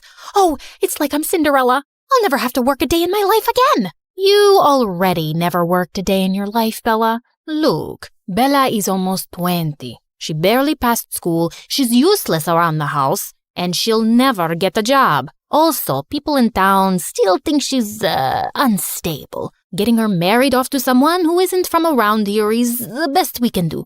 For us. Hear. Now listen, the only problem in this plan is you. I don't want to have you around when they come over. They might choose you instead, and I don't want to ruin this chance for us. I mean, for Bella. Fine by me. The Ritchie family was coming over that weekend, so Mom sent me off to my aunt a day in advance, right to the other end of town. I was in for a relaxing weekend. Aunt's house was close to a lake, so the next afternoon, I was sitting by the water practicing my singing when I spotted a boy swimming. And oh, mother may I, his blonde hair shone in the sunlight and the water rippled smoothly over his strong arms. Wow. Now, don't think I'm boy crazy. I find most guys annoying, actually. And who knew? Maybe this one was annoying too. But who minds a little eye candy? It's the only candy that's good for you. But suddenly, he let out a sound I've only ever heard a cow make in labor. A jellyfish bit me! He passed out and started sinking.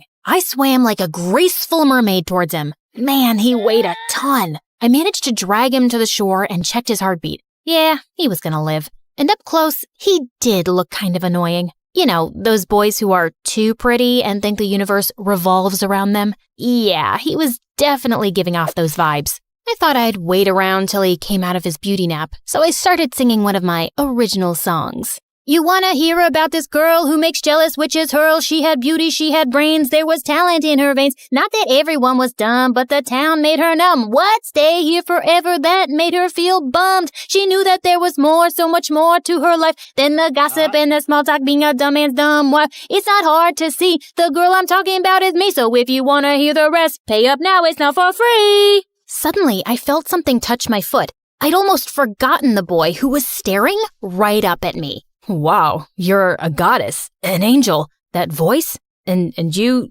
saved me, right? Yeah, but anyone would have done the same in my place. It's not special. Of course it's special. You saved my life. I think I'm in love with you. Aw, man. This boy was dumber than I'd thought. That's so sweet. You know what? You still look pale. You should lie back down. And I'm gonna go make a mixture of herbs for your jellyfish bite. Oh, I've forgotten all of my pain, except that ache in my heart. Yes, we'll deal with that too. Just close your eyes and I'll be back before you know it. I skipped off all the way to my aunt's house.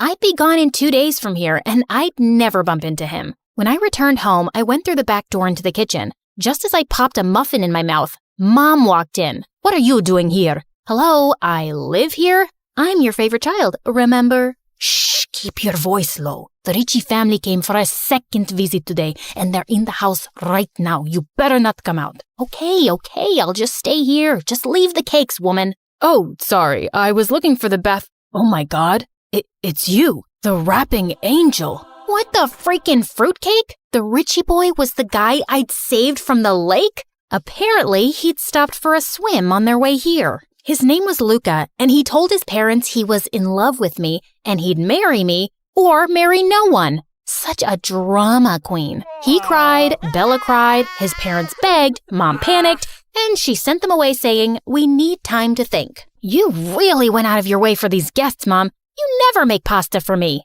And yum, I haven't had this pastry in ages. Will you please get serious for a minute? What are we going to do? About what, Mom? I'm not getting married, duh. You don't have to get married. It could just be an engagement till you know him better. Okay, fine. Just be his girlfriend. It's too good a proposal to pass. And I wanted it for Bella, but if it's not happening for her, you have to accept it. Before I could reply, Bella came flying at me. You stupid witch! I'm not letting you get away with this. Gosh, Bella, have you gained weight? Get off, you baby cow. I was so close to getting everything I've ever wanted, and you ruined it. I didn't do anything, and Luca is an idiot. Don't say that. He and I are perfect for each other. You're actually just reinforcing my point. Ow! Just stop it, the both of you. I'll never forgive you. Beep!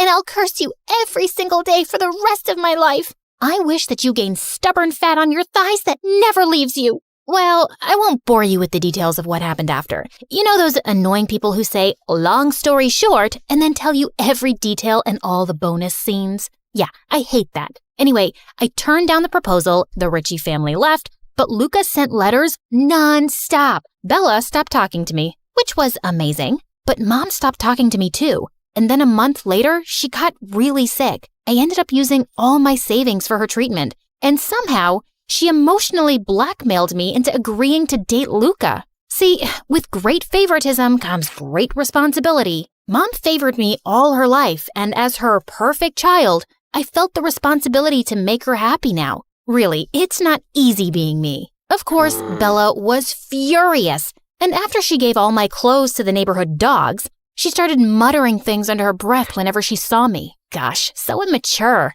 Thankfully, Luca lived very far away and we just talked on the phone. But he called so much that eventually I made June take his calls and say,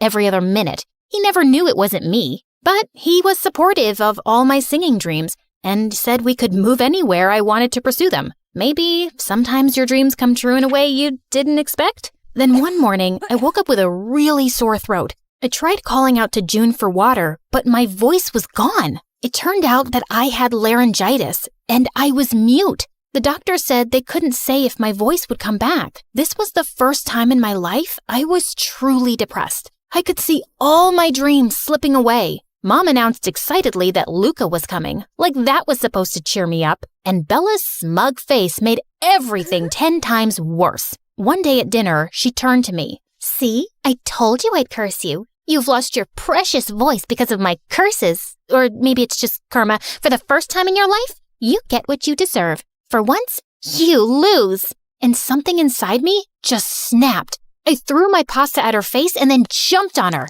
It took June and Mom some serious effort to save her miserable butt. Later that night, I was crying angry tears in my room when June slipped in. You know it's not Bella's curses, right? Of course I know. She's just unbearable. Why is she like this? Maybe because it's not easy to live in your shadow. She's always been told she's not as good as you. She's never even tried. Maybe because there isn't any point. You're pretty much perfect. How come you turned out so nice? It doesn't bother me that you're better. Also, being nice is easy. Being mean is hard. And it doesn't even feel good. Why are you writing things down? I have no idea. June had given me some food for thought. I guess it wasn't fun to always be compared to someone. And I guess I never made it easier for Bella either. Maybe I could start now.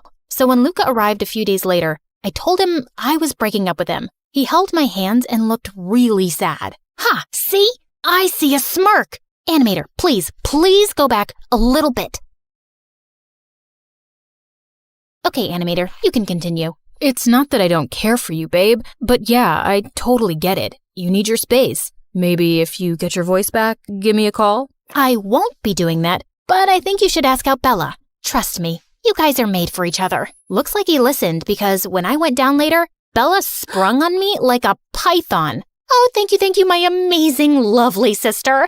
I'll start a prayer circle for you tomorrow and you'll get your voice back in no time. You'll see. Now let's kiss and make up, but only in the air because I don't want to ruin my lipstick. Bella and Luca got married a month later and she left. And that is my favorite Bella memory, watching her leave. One evening, it was just me and June, and I was sipping tea when I spilled some on myself. Ow! June and I looked at each other in shock. I tried speaking a bit more, and I could. My voice wasn't totally normal yet, but it was coming back. We both started crying and dancing around for joy. My voice did recover completely, and I was able to sing again. But I felt a bit different. I felt more appreciative of the things I'd taken for granted. And June was wrong. Being nice was frickin' hard. Much easier to be selfish. But I wanted to be nicer, and I really tried. A few months later on my birthday, Mom and June surprised me with a ticket to LA. The American Idol auditions are happening there next week, and you deserve this chance, love. I'd always waited for an opportunity like this, and now it was here. I was excited and scared. Good scared, though. Here I come, world. Also, in case you're wondering, this is not my real voice, obviously.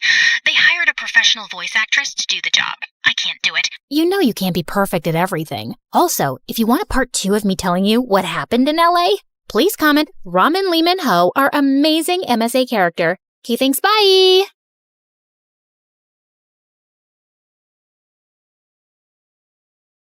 Hi, I'm Kiara from Norway. Please like and subscribe. From the moment I was born, my dad decided I'd be the future of our small country. He was the head of the government and was loved and respected by everyone. Dad always wanted me to be like him, so my training started pretty young. You must have seen kids running after butterflies in the park or jumping on couches. Well, I never did any of that. Instead, I had to attend special etiquette classes as soon as I was old enough to sit at the table. I never spoke loudly, and there were certain words I wasn't allowed to use, like poop or pee. Always say, I want to drop the browns in the bowl, or I want to put gravity to good use. Well, that did get me some strange looks in kindergarten, but I didn't care. One time when I was 7, I went with Mom to my friend's birthday party. I was having an amazing time stuffing my mouth with cake, but when I wanted a 5th helping, Mom refused. You know the sugar rush makes you hyperactive, Kiara. No more cake. But when Mom wasn't looking, I sneaked to the table quietly and cut myself a huge slice. Just then, Mom saw me and tried to snatch it from my hand when my classmate Naomi bumped into me and the cake went flying onto Mom's face. What have you done? I wanted that cake. It's so yummy and sugary, not like all those awful salads I have to eat at home. Here, have mine. This one's even more sugary since I added strawberry syrup on top. And here's a secret. Salads taste much better when you put chocolate sauce on it. That was genius. I tried her recipe that night, and the sugar rush made me go wild. I transformed into a little tornado bouncing off the walls, destroying everything in sight. And Dad was not amused. He gave me the biggest lecture on how I needed to behave responsibly and grounded me for a week with no gadgets, no storybooks, and no desserts. This should teach you how to live a disciplined life. I sulked for hours, but knew better than to argue with Dad. The next day at school, Naomi asked me if I tried her recipe, and I told her the truth. But that's so lame! If kids won't eat sugar, then who will? We can't have the sugar factories go bankrupt, right? After that day, Naomi brought sweet treats for me every day, and soon we became best friends. Meanwhile at school, I studied my butt off to ensure I topped my grades. I knew it was always expected of me, and I loved studying anyway, so I wasn't complaining. But studying wasn't the only thing I was good at. By the time I was in high school, I was the president of the student council, a national-level chess player, and the best actress in the school's drama club. And I absolutely loved the drama club. It was the only time in my life when I could forget who I was and slip into the life of another character. One time, I got chosen to play Juliet for an inter-school drama competition, but the guy playing Romeo broke his ankle and got replaced by the biggest jerk in our school, Justin. And he was so annoying. Ever since I'd made fun of his gigantic glasses in first grade, he'd held a grudge against me and was such a pain in the butt. Romeo, oh Romeo, where art thou, oh Romeo? Kiara, oh Kiara, I'll make you a tiara of spiders and flies all dead to put it on your ugly head. That's not what you're supposed to say. No? Sorry, I forgot my lines. But you're such a piece of art that poetry just flows out of me whenever I see you. God, why was he such a moron? Other than this minor glitch called Justin, my life was perfect. Hey, Naomi, I won the Spanish debate competition. Again. Could it be that no one else participated? Well, it's not my fault everyone's scared to compete against me. Girl, why don't you just slow down and enjoy life? You know, you don't have to be perfect at everything. I know, but that's just how I am. No, it's just how you've made yourself to be. Tell me, when's the last time you went to a party? I don't know, but that reminds me. Dad's hosting a dinner for his politician friends tonight, and your dad's invited too, so you better come along. That night at the dinner, all the adults were mingling with each other while Naomi and I sat in a corner sipping orange juice. What a bore fest. Catch me if I fall asleep. What's wrong with this party? The music's nice, the people are classy, and the food is good. How dare you call this food? Cows eat this stuff. Burgers, cupcakes, extra cheese pizzas. That's real food. As for the people, I bet they secretly hate each other. Can't you see all the fake smiles? That's called being polite. Polite my butt. After putting me through this torture, you've got to accompany me to the school's camping trip this weekend. I don't think Dad would. Just then, Dad walked over and said he wanted to introduce me to someone. Kiara, meet Ted. His dad's a media mogul in the U.S. And my dear friend, we keep joking about you two getting married.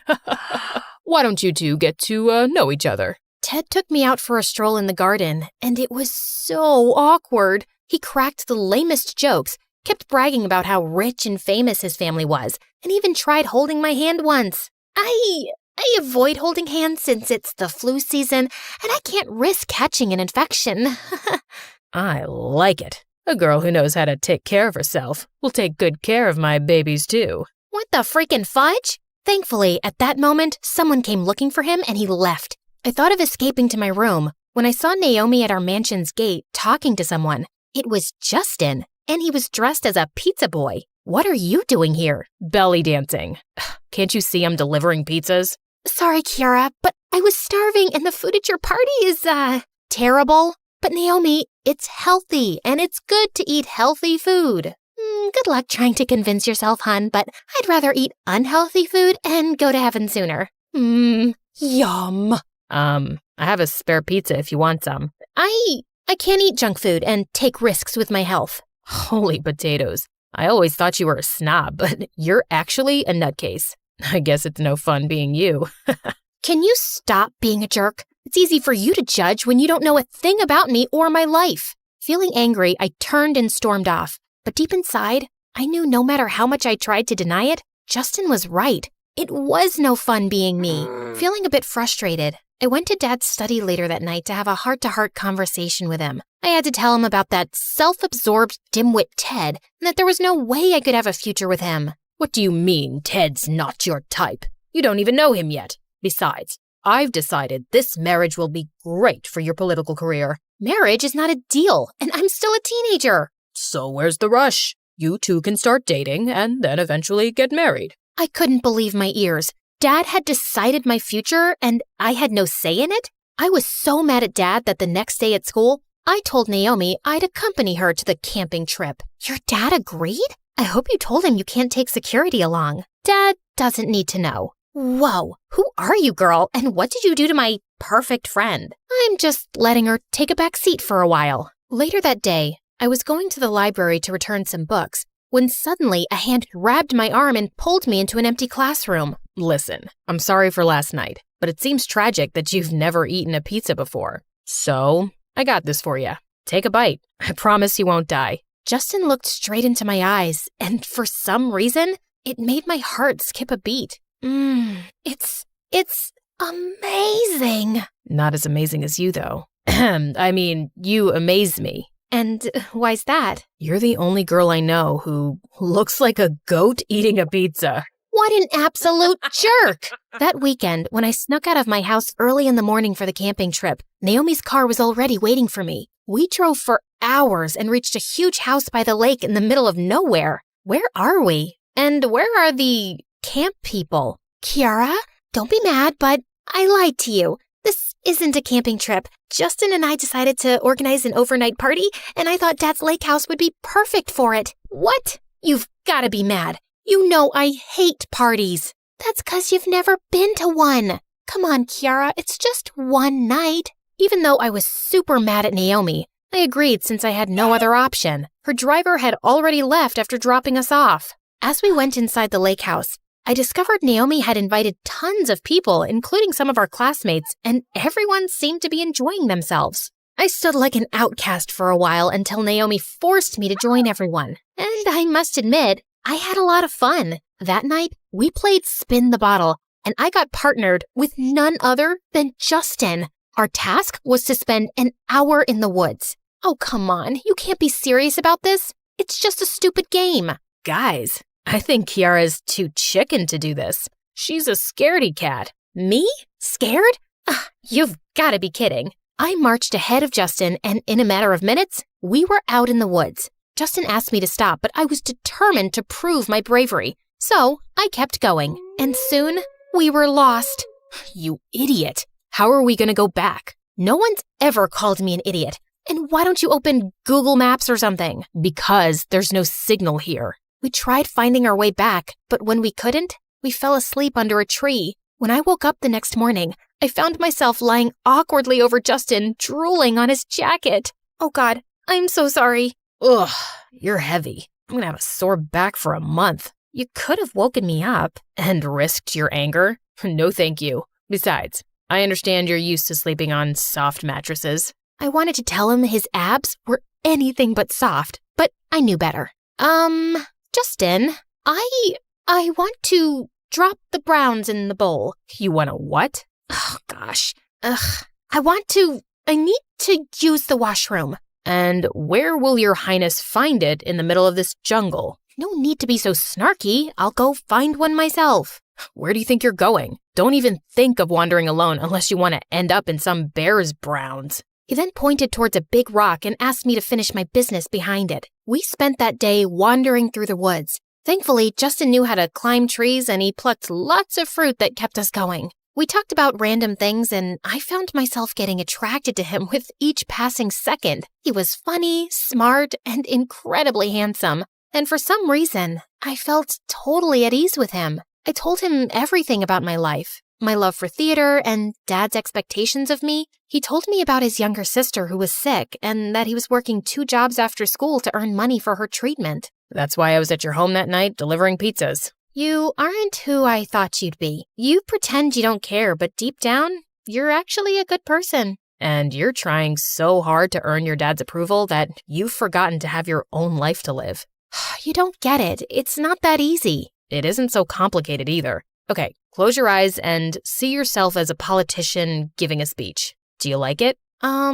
Yeah, kinda. Now, picture yourself on stage, giving the best performance of your life. In that moment, I imagined myself as Juliet, delivering my lines with such confidence that the audience cheered loudly. It felt so surreal that my eyes flew open. So, which scenario did you like better? I don't know. Don't lie to yourself. You have one life, Kiara. Live it the way you want to. Suddenly, Justin's face was so close to mine that I forgot to breathe. Then he gently lifted my chin and kissed me. It was the most magical moment of my life. Just then, we heard the sound of helicopters, and we started shouting and waving like maniacs to catch their attention. Soon, a team of paramedics rescued us, and when I finally reached home, I thought Dad would be relieved to see me. But to my surprise, he looked furious. I can't believe you would be so reckless, Kiara. Do you have any idea how much negative publicity we've got? Dad, I was lost in the woods for hours, and all you care about is negative publicity? I stormed off to my room, wishing I'd never been rescued. That night, I was about to go to sleep when I got a call from Naomi that left me stunned. I wish I'd never invited you to my party. Your dad is literally ruining my life. He got my college application canceled by telling the dean stories about my reckless attitude. And he even got Justin fired. You knew how the guy was working so hard to save money for his sister's treatment. But Naomi, I didn't save it, Kiara. I wish you had a spine. Saying that, she hung up on me, but I felt my blood boil. How could Dad do such things? I ran to Dad's study and confronted him, and he didn't even bother denying it. They got what they deserved. That was it. Something in me snapped that day. Dad, how could you? That college was Naomi's dream, and Justin's working 2 jobs so he can afford his sister's treatment. I don't care. Those kids were distracting you from your goal. My goal? Says who? Did you even consider for a second that I may not want to be a politician? All my life, I worked so hard to make you happy, but I just can't do it anymore. For the first time in my life, I shouted at Dad, and he looked stunned. The next 2 days, I refused to eat anything until Justin got his jobs back and Naomi's admission was restored. Ultimately, Dad had to listen to me. Then, when I told Dad a few days later that I planned to join an acting school in the US after I finished high school, he threw a massive fit. But I was no longer the Kiara he could dominate. I knew Dad had bribed the college dean into kicking Naomi out, so I threatened to tell the press about it. I'll create a massive media frenzy, one you'll never come out of. I knew Dad's reputation meant everything to him, so he had to agree. I moved to the US, and over the next few years, I worked my butt off and became a popular actress. One day, I was backstage after a performance when I heard a familiar voice. Autograph, please? Yeah, for me too. Justin? Naomi? I was so happy to see them both that I jumped and hugged them. We sat and talked for hours. I told Naomi how I felt so ashamed of what Dad did that I never contacted them. I thought they hated me. Naomi told me she'd graduated from an even better college and apologized for her bad temper that day. And Justin told me how he'd saved up enough money for his sister's surgery and had even started his own pizza chain back in Norway. I am just so happy for you guys. Can you maybe make me even happier? By going to dinner with me. How does this weekend sound? Oh, really? And what if I say no? I'll try again and again and again. I shut him up with a kiss as Naomi cheered us on.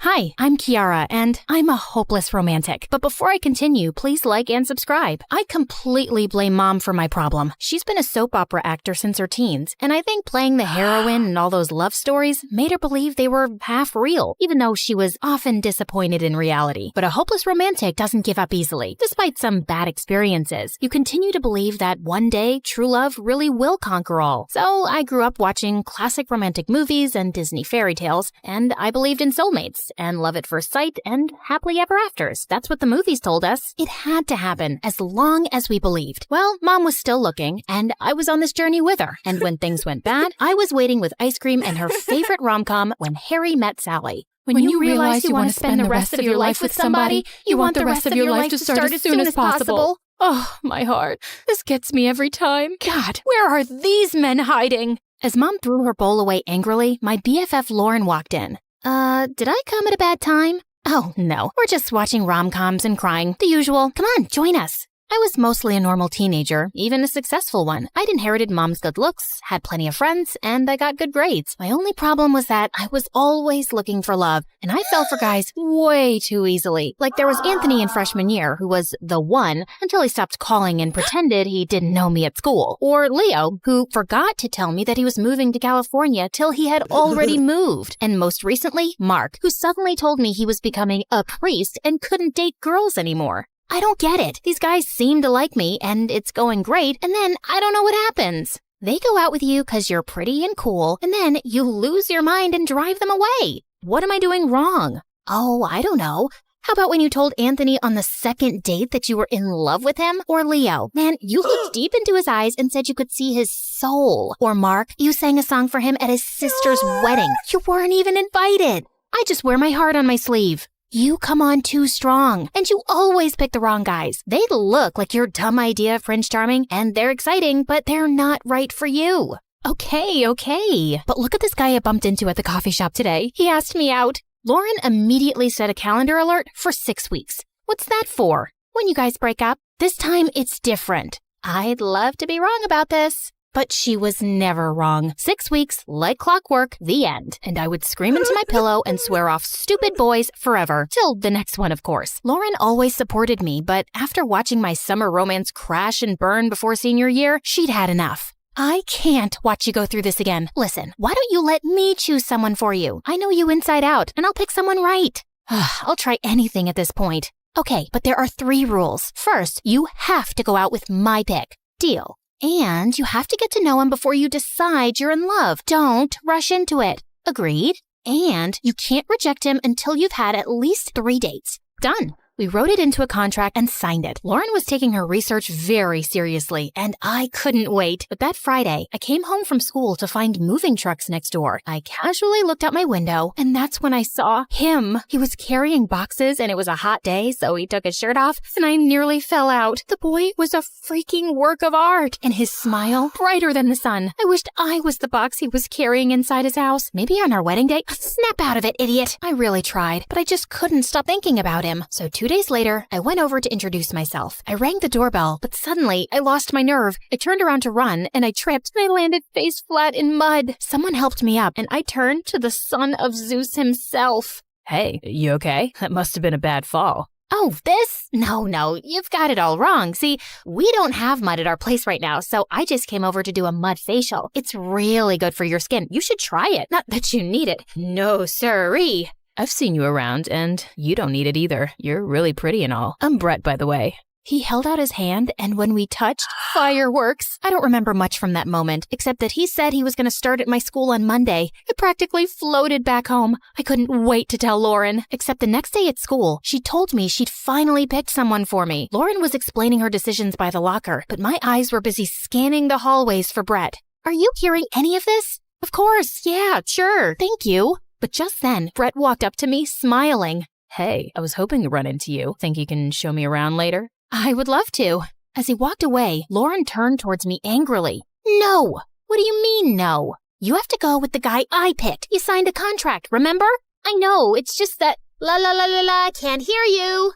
Okay, fine. Lauren had picked out this guy, Steven, and she forced me to talk to him. We'd been going to school together for years. He was perfectly nice and even cute in a skinny geek kind of way, but I didn't feel that spark. Still, I agreed to go out with Steven on Friday night because of that stupid contract, but I couldn't get Brett off my mind. Every day that week, we met after school in his kitchen, did our homework together, and just got to know each other. I found myself falling for him. Hard. On Thursday, I learned he was falling too. So, wanna go out with me tomorrow night? I can't. It's just this stupid thing I agreed to do for my friend. She picked someone for me and I committed to this date this Friday. What about Saturday then? Saturday sounds perfect. The next night was my date with Steven, and it was interesting. I always thought he was shy, but once he got talking, it was hard to stop him. He was smart and made super lame jokes that he cracked up over himself, which made me laugh, but I decided to come clean. Look, this was great, but I kinda have my heart set on someone else right now. I'm sorry.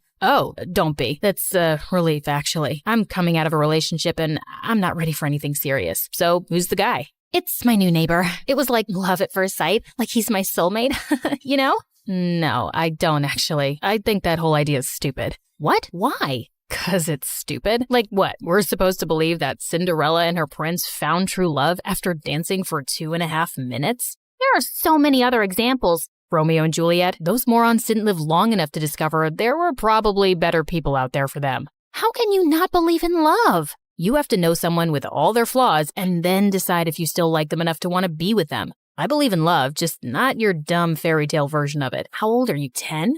Gosh, you're so rude.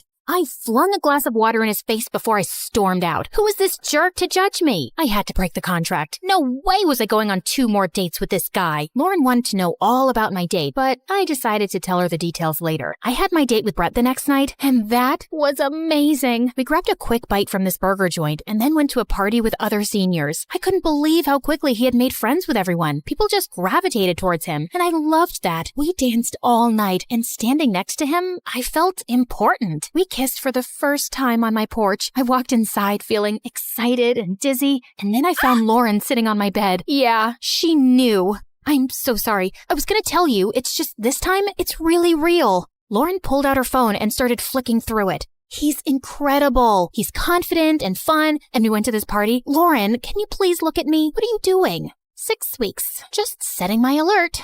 Come on, don't be that way. Why did you go out with Steven in the first place? Why did you ask me to do any of this? You put so much more faith in random guys than you do in people who actually love you. Steven turned out to be a jerk, okay? He and I have nothing in common, but with Brett, it's something I've never felt before. I have to give this a chance. Okay, 6 weeks. And you know what? Just turn that alert off. You jinx my relationships. Oh, it's my fault now? I'm not turning it off. Yes, you are. Give me that. We both ended up wrestling like crazy over the phone, but as I pulled at it, it suddenly went flying and smashed into the wall. I tried to apologize, but Lauren just stormed off. I'd never really had a falling out with her, and it didn't feel good. But if she couldn't support me being with Brett, then I wasn't talking to her. Brett and I were inseparable, and every weekend we went to some new exciting place or party. I'd never felt so happy. Maybe I was finally done with all the dates and all the boys, but after a perfect month, things slowly started changing. Brett seemed a bit distant. He didn't want to go out on dates or parties so often now. When I asked him about it, he said he missed hanging out with his friends and wanted to spend more time with them. But I had this nagging feeling, and I'm not proud of this, but I followed him from his house to the other end of town, watched him walk into a house party, then watched him kiss another girl. I stormed up to him and grabbed him by his shirt.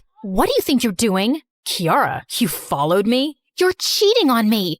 Look, can we please not do this here? OMG, is this your crazy ex you were just telling me about? The one who has a whole journal for your future wedding?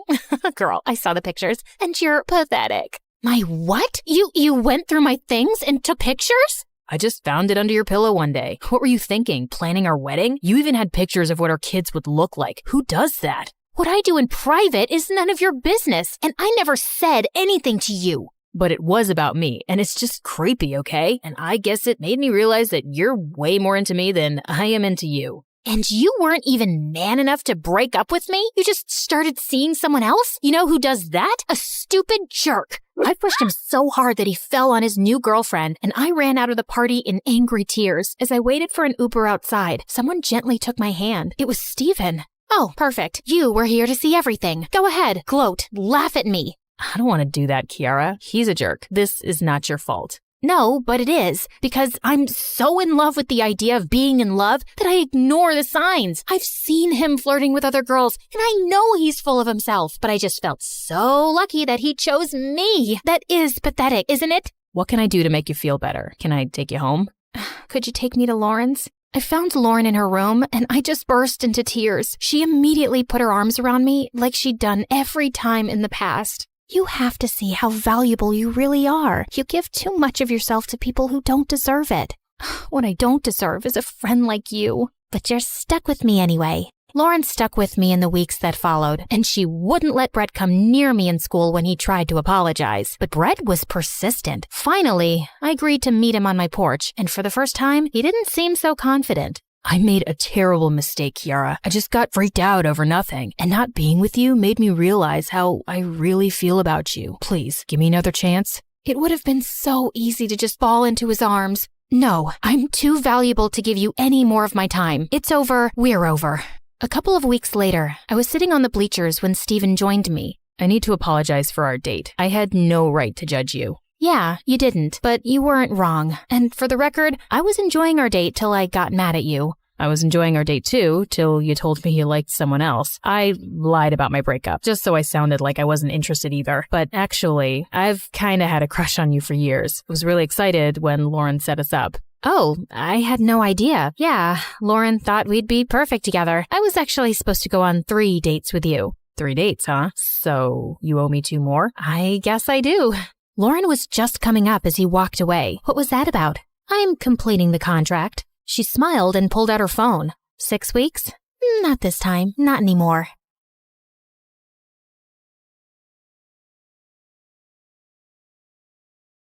True friends are those who care without hesitation, who remember without limitation, who forgive without explanation, and who trust without communication. The woman had a baby in her arms and ran as fast as she could, never looking back. At last we are safe, my love. We are going to America, the land of opportunities. Our future will be different now. That's what Robin's mom had hoped for when she ran away from her husband in Brazil and moved to the USA. But making a living in the USA wasn't as easy as she thought it would be. At age 4, Robin and her mom were living in a shelter home and had trouble making ends meet. On the day of Robin's 5th birthday, her mom saved enough money to take her to a playland, a place Robin had wanted to go to for a long time. Well, the playland rides were super fun until the card was exhausted. Just when Robin's mom was about to take her off the ride, the woman came and swiped her card. No, you didn't have to. We were done. Please, let me. Hey, kid, take as many rides as you want.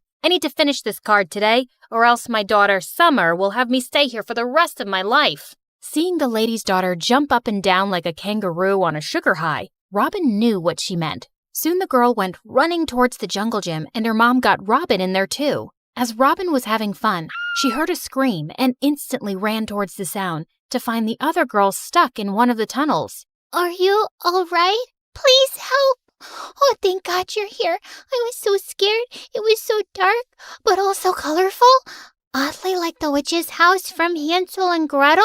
Robin pushed, and in no time the girl was able to get out of the tunnel. Both became good friends, and seeing how much both girls liked each other, Summer's mom soon offered Robin's mom a job at her home. She had to work as the cleaning lady, but she also got to have a room in the big mansion. As time passed, both girls became inseparable. Soon they started going to the same school and were like 2 peas in a pod. But the kids there always had something to say about how different Robin and Summer looked, especially Anya, who was mean as a snake. Together, you both make the number 10. Does Summer eat all of your food, Robin? Jerk, her weight is a temporary caloric imbalance, but your stupidity is a permanent genetic malfunction. If you say something to my friend again, I'll... Let it go, Robin. It's not worth it. Such mean comments didn't affect their friendship until they joined ballet classes together in the 8th grade. Come on, Summer. There are just 5 ballet positions we did this year, and you can't even get one of them right. Look at Robin. Her posture is like a delicate swan. But no buts. Come on, you can do it. Let's try it again. Seeing how hard Summer was pushing herself, Robin couldn't just sit by, so she started doing ballet and ended up landing straight into her teacher on purpose. Oops, I am so sorry. I guess lesson's over now, right? Come on, Summer. But Summer wouldn't budge. She remained standing in that awful position until there were tears in her eyes, and that's when Robin had had enough.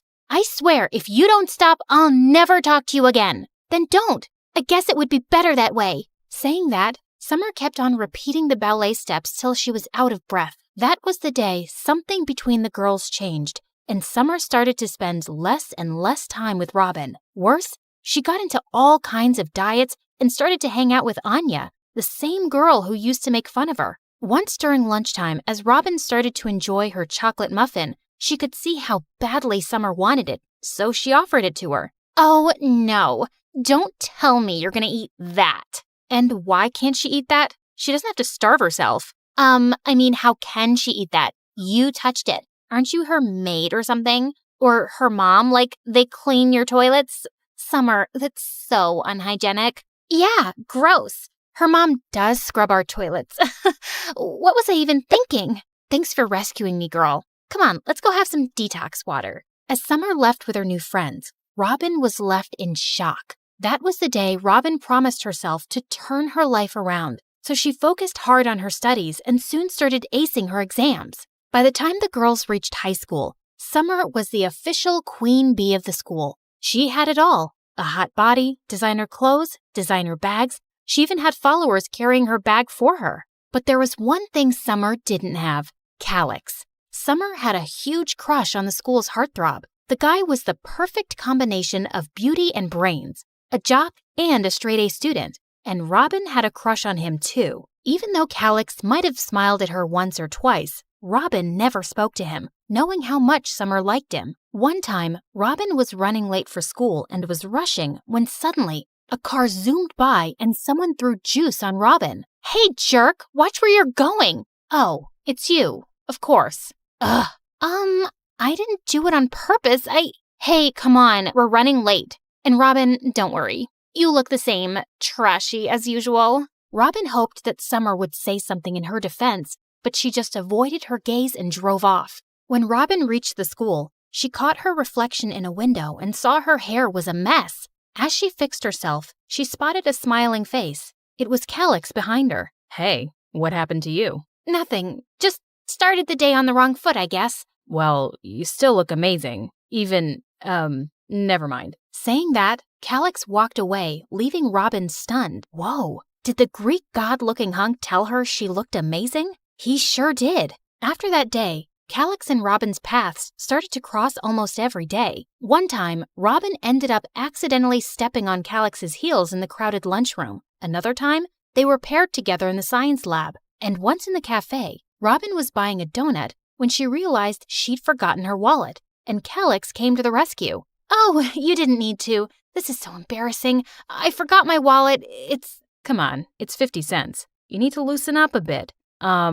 So I'm throwing this party, and I would love if you could come, please. She isn't gonna come. She's always too busy studying, but I'll come. Would you like that, Calix? Of course. Robin, do try to come, and, I'll see you guys later. Just as Calix left, Summer's sweet smile faded, and she glared at Robin. You know I like him. That's why you're running after him. You are pathetic, Robin. Robin felt like slapping Summer, but controlled herself. Later that night, she was all dressed for Calix's party. She wasn't doing it to make Summer jealous, but because for the first time, someone from school had invited her over. Just as Robin reached Calix's place, she spotted him and was swept away when the boy came running and took her hand. Whoa. And I thought you looked pretty in glasses. You look mesmerizing in this dress. Thank you. Calix then took Robin to the dance floor, and as she was having the time of her life, Robin spotted the look of hatred on Summer's face. But once the song ended and Calix leaned in and kissed her on the cheek, it looked like Summer would explode. Oh no. Robin needed to explain to Summer that she wasn't after her crush. Calix, I need to go. Wait, Robin. I wanted to tell you how much I like you. But Robin was more worried about Summer. As she ran after Summer, she bumped into Anya. Well, what do we have here? A little birdie told me that this dress you're showing off is courtesy of Summer's mom. So I guess you wouldn't mind perhaps taking it off? Saying that, Anya ripped Robin's dress, and in seconds both girls were tangled in a fight. But Summer came and pushed Anya away. Robin, stop. You're better than her, and I'm sorry I told Anya that my mom gave you that dress. I shouldn't have. Want to go home? Yes, I would like that. Summer and Robin sat in the car and talked after such a long time, and for a while, Robin thought everything between them would be all right. But just then, it started raining like crazy, and Robin realized that they were going towards a cliff. That particular cliff had a bad reputation among the townfolk for being haunted by ghosts. Why are we going there? Summer, you're so scared of horror stuff. Why do you want to see it? Just wanted to look at the city from up here. Ever since I learned how to drive, I wanted to go there. I've heard the view is to die for. Once the girls reached the cliff, they both enjoyed the view, but then suddenly, someone kicked Robin out of her car. It was Anya. She had been hiding in the back seat. What are you doing? It's raining. Summer, let me in. I'm scared. This place, it's creepy. Oh no, you witch. You thought you could just steal my guy? Walking back home in this rain will teach you a lesson. Or maybe make some friends with some ghosts. What? No, she can't walk back. It's raining. Let's just drive around for 5 minutes and come back for her. No way. She tried to steal Calix. I say punish her. Saying that, Anya took the steering wheel and they both drove off while Robin kept begging for her to stop. She even ran after the car, but exhausted, she fell to her knees. The next day, when Summer woke up, she was sure that Robin would be sick and tired from walking back home. But to her surprise, she saw Robin's mom all worried. Summer, did you see Robin last night? I've been waiting for her all night, but she didn't come home. What in the world? As her mom and Robin's mom called all their friends and then the cops, Summer felt her world shake. But before going to school, Summer saw a shadow enter Robin's room. Perfect, she's back. Got her mom worried for nothing. But upon entering Robin's room, she saw nothing except wet shoe marks on the floor and all the way up to the ceiling. Whatever you're up to, it won't work on me, Robin. Ugh. Saying that, Summer left for school. But when the announcement of Robin's disappearance was made, she felt confused. What? If Robin was still missing, who was that at home? During break time, Summer told Anya everything, only to be laughed at. So, you're saying Robin turned into a ghost who can climb walls? Or is she now Spider-Man? I don't know. I just think we should tell the police about last night. Police? Don't be crazy. She'll be back in no time. Don't be so dramatic. A few days later, Calix visited her at night, and right then, an officer also came to speak to Robin's mom. But as she opened the door, Summer saw something behind them. A person. Robin. Oh my God. She's here. She's coming here. What? Who's here?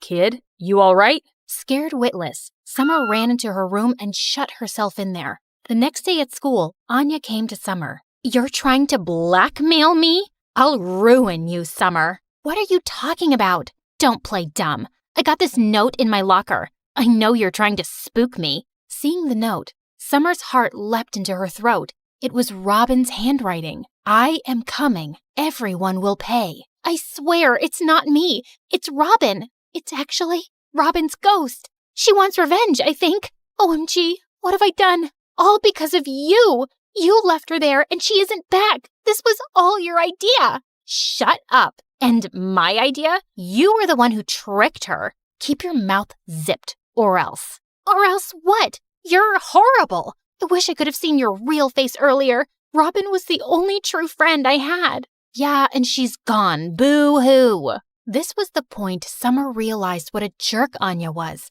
and she hoped and prayed her real friend would return, alive. A week later, in the evening, her mom was out and Summer was alone, when all of a sudden the lights went off. Summer immediately lit a candle and looked out the window. She almost fell on her butt. She couldn't believe her eyes. It was Robin. Robin looked deathly pale, like a ghost. You betrayed me, Summer. You betrayed me. Why did you betray me? No, I didn't. It was a... And then there was a loud bang on the door. And in the split second where Summer looked at the door, Robin was gone from the window. But the banging kept going on, driving Summer mad. No, I won't open the door. Never. Just then the lock turned, and Summer screamed. But her mom entered and seeing her crying on the floor, hugged her. Mom, Robin was outside on the porch. Oh, Mom, I did a terrible thing. Anya suggested, but it was all me. I could have said no, but I was so blind in jealousy. What? What are you talking about? And then Summer told her mom the entire truth. Mom, I am so sorry. I miss Robin. I wish she could come back and none of this had ever happened. I now know that jealousy is a disease, and because of it, look what I did to my best friend. Oh, Mom. Well, I am glad you learned your lesson. Hearing Robin's voice, Summer's eyes widened and realized Robin was in fact alive, Summer was stunned. You're all right. Oh, thank God. Robin, please forgive me. I crossed the line, and I shouldn't have done this. You shouldn't have. But, oh, Summer, I'm just glad all of this could open your eyes. And then Robin explained how Calyx had followed her that night and picked her up. Even though Robin could press charges on Summer and Anya, she chose not to and decided to teach Summer a much-deserved lesson. So she hatched the whole plan with Calyx. Even Calyx's cousin, who was in the police force, was in on the plan, and even both of their moms. Okay, you really got me there. I was scared out of my mind, but your absence told me the worth of your presence. Come here.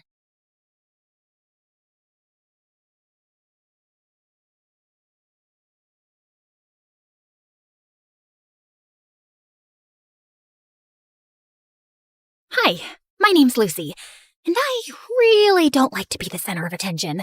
Until I decided to make myself the center of the whole world's attention, and now my life is totally destroyed. As far back as I can remember, I've loved taking photos, the hidden stories they tell, the raw honesty in a single frame, and, most importantly, it keeps me behind the lens and never in front of it. Achoo! Now, I know what you're thinking.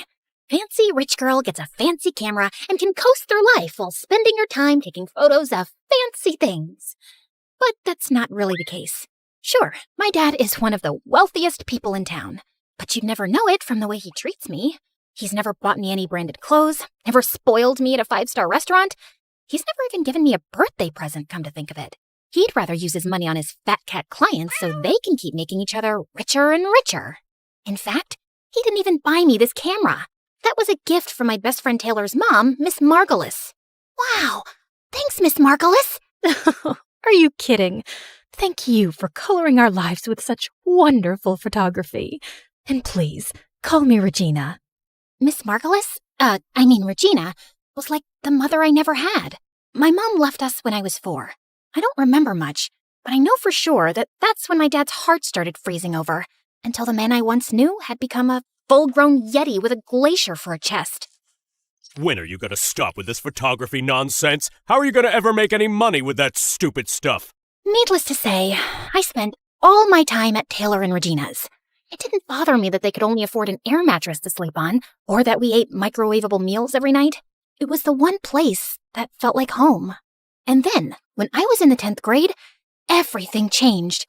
Regina got sick, couldn't work anymore, and could barely keep up with household expenses, let alone afford the surgery that would make her healthy again.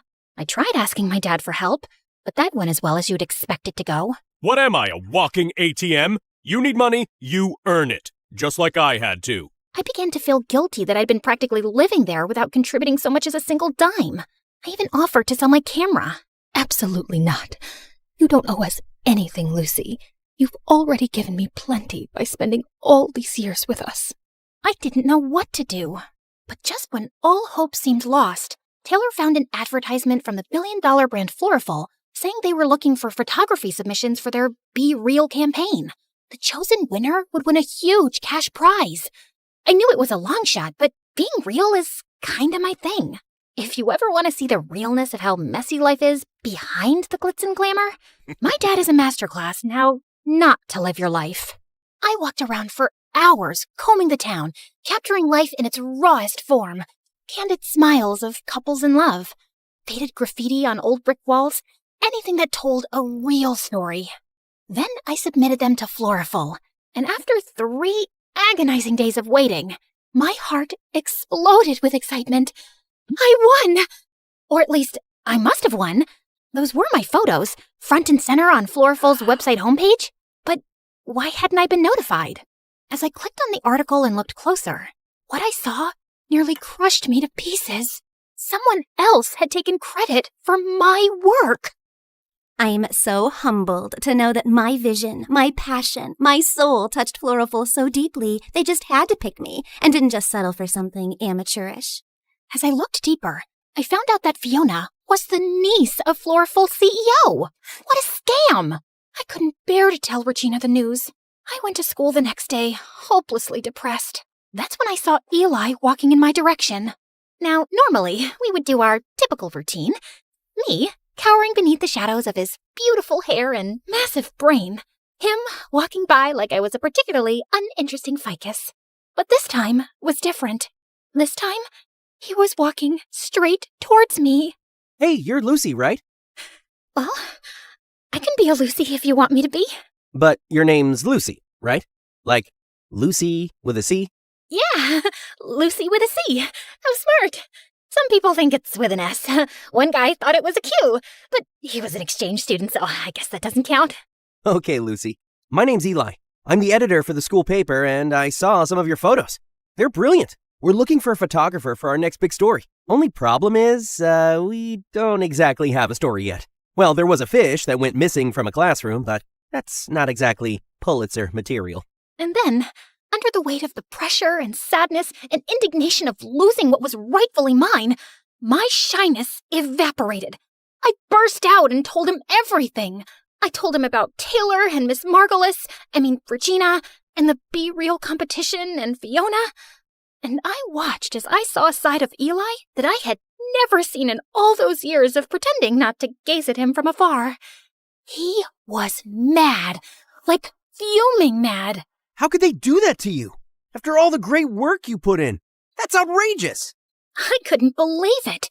The smartest kid in school, and third most handsome by gossip's consensus, was angry on my behalf. Eli vowed to go forward with the story in the school paper. But first, we had to find Fiona. As an investigative journalist, I know a lot more than I probably should. Like what? Like Fiona's address, for example. We got into Eli's car and sped to Fiona's house. I felt more alive and more assertive than I have in years. Don't be nervous. When she answers, just... Thanks. But when it comes to defending my work, I don't need a pep talk. Who was this person I was becoming? Or was I finally rediscovering my old self? Was the Be Real campaign uncovering a real me I'd forgotten years ago? I rang the doorbell, and Fiona herself answered. But to my surprise, she looked different, more tired than she did online, and maybe almost nice. At that moment, all my previous confidence shriveled up like an overexposed photo left out in the sun. Hey, can I help you? Fiona. It is Fiona, right? Of course it's Fiona. After all, this is Fiona's house. What were we here for again? I'm Eli Bellinger. I'm with the Northwood Times. We're here to ask you some questions.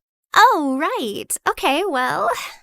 Fiona, don't slouch and fix your hair. You look tired. What have I told you about answering the door like some intern? And suddenly, everything about her changed. She began to morph into every it girl that ever terrorized me at school, like a werewolf at full moon. I don't have time for this. But Eli, here's my number. Call me if you want to interview someone who doesn't need a pep talk to ring a doorbell. No offense. This witch! First she takes my work, now she tries to take my friend, I guess? I couldn't contain myself anymore. My name is Lucy, and you stole my photos to win the Floorful competition. Excuse me? Your photos? Please. In case you weren't aware, I graduated as the top portfolio pick at the Willow Ridge Visual Arts Academy, won 2 regional youth photography awards, and got featured on the front page of Shutterscene's Next Gen Visionaries issue. But sure, let's pretend I needed to steal your pictures. Now, why don't you make it like the Floralful campaign says and get real? Call me Eli. I didn't know what was worse, having my hard work plundered or being brutally embarrassed in front of Eli. The drive home started off silent, but just as I was wondering what could possibly be going through Eli's mind, he said the perfect thing. We should get pizza. He took me to my favorite pizza joint, the same spot I would go to with Regina and Taylor every Tuesday. And as we started having our first real conversation, I realized we actually had a lot in common. All these years, I had been avoiding him out of fear, when in reality, he was one of the easiest people to talk to. He also had problems with his father, who got scammed by a rich con man when Eli was little, Now his dad only showed up to his house every couple of years to ask his mom for money. 2 broken homes, and a basket of garlic nuts holding us together. That's why I can't stand people like Fiona. Just another snobby rich kid feeding off of people like us who really need the money. You know what I mean? Yep. Unlike her, just 2 humble peasants. Gotta go harvest some potatoes after algebra. Makes me mad just thinking of her. Yeah, she's like a squirrel with a credit card. What? I don't know. It made sense in my head. And he even found me funny. After Eli dropped me off at Regina and Taylor's, the weight of my reality crashed back down on me. I barely slept through the night. I just kept refreshing Floriful's homepage over and over again. I even began to doubt whether those photos really were mine. The next morning, I sulked into the kitchen, totally dejected. But that's when I saw Regina cheerily making us her special secret pancake recipe. And I remembered, this wasn't about me or Fiona at all. This was about Regina and her health. And if she could put together a smile and trudge forward every day, so could I. So later that day, I marched right up to Eli. I didn't even care that other people were looking at me. That weird feeling was back again. You know, confidence. We need to write this article, and we need to write it now. Now that's the girl who took those photos. We spent the entire day secretly messaging each other bits and pieces of the article back and forth while pretending to pay attention in class. I scribbled a note to Eli as fast as I could. We need a stronger ending. Fiona's gonna wriggle out if we're too polite.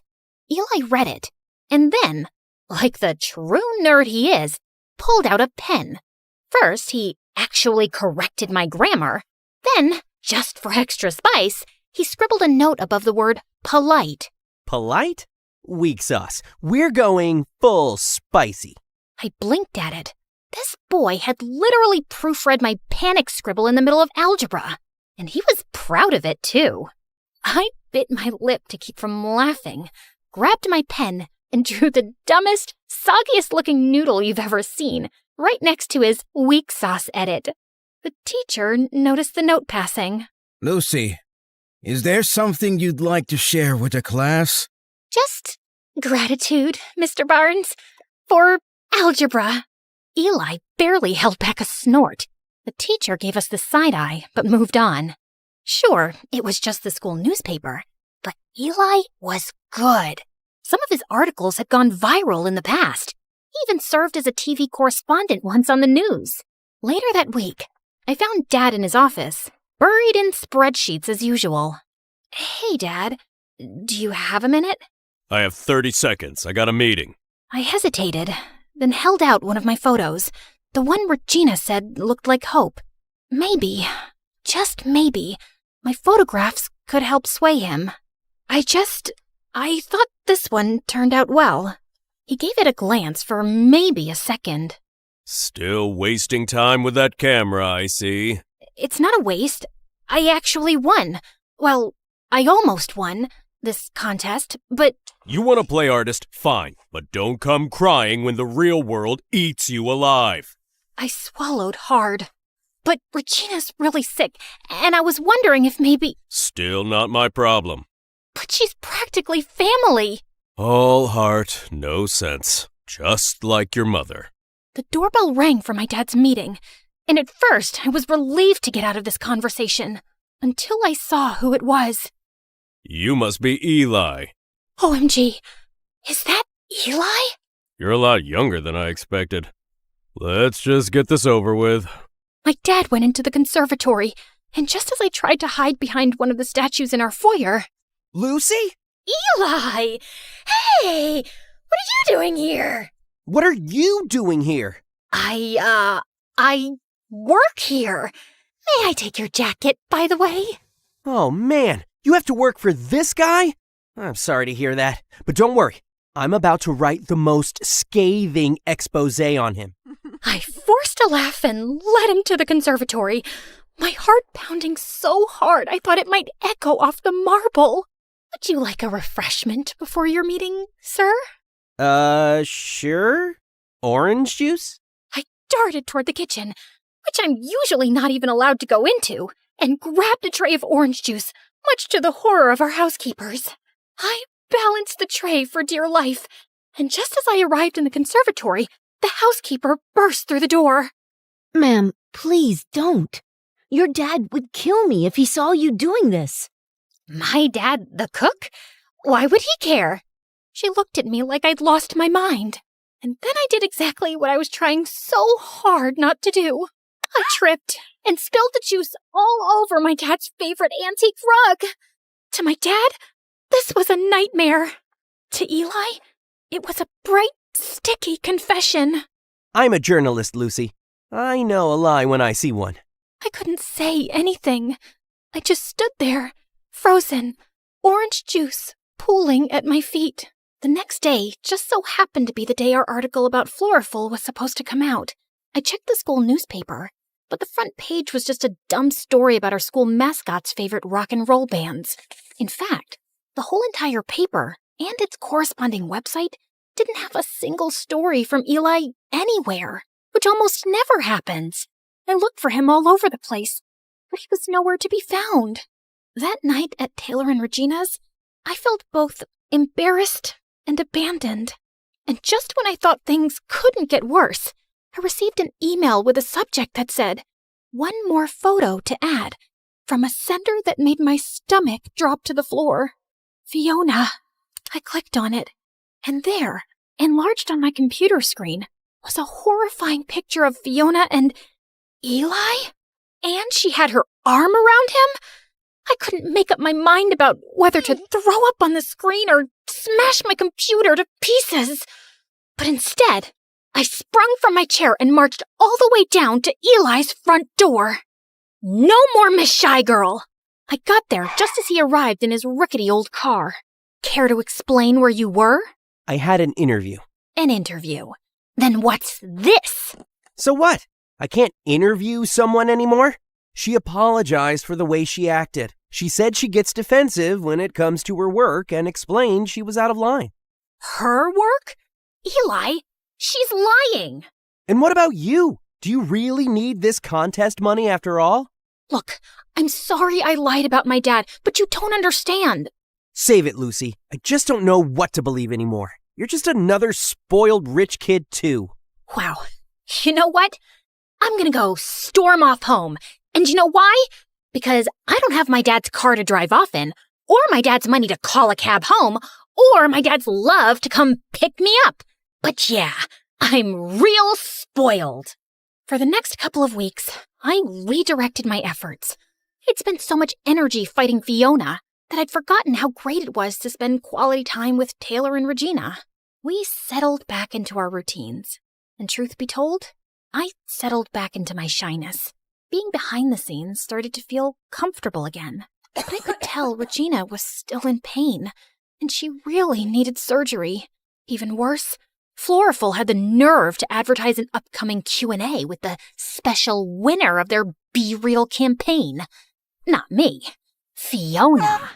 A couple of days later, I found a note stuffed in my locker. Meet me behind the library. Yeah, no thanks. I threw it straight in the trash. The next day, there was another one. Please, it's important. Trash. Third day. I'm sorry, at least hear me out. Trash. Hey, I was perfectly happy never speaking to him again. Mostly. A few days later, I was just minding my own business, walking home, backpack slung over one shoulder, dreaming about microwavable mac and cheese. When suddenly, a bag slipped over my head. I knew high school would kill me! Then someone shoved me into a car. 20 minutes later, they plopped me onto a chair. I thrashed around like a feral raccoon until the bag was finally lifted. And standing there, looking way too proud of himself, was Eli. Relax, it's just me. You kidnapped me? You left me no choice. I glared at him, panting like a cornered cat. And then he pulled out his secret weapon. A sad, crumpled bag of garlic knots. Truce? I stared at the bag, then at him, then back at the bag. Some battles aren't worth fighting. You're lucky I'm weak for carbs. I'm so sorry. I know it'll be impossible to make up for what I said to you, but I have a surprise that might help. I braced myself for, I don't know, a heartfelt speech. Instead, he pulled out his laptop, and front and center was that same disgusting photo of him cuddling up with Fiona. Eli, if this is some sort of twisted joke, it is not funny. No, Lucy, seriously. Look closer. I was about 2 seconds away from hurling his laptop into the sun, but then he zoomed in, and there it was, hiding in the background of that gross photo, Fiona's email inbox. A whole page of messages, including one that said, "Like and subscribe to MSA, or I steal your work." Just kidding. But seriously, you should. Anyway, there, between all the junk mail and regrets, was a message from her uncle, the CEO of Floriful, with a subject line that read, "Be Real Contest Winner, Lucy Roth," dated 2 whole days before Fiona was announced as the winner. As much as I tried to stay mad, a tiny, smug grin betrayed me. Well, this doesn't excuse how you treated me, but I'll admit, that's a good catch. However, you're writing the article this time. I think we're gonna need more than just a photo. Otherwise, she'll be able to say it's fake. We need to catch her off guard. Well, lucky for you. Your bestie Fiona is making a public appearance soon at the Floriful Q&A. She's not my bestie. Oh, could have fooled me. You two looked very cozy.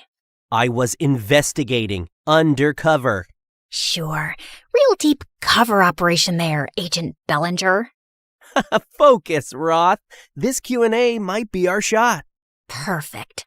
Let's blow her cover live. Eli used his journalism connections to get 2 press passes to the event, which was being held at the fanciest hotel in town. Seeing as how this is your plan and your work, I think it's best if you do the talking. What? Me? But there's so many people here, and so many cameras. I'm more of a behind-the-lens kind of girl. That's all in your head. You got this. I believe in you. But as the event started, and Fiona started lying her face off on the stage, it became harder and harder to stop myself from bursting. And for this next photo, I really wanted to capture the feeling of solitude, of inner peace. People were eating up her fake work like it was the second coming of Picasso. I had enough. I shot my hand up so fast and nearly dislocated my shoulder. I have a question. The whole crowd turned. Fiona spotted me, and for a half a second, she flinched. Then she slapped on that fake smile of hers. Oh, sure. You there, with the confidence.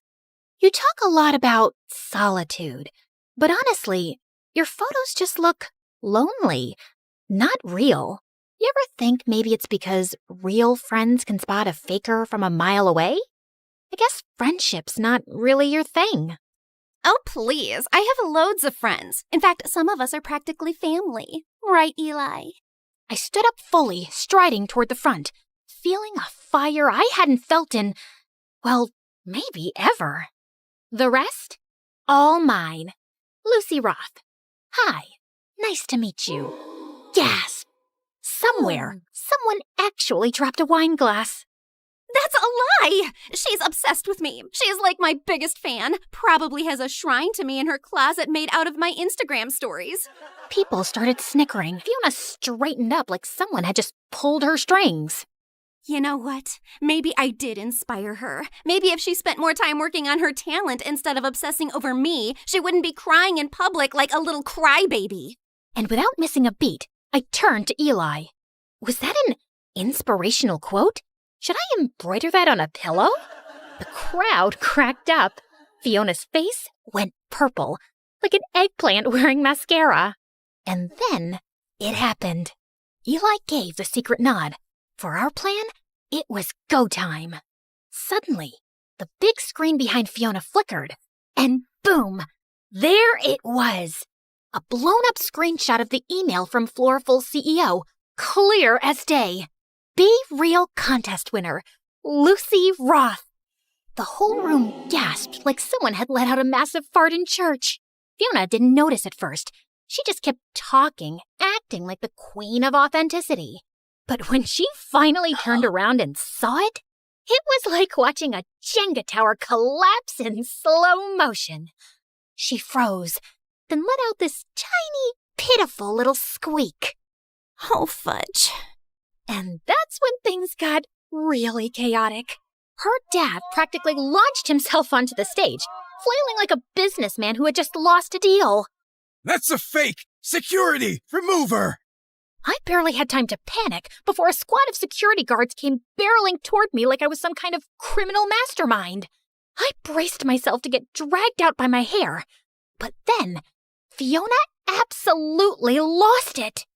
Stop! And when I say the whole room froze, I mean like a Disney movie where time just stops. Fiona stood there, shaking like a soda bottle about to explode, and croaked out, "She's right. I stole the photos, okay? I stole them because I just wanted my dad to finally look at me the way he looks at his stupid golf trophies." I swear you could hear a pin drop. Even the security guards looked awkward. Then, and I'm not making this up, Fiona grabbed the Be Real trophy off the podium and shoved it into my hands like it was a hot potato. "You're more real than I'll ever be." And then she ran off stage, sobbing into her overpriced designer scarf, with her dad stumbling behind her, yelling something about lawsuits and PR disasters. Meanwhile, I just stood there, on stage, holding the trophy. And for once, I didn't feel like hiding behind a lens. I stood tall. Cameras flashed. People clapped. And somehow, in the middle of all that chaos, I finally felt seen. By the next day, the story wasn't just in our school newspaper. It was everywhere. Suddenly, I wasn't the girl behind the lens anymore. Floriful's CEO scrambled to fix the mess, even doubling the cash prize. It was enough to pay for Regina's surgery. And maybe open a few new doors for me too. I got a scholarship to the Bernbart Journalism Institute. I was thinking you could, maybe you could apply too? Because, every writer needs a good photographer, right? When I got home, the last thing I expected to see was the school newspaper framed on my dad's desk, next to a cup of cold coffee and a spreadsheet, like it had always belonged there. That one, that's your photo, right? Yeah. He nodded, like he didn't trust his own voice. Then he added, I didn't know you had that kind of eye. Your mom, she used to see the world like that too. He didn't say, I'm sorry. He didn't say, I'm proud. But he left the frame right there. And that was enough. For now. I'm not sure how you noticed all that. I don't know, Dad. I guess it's just called being real.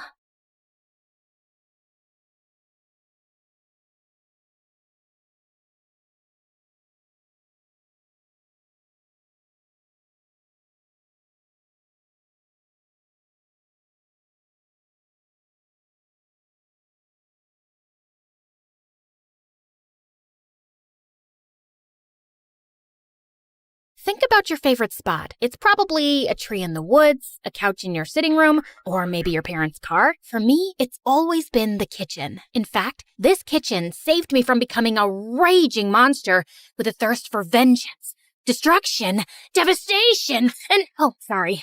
I didn't mean to scare you. I'm Lily, and before I continue, please like and subscribe. You see, my parents were amazing chefs who owned a popular restaurant in town. My grandmother was a baker extraordinaire. Dad's bread literally made grown men cry, and Mom's pasta won a dozen awards. I'd clearly inherited their love for cooking, and they started teaching me when I was really young. But the cooking gene entirely skipped my twin sister Mia. The poor thing couldn't even boil an egg right. She burned everything she baked, and once she got so frustrated that she threw a pot out the window. Cooking sucks. After that, she was banned from the kitchen for life. In middle school, Mia was the absolute worst. On my parents' anniversary, I baked a fancy cake. Then Mia burst into the kitchen on her skateboard. She banged into me and I fell face first into the cake. Oops, sorry, didn't see you there. That night, I stormed up to Mia's room, grabbed her precious laptop, and smashed it to pieces. Mia went ballistic. We fought like a pack of hyenas. And Mom and Dad grounded us for a month. The summer before our freshman year, our parents sat us down and told us they wanted us to help out at the restaurant. I was so excited. I can't wait. This is going to be awesome. Meh. But on our first day, my parents gave me the worst news. They said Mia would work in the office while I'd be a waitress. What? I can't be a waitress. I'm a chef. I've been training for this for years. My parents gave me a dozen reasons why they needed me to be a waitress, but I can't remember one. As I looked out onto the busy restaurant floor, I felt sick to my stomach. I forgot to mention, I'm terrified of crowds. I mean, it's bad. Like, one time I was in a school play. I only had one line. The moment I saw all those beady eyes staring at me, I got so nervous I fainted, fell backward, bumped into a backdrop that smashed into a light, and then the whole stage came tumbling down. Lily, are you listening? I don't think this is a good idea. You'll do just fine. My first shift was the worst. I screwed up 2 orders, I spilled a drink on the floor, and then one of our biggest customers, Mr. Spinster, yelled at me. My order isn't right. Did you leave your brain in the sink? Just as I was about to burst into tears, this gorgeous boy named Wyatt came to the rescue. He was a waiter at the restaurant, and everyone loved him. Wyatt calmed the customer down, fixed their order, and had them smiling in seconds. They even gave him a big tip when they left.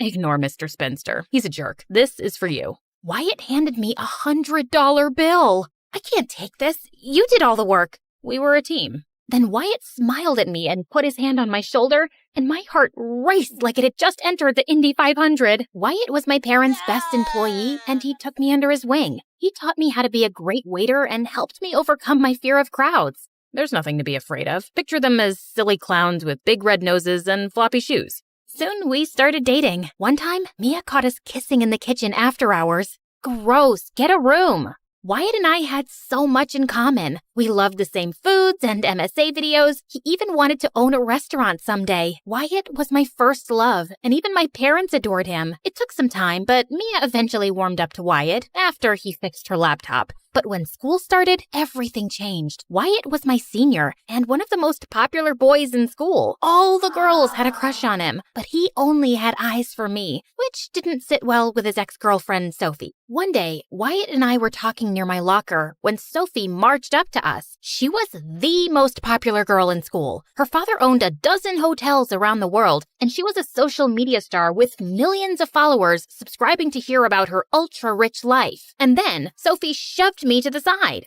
Out of my way, nerd. Hey! I lost my balance and stumbled backwards. I marched towards Sophie so I could smack her in her stupid face, but then 2 huge bodyguards grabbed me and set me down 5 feet away. Sophie, why are you being a witch? Oh, Wyatt, that doesn't matter. Listen, I was thinking, breaking up with you was a mistake. I traveled the world and dated a dozen boys, but I could never stop thinking about you. I love you, Wyatt. Let's get back together and make it insta-official. Sophie pulled out her cell phone and started recording as she leaned in for a kiss. Wyatt moved to the side and Sophie fell flat on her face. She was so embarrassed. Sorry, I have a new girlfriend. What girlfriend? Wyatt marched straight up to me. Her name is Lily, and we're in love. Sophie took one look at me and laughed. That's your girlfriend? No way! I thought she was your mutant brother that lived under the stairs because his face was so ugly he made your mother cry.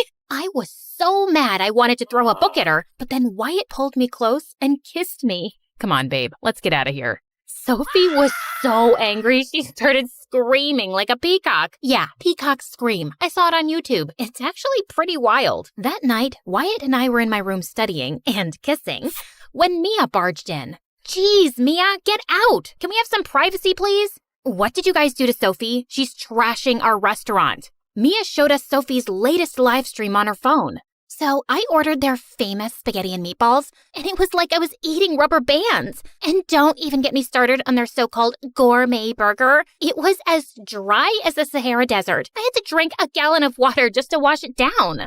Sophie made a dozen more posts just like it and got 1 million likes. The next day, people stopped coming to our restaurant, and it continued for weeks. The bills started piling up, and my parents had to lay off most of their employees, including Wyatt. They were devastated. I tried to reason with Sophie. I'm just being honest. Your parents' food is as disgusting as your gross face. By the way, has anyone ever told you that you smell like a rotten egg that ate a pile of poop? Sophie and her friends laughed like it was the funniest joke in the world. Then something inside me just snapped. I'll show you, disgusting! I charged Sophie like a bull. I slipped past Sophie's bodyguards, punched her in the eye, and shoved her hard. Sophie fell and broke her arm. The next day, Sophie's parents filed a lawsuit against me and my family, sued my parents for a ton of money, and won. My parents' bank accounts were drained, and they were forced to close the restaurant. I felt horrible. I'm so sorry. This is all my fault. I don't know what came over me. You turned into a crazy maniac, and now we're poor. Everything will be fine. I've got this under control. Dad took all the money out of our savings account and started giving it away to charities. He invested in a ton of shady business ventures and even threw $500 into a wishing well. Dad, have you lost your mind? Don't worry, girls. The more money you put into the world, the more you'll get back. That doesn't sound right. We lost our car, then our house, and then we had to live with our grandmother. Mom got so pissed, she left Dad and moved to another town. A few weeks later, Dad and one of his shady business partners were arrested and sent to jail for fraud. My life was in shambles, but at least I had Wyatt. On Wyatt's birthday, I walked to his house to surprise him with his favorite cookies, but I caught him kissing Sophie on his front porch. Hey, loser, what's up? Wyatt finally came to his senses. He's no longer interested in trolls. I just stood there, speechless. I couldn't believe my eyes. If you're gonna stand there like a dummy, do you mind making yourself useful and taking a good kissing picture of us? I'm commissioning a world-famous artist to make some oil paintings of us as a couple. How could you do this to me, Wyatt? I thought we were in love. Things changed. I realized that I'm still in love with Sophie. Sophie convinced her dad to give me a new job at one of his restaurants. Isn't she an angel? I'm perfect. I can't help it. I'm irresistible like cotton candy and gummy bears. Sophie and I never should have broken up. I didn't mean to hurt you, Lily. I hope we can still be friends. Or not. I'm allergic to losers, and every time Lily's around, she makes me want to puke. At school, Sophie and Wyatt were all over each other. Every time I saw them, I got angrier and angrier. Mia tried to be the voice of reason. Forget those jerks. They're not worth your time. But I couldn't ignore them. I was furious. Sophie and Wyatt had to pay. I woke up early the next morning to dish out my revenge. First, I threw a rock at Wyatt's bedroom window. I slashed the tires on Sophie's car. Then, I showed up in disguise at Sophie's dad's fancy restaurant where I knew Wyatt was working. I had a bag of roaches hidden in my backpack. When no one was looking, I let the roaches loose on the floor. They jumped on tables, took a swim in a man's chicken soup, and a couple of them crawled into Wyatt's hair. The customers started screaming and ran toward the door. An old rich lady dropped her fancy purse. Hey, lady, you forgot your purse. But the lady was so scared, she rushed right past me, hopped into her limousine, and drove off. The next day, the health inspector shut the restaurant down, and Wyatt lost his job. Mia caught me laughing in my room as I watched the whole thing on the news. I know you're behind what happened to Wyatt. You've got no proof. And even if I was behind it, why do you care? He's a jerk. You said so yourself. Who are you? And what have you done with my sister? I shoved Mia out of my room and slammed the door shut. I didn't have time for any distractions. I had one thing on my mind, getting back at Sophie. I kept following her around, ready to attack her with a paintball gun or rotten eggs. But ever since I'd hurt her earlier, the bodyguards stayed even closer to her. But Sophie was such a witch, she fired at least one of them daily and had a replacement by the next morning. Like one time, one of her new bodyguards named Simon accidentally photobombed Sophia's selfie, and she lost her mind. You stupid idiot! Your hideous face ruined my selfie! I'm sorry, ma'am. It won't happen again. Of course it won't, because you're fired! Simon begged Sophie to let him keep his job, but Sophie just laughed in his face. So the next day, I met Simon at a coffee shop. He was so pissed at Sophie that he wanted to humiliate her just as much as I did. Sophie's gonna be attending a really posh event at the National Museum tomorrow. Everybody who is anybody will be there. If you're gonna try something to humiliate her, that would be the place to do it. I was so pumped. I had the perfect time and place. Now all I needed to do was figure out how to crush Sophie in the worst way imaginable. Then the best thing happened. I was walking home when I saw this news report about how some old rich lady's purse was stolen at one of Sophie's dad's restaurants, and inside was a priceless diamond necklace. There was a $50,000 reward for anyone who returned it. The old lady's face popped up on the screen, and I immediately recognized her and her purse. I raced home and found the purse in my closet with the diamond necklace inside. Then I had an amazing idea. I could frame Sophie for stealing the rich lady's necklace and make sure she got caught at the museum event. The next day, I put on a disguise, and just as I was putting the necklace in my bag, I heard Mia behind me. You better be returning that necklace to get the reward money, because if you're planning what I think you're planning, you've lost your mind. It's none of your business. I pushed past Mia and headed toward the front door. Then a salt shaker hit me in the back of the head. Ouch! Step away from the door, sis. I can't let you do this. Mia grabbed a huge wooden spoon. I grabbed a rolling pin. I'm leaving. Then you'll have to go through me. Mia lunged toward me, and we sparred like Jedi. I knocked the spoon out of Mia's hand, then Mia threw a plate. I dove for cover. Then I grabbed a bunch of muffins off the counter and threw them at Mia one by one. Mia picked up a cutting board and used it as a shield. I grabbed a bottle of cooking oil and sprayed it in her eyes. I can't see! I darted out the door and headed straight to the museum. When I saw Sophie get out of her car, I walked up to her, but was stopped by her bodyguards. Please, sir, I'm Sophie's biggest fan. I just want her autograph. I'm saving money to get plastic surgery to look just like her. Sophie heard that and told her bodyguards to step aside as she gave me an autograph. Dear whoever you are, you smell like failure. Wishing you well with your life as a loser. XOXO, Soph. While she was busy doing that, I slipped the diamond necklace into her purse, and then I stepped back and waited. Sure enough, the minute Sophie's bag went through security at the museum entrance, they found the necklace inside. She was immediately arrested and carried off by the police, kicking and screaming. I'm innocent, you morons! Take your filthy hands off me! On the day of Sophie's trial, I was over the moon. My revenge would finally be complete. But just as I was about to go to the courthouse to hear Sophie's jail sentence, my grandmother, Mia, and Mom confronted me. You stupid tattletale! Why would you tell Mom?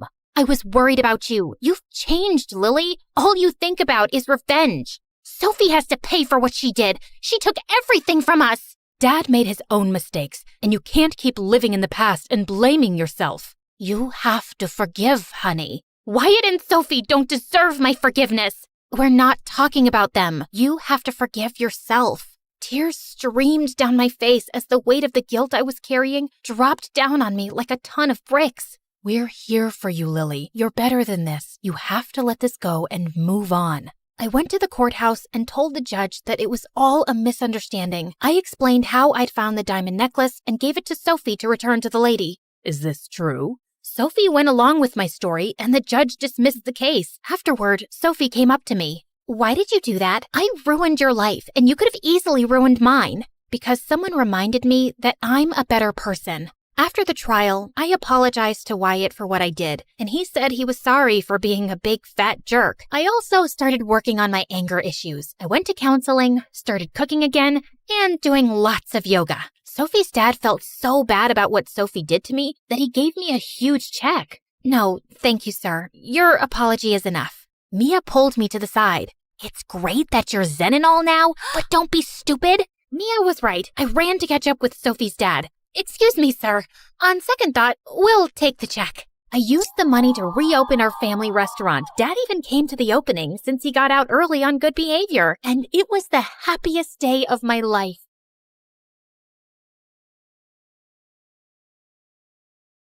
Hi, I'm Summer, and I'm a famous blogger. Please like and subscribe. I was born to a rich, single mother who owned a successful chain of hotels. Growing up, we were constantly knocking heads. She wanted me to eventually take over the family business, but I was obsessed with fashion. I launched my YouTube channel at 15, and in 3 years, I became a popular fashion influencer with over 500,000 subscribers. But Mom still wasn't convinced. One night, as I was getting ready for a yacht party, Mom came into my room with my acceptance letter to a top fashion college in France. What's this? Not now, Mom. I don't care, Summer. Quit playing around and focus on a real career instead of some foolish dream. I'm not paying for this. I don't need your money. I need you to start taking me seriously and understand that I want to do this. Why couldn't she just support my dreams? I was so relieved to see my boyfriend Charlie at the party, but 5 minutes into the event, he dragged me into a corner. Listen, babe, I don't think it's working out between us anymore. What? You're breaking up with me? Yep. You're too, basic for me. I just don't feel the sparks anymore. I was basic? He promised me the world just yesterday, and now he was dumping me? I got so furious, I grabbed a tray next to me and shoved it in his face before leaving. That should show him all the sparks he was missing. I'd only gone a few steps when I crashed into a waiter, and the next thing, I was dripping with spaghetti sauce. Are you blind? You ruined my dress. You ran into me, Miss Button Eyes. Now about that dress, go to a dry cleaner. The guy shoved some money into my hands and walked away. What an A-class jerk. Luckily, the yacht hadn't left the dock yet, so before things could get worse, I called my driver and went home. The next morning when I entered school, everyone looked at me with pitying eyes. Great, just what I needed. I felt a little better when my best friend / manager Dove showed up with my favorite coffee. OMG, girl, this must be such a shock. How are you feeling? I've been better. Poor baby. I can't imagine. Dumping you for Harriet? That's harsh. Harriet? As in my arch nemesis, Harriet? She and I never got along, and when she copied my ideas for her YouTube channel, I knew she was a good-for-nothing witch. I spotted her minutes later, ready to give her a piece of my mind. First my ideas, and now my boyfriend? Is anything about you original? It's not my fault that Charlie would rather be with me, and it's only a matter of time before I take your sponsors too, and then all your followers. Dream on. Charlie's an idiot, so you kinda did me a favor, and my sponsors won't leave me. I have them wrapped around my fingers, and my followers practically kiss the ground I walk on. Of course, I didn't mean a word I'd said. It was only to piss off Harriet. Besides, I was focused on building my college fund since Mom refused to pay for it. I had my savings, and soon I'd have enough to put me through with my new sponsorship. But the very next morning, my world exploded. Someone had hacked into my account and posted my conversation with Harriet. I quickly deleted it, but the damage was done. I was getting hate comments, and my followers were dropping by the second. Just then, Dove rushed in. I just got a call from 3 sponsors saying they're canceling their contracts with you. Told you this fashion stuff is stupid. Now, if you're done goofing around, can we decide seriously about college? No way. I'm gonna turn this around. You better, or you'll do as I say. This is your last chance. That's not fair. But Mom was already headed out the door. What a mess. I was pretty sure Harriet was behind this, so I rushed to the school to confront her. But just as I crossed the school field, I tripped and someone caught me just in time. We meet again. He was the waiter from that night. You! Ever since I met you, my life's been a mess. Don't blame me for your troubles, princess. Now, if you're done being blind for the day, could you move? You're spoiling the view. I looked over to see that he was busy painting a trash can? That dumpster is your view? He rolled his eyes and put on his headphones, completely ignoring me. Ugh, such a bozo. I continued on my way, and minutes later, I spotted Harriet in the cafeteria with Charlie. Tell me you had nothing to do with that stupid video. Oh, but I did. Besides being a fashion icon, I also happen to be a genius hacker. Why would you stoop this low? You called my baby an idiot. I had to do something. I wasn't kidding when I said that. I made Charlie popular. Strip all that attitude away, and he's nothing but a guy with an IQ of a tree. I can easily get another boyfriend anytime I want. Fine, prove it. Prom's in 2 weeks. If you find a date before that, I'll eat my words, take responsibility for the video, and say I made it all up. That should get your sponsors back. Deal?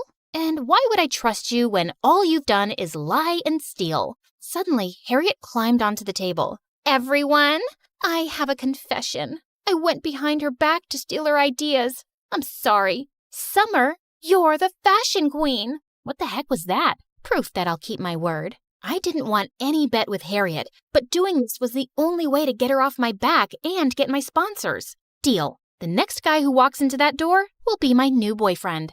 I prayed someone hot would come through the door, but I almost fainted when I saw who it was. Oh, God, no. The weird painter-waiter guy. I've already won.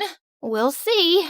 I went to find Dove and told her everything. Even though she thought I was crazy, she agreed to help me. Dove was the student body president, so she could get me all the information I needed on him. His name is Martin. He transferred to our school last year and runs the school's art club. Perfect. That's where I'll start. But you know nothing about art. Of course I do. Makeup's art too. I decided to put my plan into motion by visiting Martin's art club. It was just him and 2 other guys staring at me like I was a piece of cake. Lost your way, princess? Call me Summer, and I'm here for my art class. Wow, did you paint that? It's amazing. It's a dot. It's the prettiest dot I've ever seen. Why are you really here? Fine. I was looking for you. Why? I want you to go out on a date with me. The boys in the room fell silent. I know you think we're all pathetic, so please go and bug someone else with your jokes. I'm not interested. Before I could say anything, he just packed his stuff and stormed off. So rude. I'm available. Ugh, as if. Later that day, Dove and I spent hours planning my next move. Just follow him around. You'll find something that you could use. I took her advice, and later when I saw him leaving the school, I followed him. I saw him park his bike near a cafe. I got down and peeked from the window to see him hugging a girl my age. Was he already dating someone?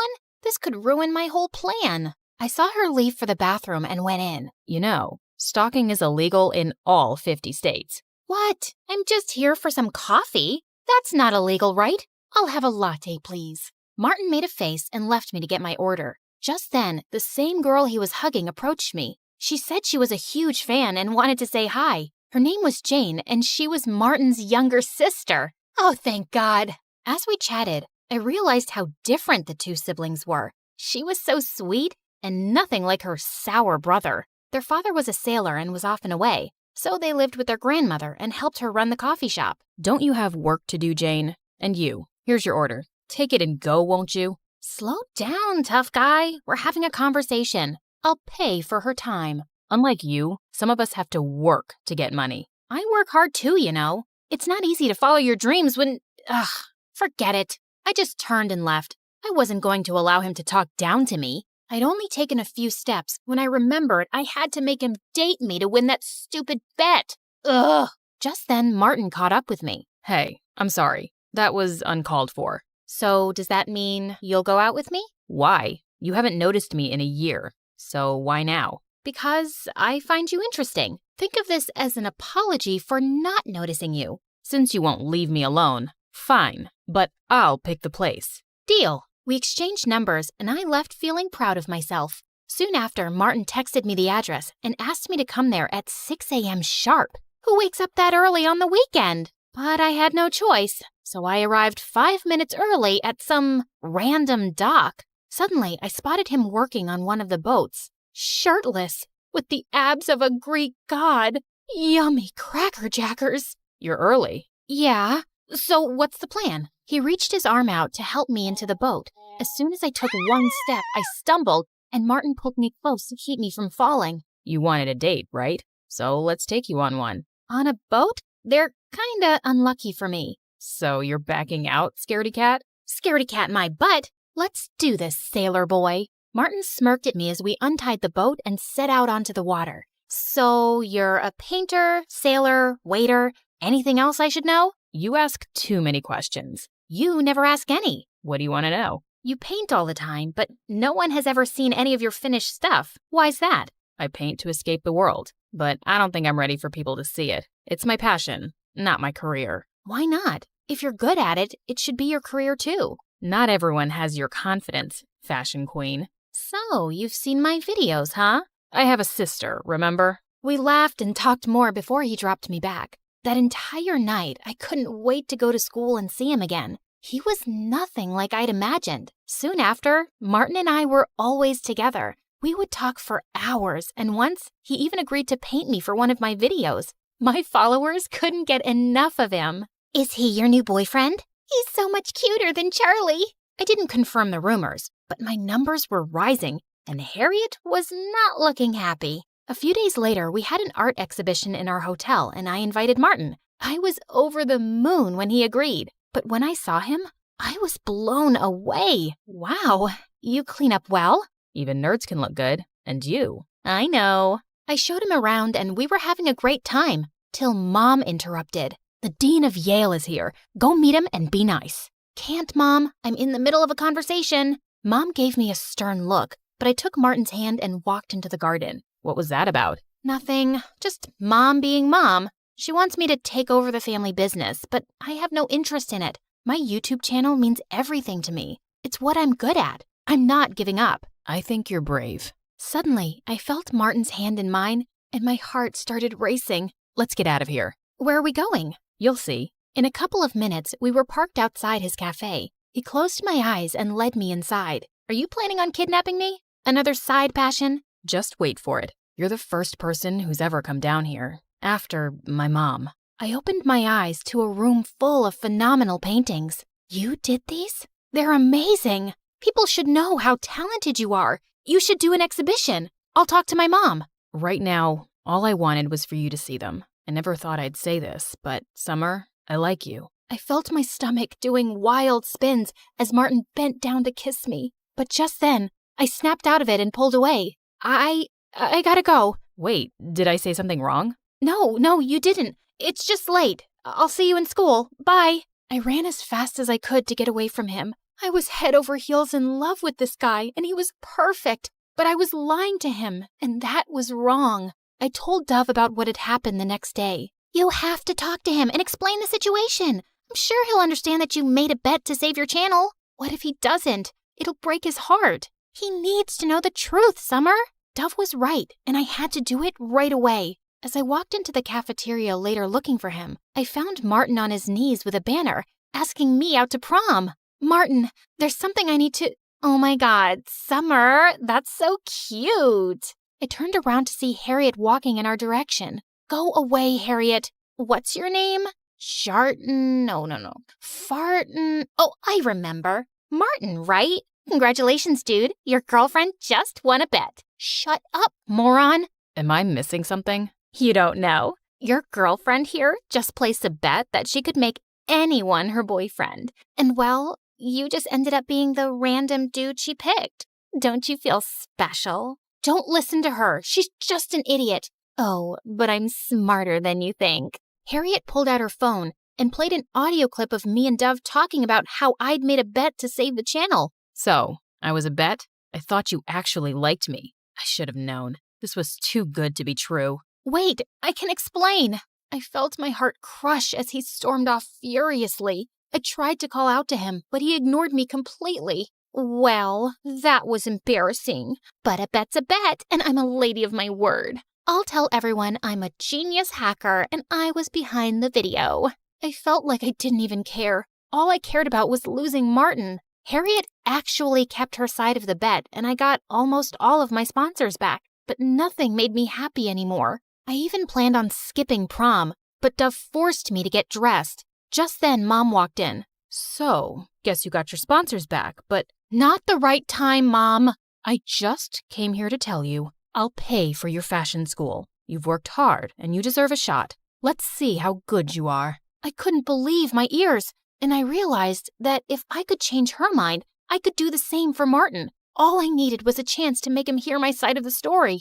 I hugged Mom tight and rushed to his cafe, but it was closed. I called his house, and his grandmother told me that his father had shown up and they were leaving for a sailing trip for a year. It'd be too late by then. I rushed to the docks and was just in time. Wait, you can't take that. That's my portrait. I made it, so it's mine. What are you even doing here? Don't you have a prom to get to? Not without my date. Too bad. You should have thought about that before lying to me. I know, but I was afraid to lose you. I thought it mattered what people said, but after meeting you, I only cared about how you felt.